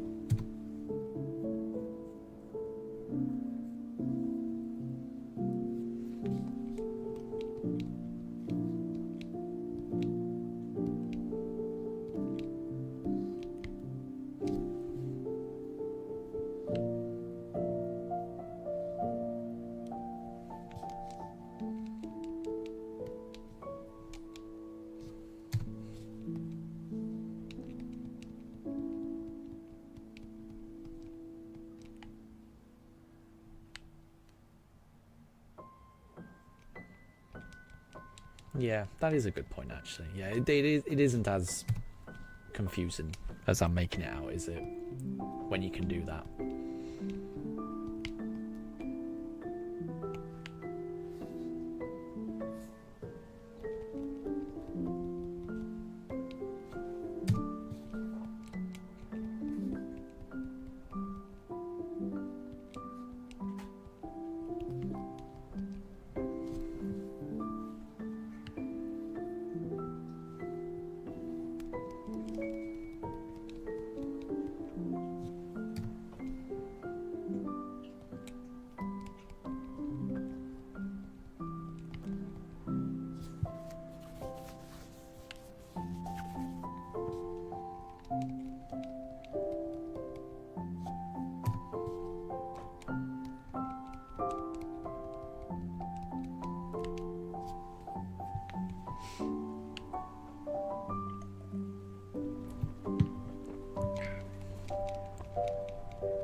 Okay, I think we're resetting.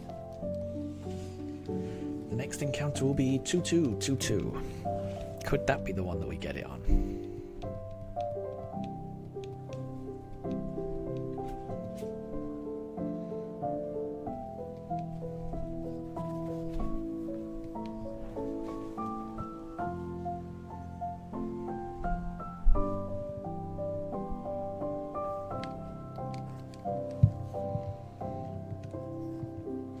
No, that wasn't Aerodactyl. Okay, it is 3 o'clock as well in the UK, and both of my poochers are out of their beds, which is not a good sign. Not a good sign at all.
And Deb, good morning.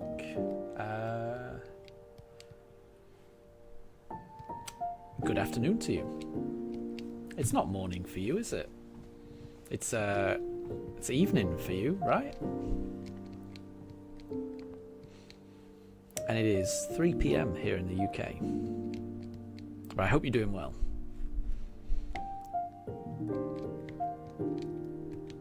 You haven't missed anything. We are still looking for that shiny.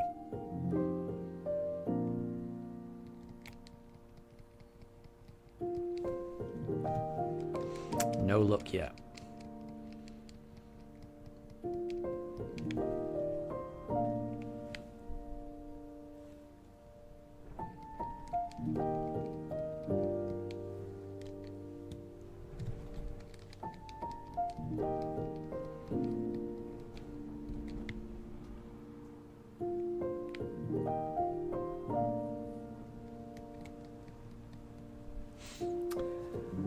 It's 7:30 p.m. but you've been you've been sleeping for the last 6 hours. Okay, then that makes sense. If you've just woken up, it's morning whatever time it is. Yeah. No, I'm with you on that one. Gotcha. But yeah, you don't know how well you're going to be able to sleep at night. Yeah, that would worry me as well. Yeah.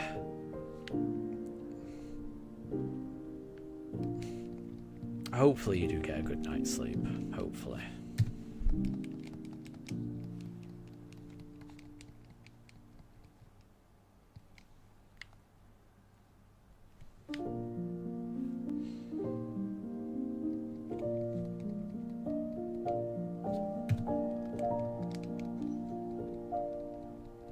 So we're getting through encounters quite fast, I would say, but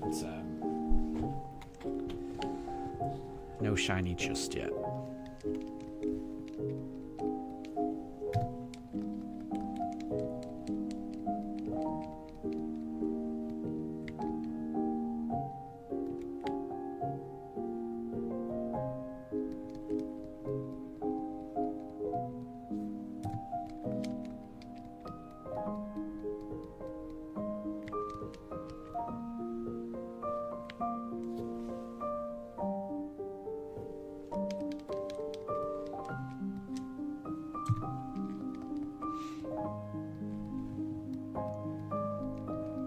And Deb, you're sleepy again after waking up. You don't know why you're so sleepy today. Ah. Well, I mean, I would advise staying up definitely until your normal bedtime. If you've already had a bit of a nap today. And then hopefully that means you can sleep through the night. And you'll feel better if you just sleep through the night and, you know, get into a good sleep pattern. Amelia, your guess is that we get it on encounter 2300. We're not far off, are we? I hope you're right. I hope you're right. Because that would be massively under odds again. So I would like that. We'll just have to see.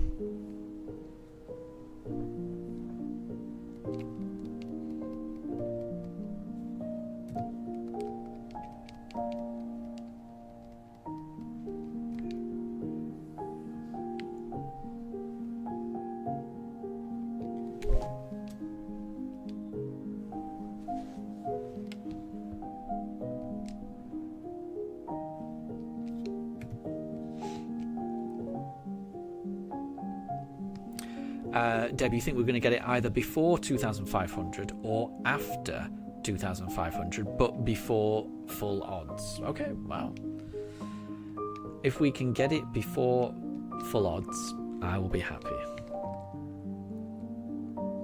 But I will say we've had 4 under odds hunts in a row, so maybe we are due an over odds hunt one. You know, who knows?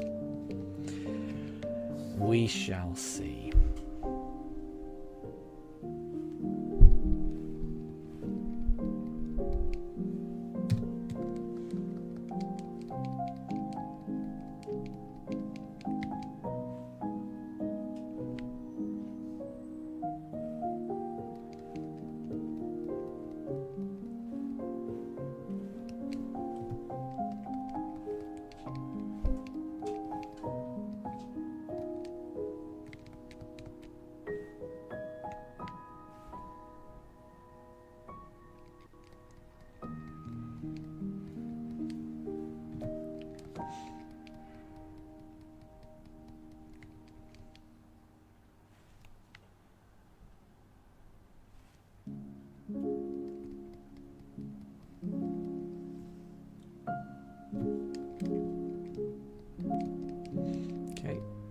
last fossil before we move on to the next batch.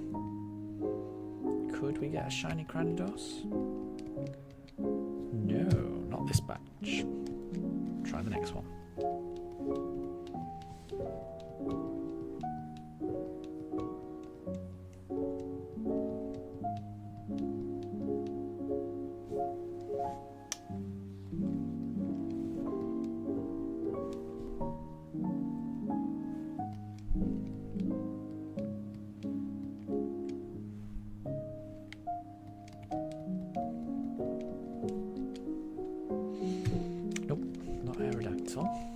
Try the next one.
And Deb, so all of the hunts have been in a pattern. The first was around 8,000. The second was half of it, 4,000. Then almost half of that were 1,500.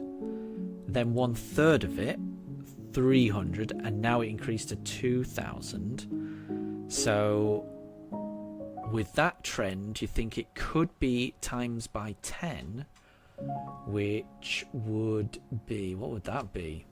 20,000. Oof, I hope not. But it's possible. 20,000, I mean, it's possible. It's probably that, like, 1% chance, but, someone's got to be that 1%, so it could be a 20,000 hunt. I hope not, but it definitely could be. Definitely could be. I would not back myself to keep all my fossils if that's the case. I'm pretty sure I would end up losing them. I've already lost 2 today. Hopefully that's the last of them that I lose.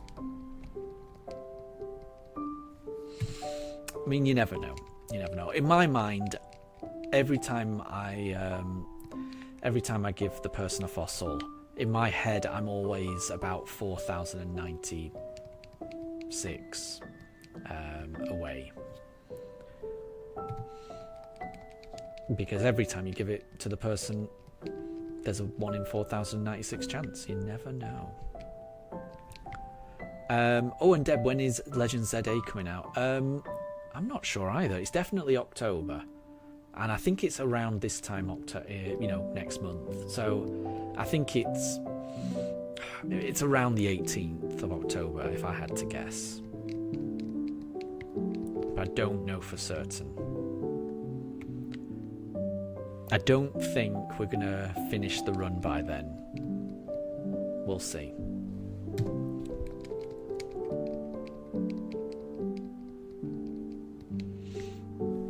I am finding it a little bit more difficult to find free time nowadays. Like, work's getting a little bit busier, things around the house are getting a little bit more needing of my attention. It is trickier to find time nowadays. Amelia says October the 16th. Nice one, nice one. And Wayfarer is at the Crystal Pool. Oh, I forgot about that. I forgot there was a little... there's a little cutscene at the Crystal Pool, isn't there, where you meet the professor as a vision that kind of rounds off the whole story, doesn't it? I'd forgot about that. And Deb, have I pre-ordered it? I have. So I've pre-ordered Legend ZA from the My Nintendo store in the UK, and they give quite a lot of pre-order bonus stuff, but it's pre-order bonus stuff that you have to pay for, unfortunately. But it looks pretty cool. There's a few statues, an umbrella randomly, a cup, a baseball cap. I can't remember what else. When it arrives, I'll show it all off on stream. Some pin badges, I think. No plushie though. The pre-order I really wanted was from the Pokemon Center, and I should have pre-ordered it from the Pokemon Center to get the plushie. I just dithered and thought it would be around forever, and I should know better because the Pokemon Center sells out. The Pokemon Center always sells out of stuff. And Deb, getting busy like you, busy life for both of us. I agree. Yeah. That's just, life comes first, doesn't it? You've got to prioritize real life first, definitely.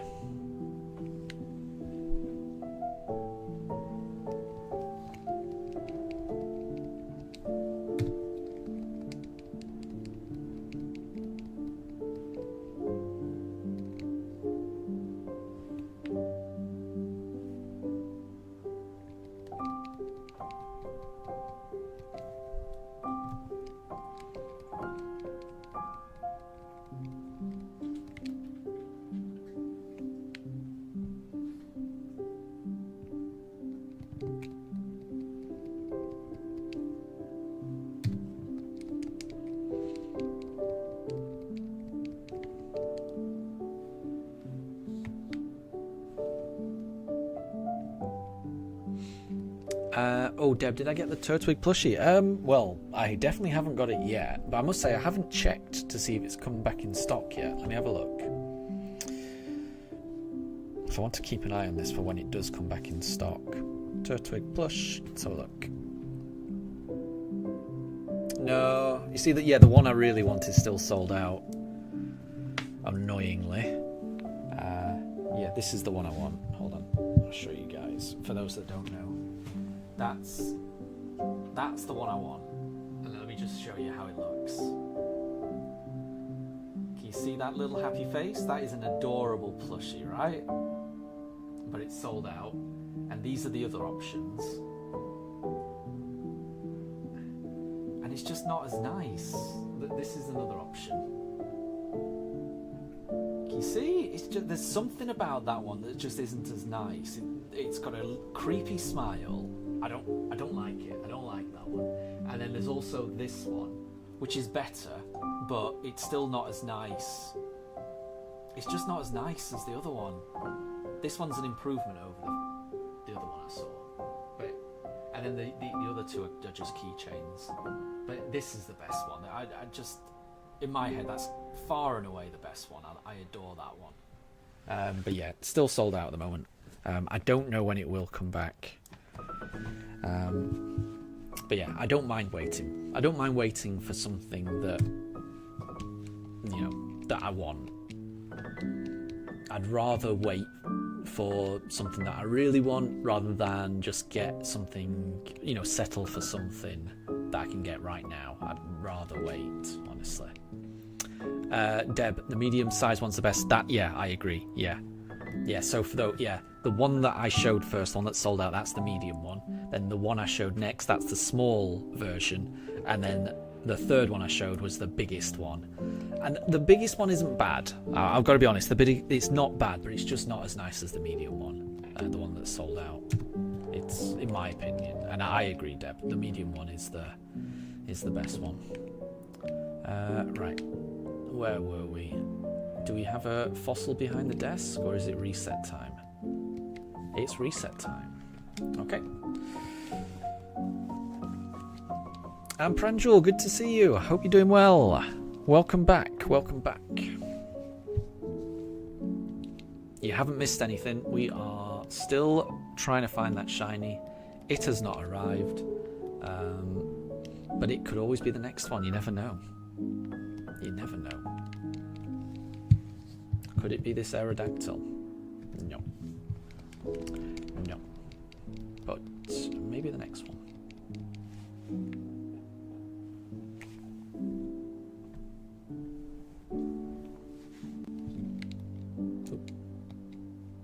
Oh, Yoshi fell down and got a little frustrated. Aww. And Pranjul, your studying for today is completed a bit early as it's Saturday night. Well done, well done. It's good to have all the studying out of the way.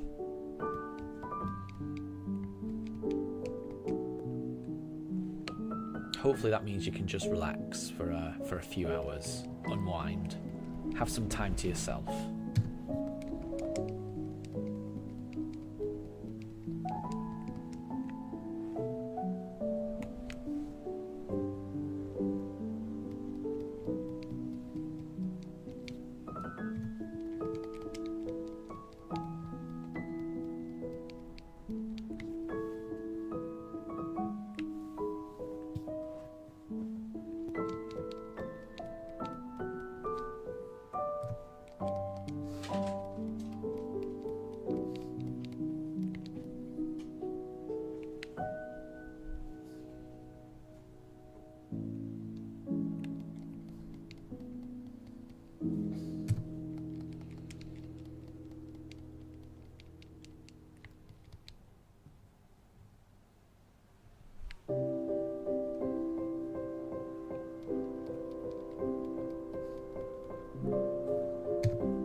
Okay, right. Next one is Encounter 2300.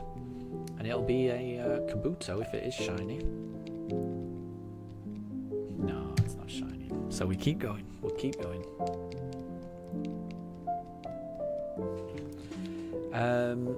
Pranjul, have I heard of the game Duck Detective, The Secret Salami? No. I have heard of Aviary Attorney, which sounds very similar. You know, it's a bird and a type of, you know, lawyer. But I would imagine it's very different. If anyone likes the Ace Attorney series, then I would recommend Aviary Attorney. It's the same style, but the art style is done. I forget the artist's name. It borrows a lot of like art from this, you know, 19th century French artist who used to draw anthropomorphic, you know, figures, like basically.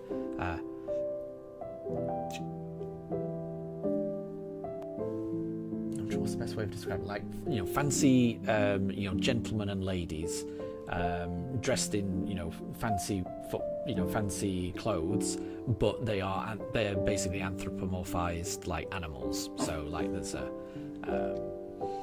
know, lions and tigers and birds and all kinds of different animals dressed as humans, dressed smartly. It's difficult to describe. It sounds, yeah, actually the way I'm describing it sounds rubbish, but it's a very distinctive art style, and it's a good game. It's quite funny. But I have not played Duck Detective though. It's for Android and PC, but not Nintendo. Well, I'll see if it's on Android, because I do have an Android at least. Pranjul, objection, classic Ace, exactly. Those are fun games.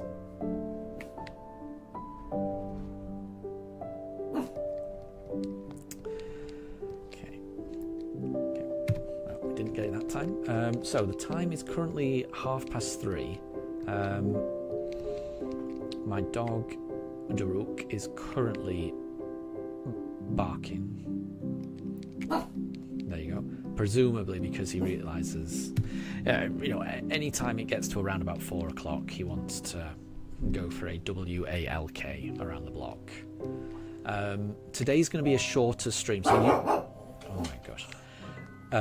Usually I would stream until about 7 p.m. So, you know, usually I'd be streaming for another 3 hours.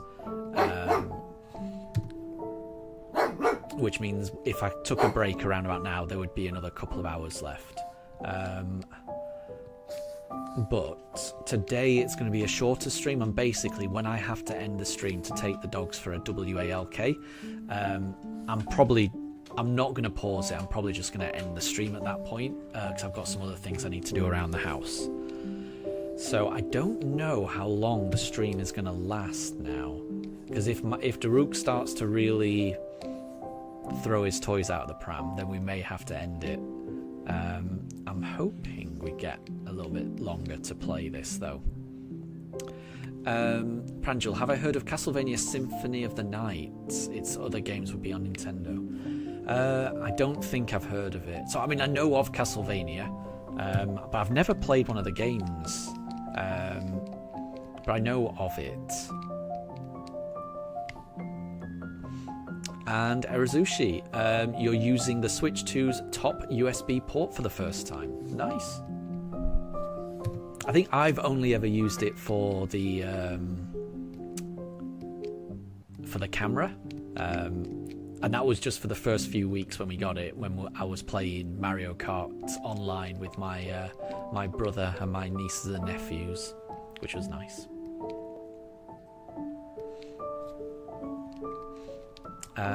And Amelia, you've just got a new shiny in TCG. Well done.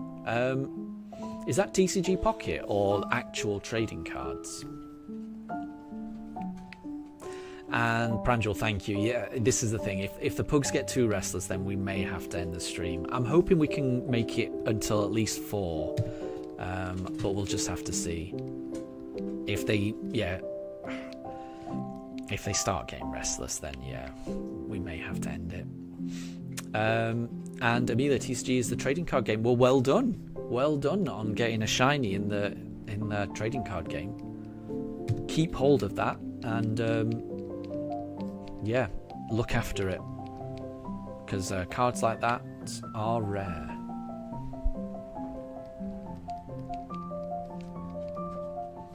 I've only got a couple of shiny cards.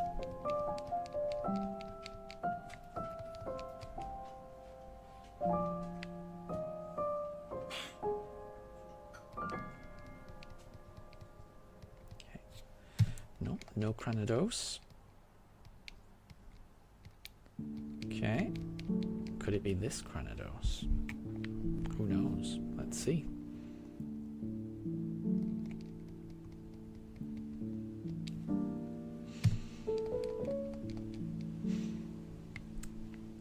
And Erazushi, you didn't get the camera, but you don't do a lot of multiplayer. Fair enough, it's not much use, but charging while on tabletop mode is very nice. Yeah, that's true actually. That is true. So yeah, you can play the game with the stand, whereas on the old Switch, if you're using the stand, the USB port will be on the bottom, so you couldn't use the stand and charge it at the same time, unless you had some fancy dock thing that you had to carry around, which would be a pain. But yeah, being able to just not have to worry about something like that, put it, use the kickstand, and then you can charge from the top. Very nice. It is handy. It is handy.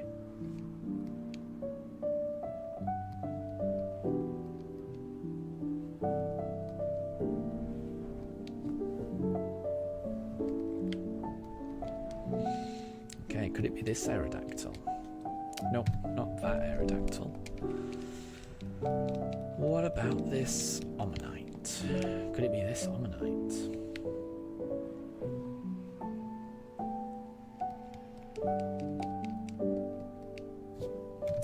Not that one. Maybe it'll be the next one.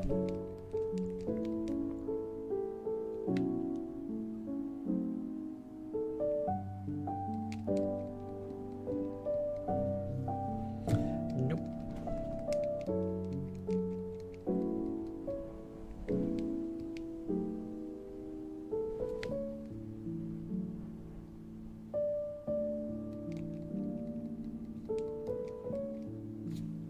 well, the pooches have settled down again, which is a good sign.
And Arazushi, there's an accessory for the Switch One called a charging stand. Yeah, I think I've seen that. That connects to the bottom port and makes a better stand than the old one. Yeah, the original Switch had a very poor kickstand, didn't it? It didn't feel like a kickstand to me. It felt like one of those where you'd kind of lift up a panel to insert like an SD card.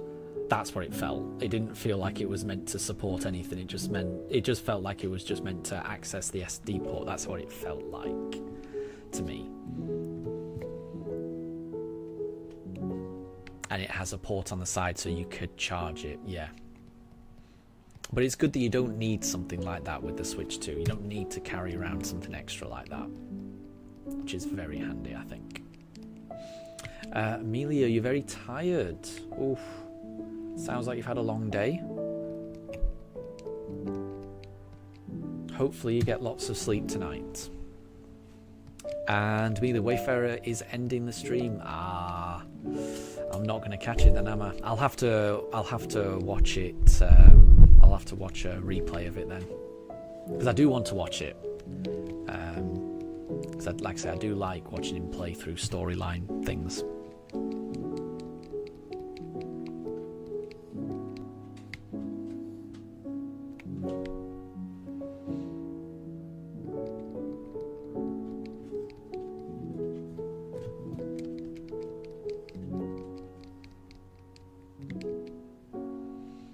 See if it's an anorith.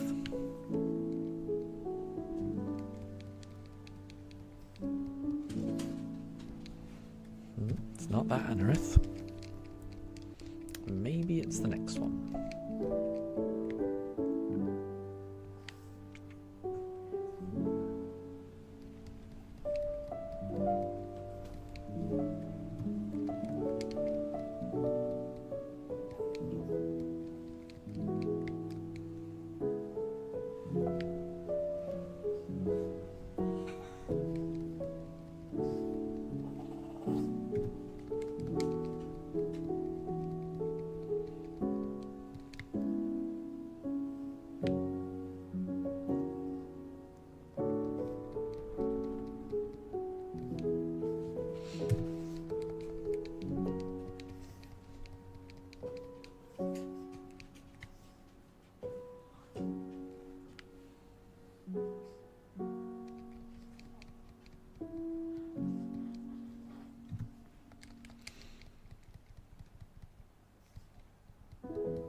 And Calamari, welcome back. I hope you're doing well. Thank you very much for those tips earlier about turning off nicknames and sending to boxes. It has helped. It has helped, so thank you. We haven't found the shiny, but it's going a lot faster for me, so that's definitely a plus. No shiny shield on for you either. That's not fair, because you've gone over odds, haven't you? hopefully it's around the corner. I really hope it's around the corner for you. I'm hoping to get a shield on, honestly. I've got a little bit of a selection, but the shield on is the one that I would really like. It's a really good shiny. So fingers crossed, I hope you get it. I hope you get it.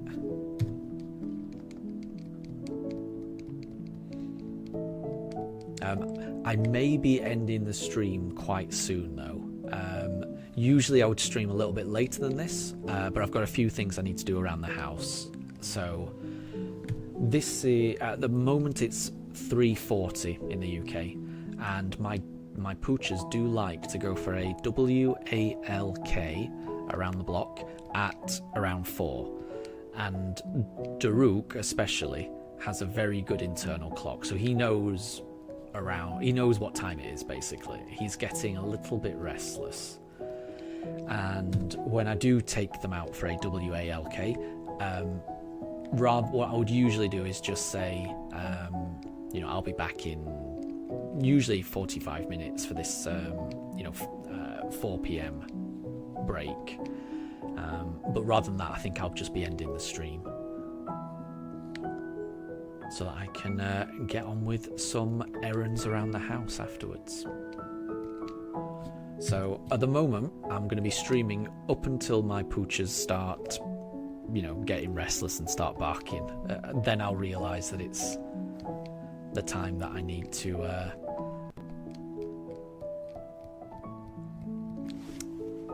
give them a break, really. And Bulba King, welcome back. I don't know if you've been here the whole time, but I haven't seen you post in chat for a while. That's all. You may have been lurking, which there is no problem with that whatsoever. That's the way that I tend to do whenever I watch a stream. I tend to lurk.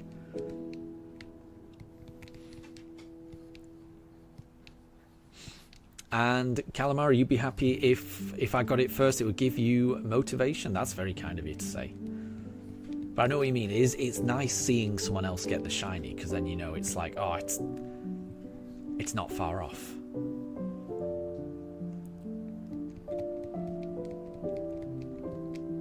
But I will say I have been very lucky recently on my shiny hunts, so it wouldn't be the worst thing if we go over.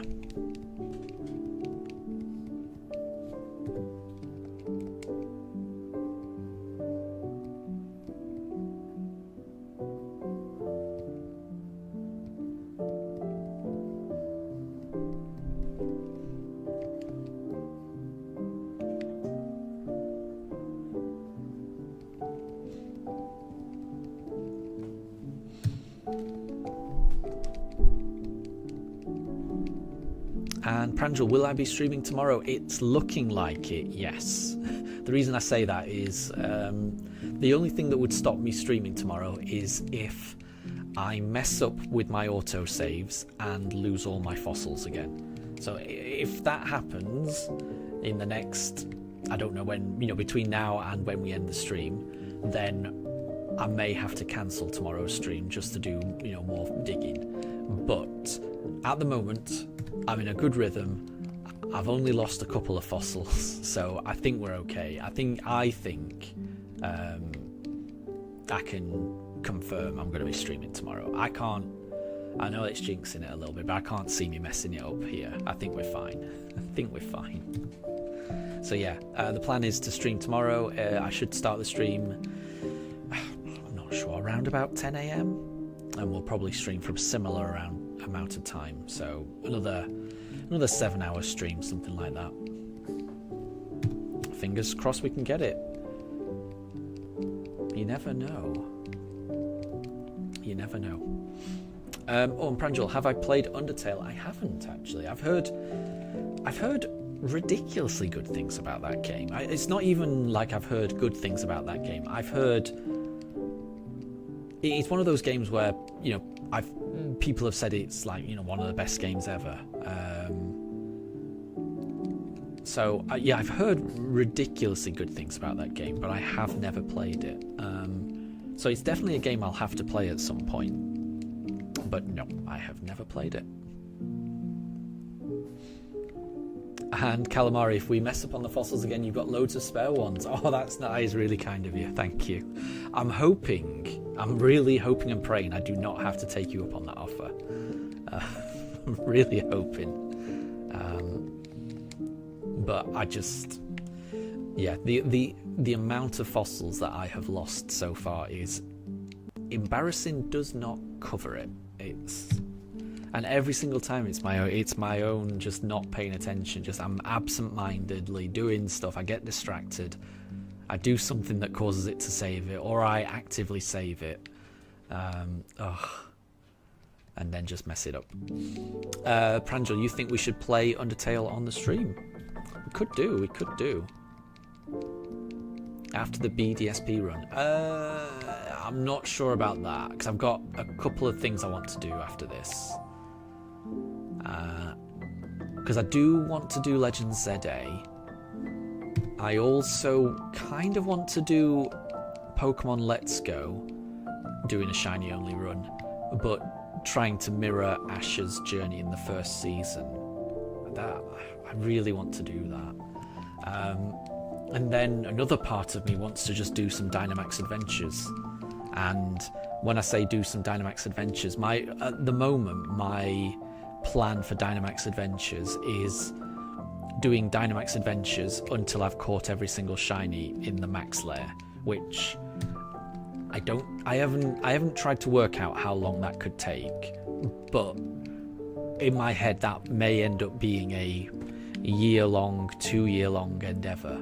I could be way off, no idea, but I certainly don't think that's going to be a small thing. I just think it's something I'd really enjoy. I'm trying to do things that I know that I'll enjoy, and I'll enjoy all of those things. And then after that, I don't know, because I would imagine there'll be other things out. I mean, just going on the Nintendo Direct that got announced, that Pokopia, which looks to be a combination of Animal Crossing and Pokemon, that sounds right up my alley. I really like the look of that. So I could imagine me trying to play that. I don't know. And Pranjo, you think that we're going to complete BDSP before October 16th? I hope you're right. If I hadn't messed up these fossils, I would agree with you, but I feel like I've lost about 2 weeks purely refarming fossils that I've lost, which I know isn't a massive amount of time, but I do think that set me back quite a bit. I might be wrong, but yeah, there was a period of time when we got the Starly in the Great Marsh really, really early, and it stayed in the Pokeball. I think at that point, I really did think that, yeah, I'm going to have this done before Legends ZA. But then this hunt, it's not that it's gone bad, it's just I've made some ridiculous errors with the autosave. And I think that's put the spanner in the works, but we'll see. There's still a chance, and I like your optimism. Calamari, you would love to join some Dynamax Adventures. That sounds awesome. And that's the thing, the more people that I can get to join in, the less I have to rely on NPCs, which would be a blessing, because I have played it before. I've done quite a few Dynamax Adventures, like with my wife.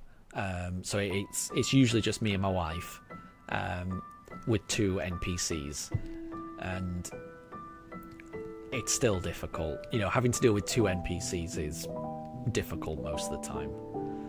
They're really bad. They're shockingly bad. I don't understand why they're as bad as they are. So, yeah, the more people I can get involved, the better, definitely.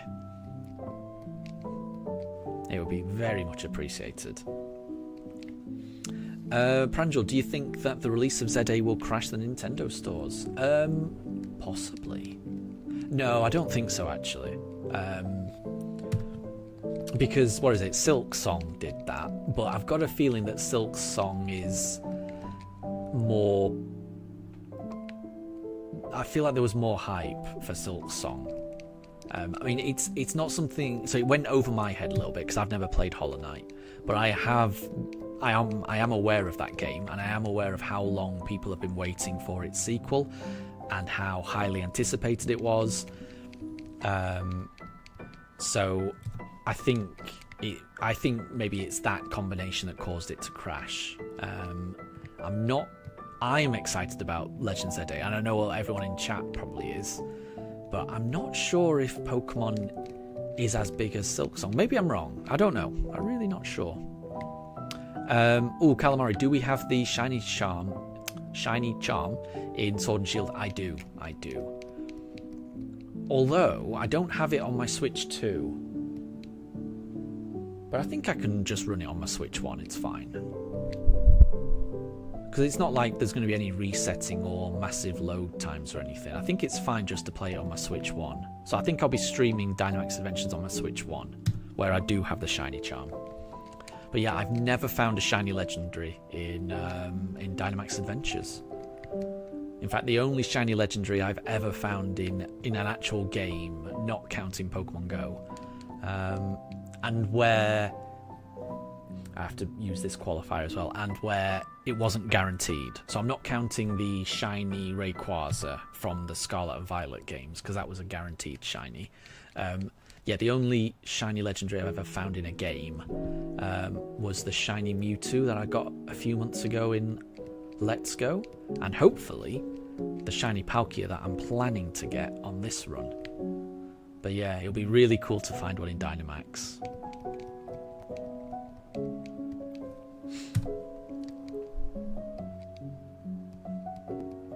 And Erazushi, you think most people that want to get ZA at launch will have pre-ordered it? Silksong didn't have any pre-order options. That sounds like a very good reason why it crashed then. I was not aware of that, Erazushi.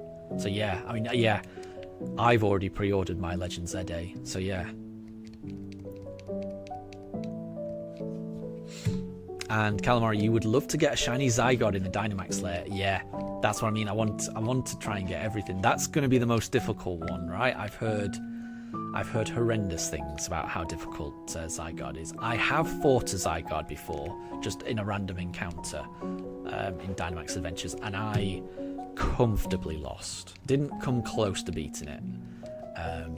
But my understanding is you need to be prepared for it. I mean, obviously you need to be prepared for any legendary, but it's one that you not only need to be prepared for it, you also need to have prepared or have got a very good route to it.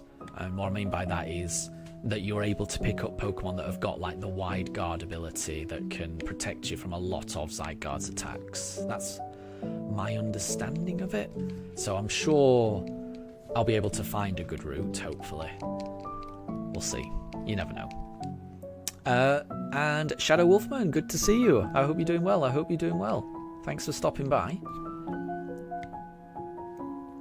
And Amelia, you have 4 subscribers for no reason.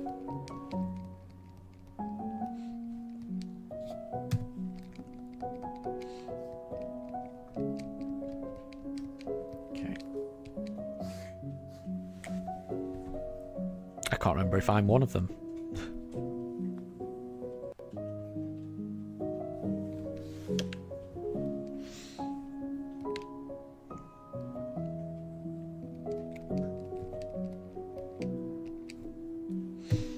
And Calamari, wide guard is required. That makes sense. Yeah, I definitely did not have a Pokemon with wide guard when I took it on. I think I've only fought it once. And yeah, it did not go well. But it was a cool fight.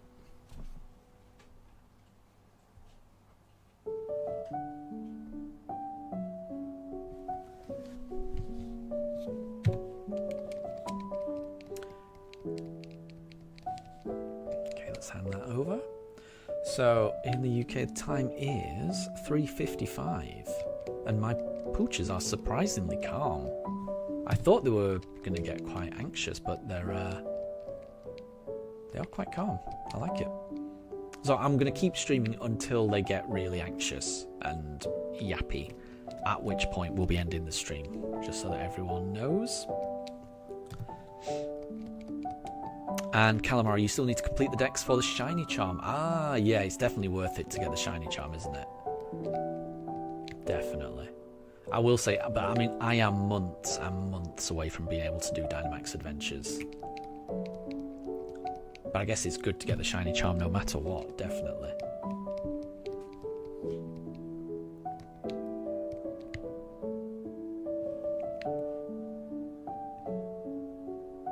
But yeah, I am looking forward to doing Dynamax Adventures.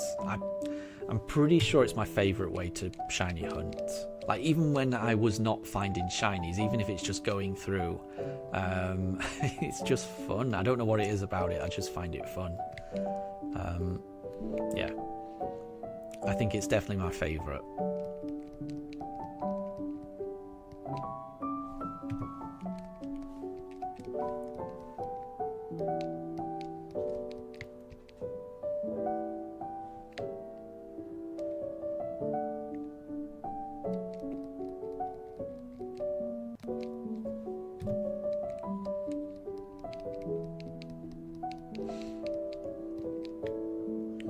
Be able to get up to 2,400 encounters. We started today on 1,400 encounters, so I'm very close. Oh, Daruk's barking. We're very close to doing 1,000 encounters today, which, considering this is you know, a shortened stream compared to what I would normally do, I'm very happy with that. If we could get up to that number, but Daruk is pacing. We shall see. He's got a very good internal clock. I just want to emphasize that. 4 o'clock, he knows when it's 4 o'clock usually. I don't know how he knows, but he does. And I think we're out of fossils. Okay, let's reset and try the next batch.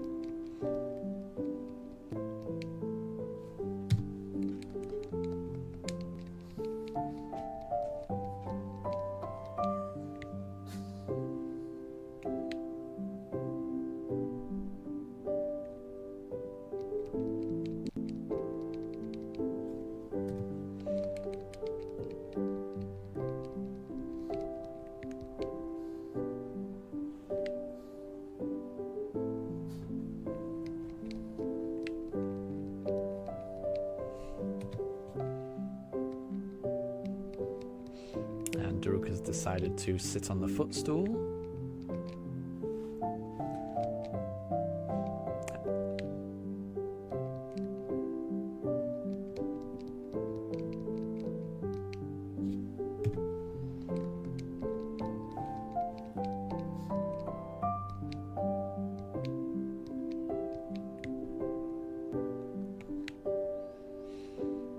Yeah, I can't imagine there's going to be much more of the stream. He's definitely getting a little restless. I'm impressed he's been able to hold out this long.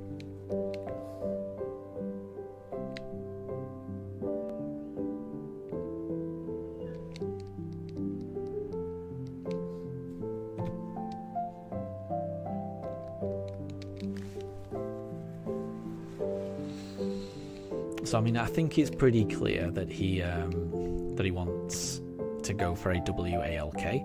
So what we'll do is we'll do up to encounter 400, because that's a nice number to end it on, and I think it's pretty clear that he's ready.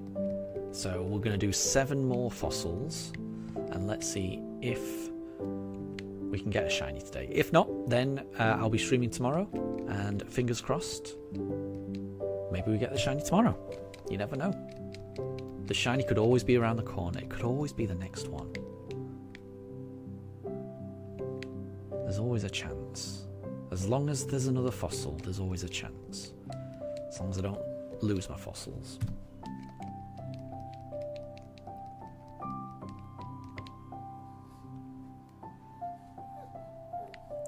Oh, he's whimpering now. I'm sure you couldn't hear that, because I was quite quiet. There was a little bit of a whimper there.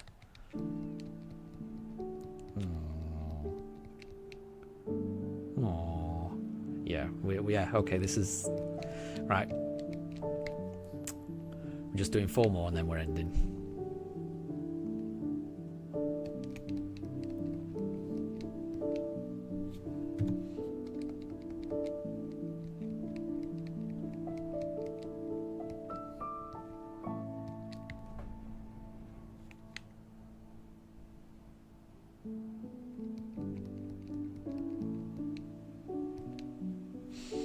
Nope, not that one.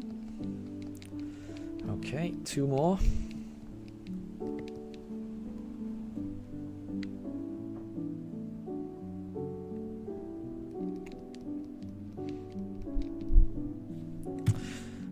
Right, this is going to be the last one, everyone. As soon as I start thanking everyone and wrapping up, Daruk will be able to understand the cadence of my voice and will probably start barking.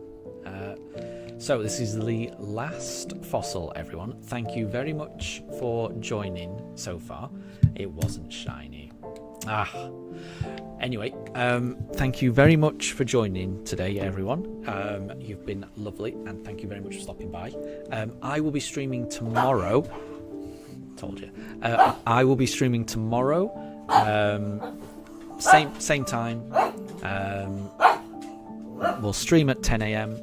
And let's see how many we can get through. So we got through 1,000 fossils today, and I only lost a couple. So I am very happy with today's stream. So thank you everyone for stopping by. I will catch you next time. Have a wonderful rest of your day, and see you next time. Bye everyone.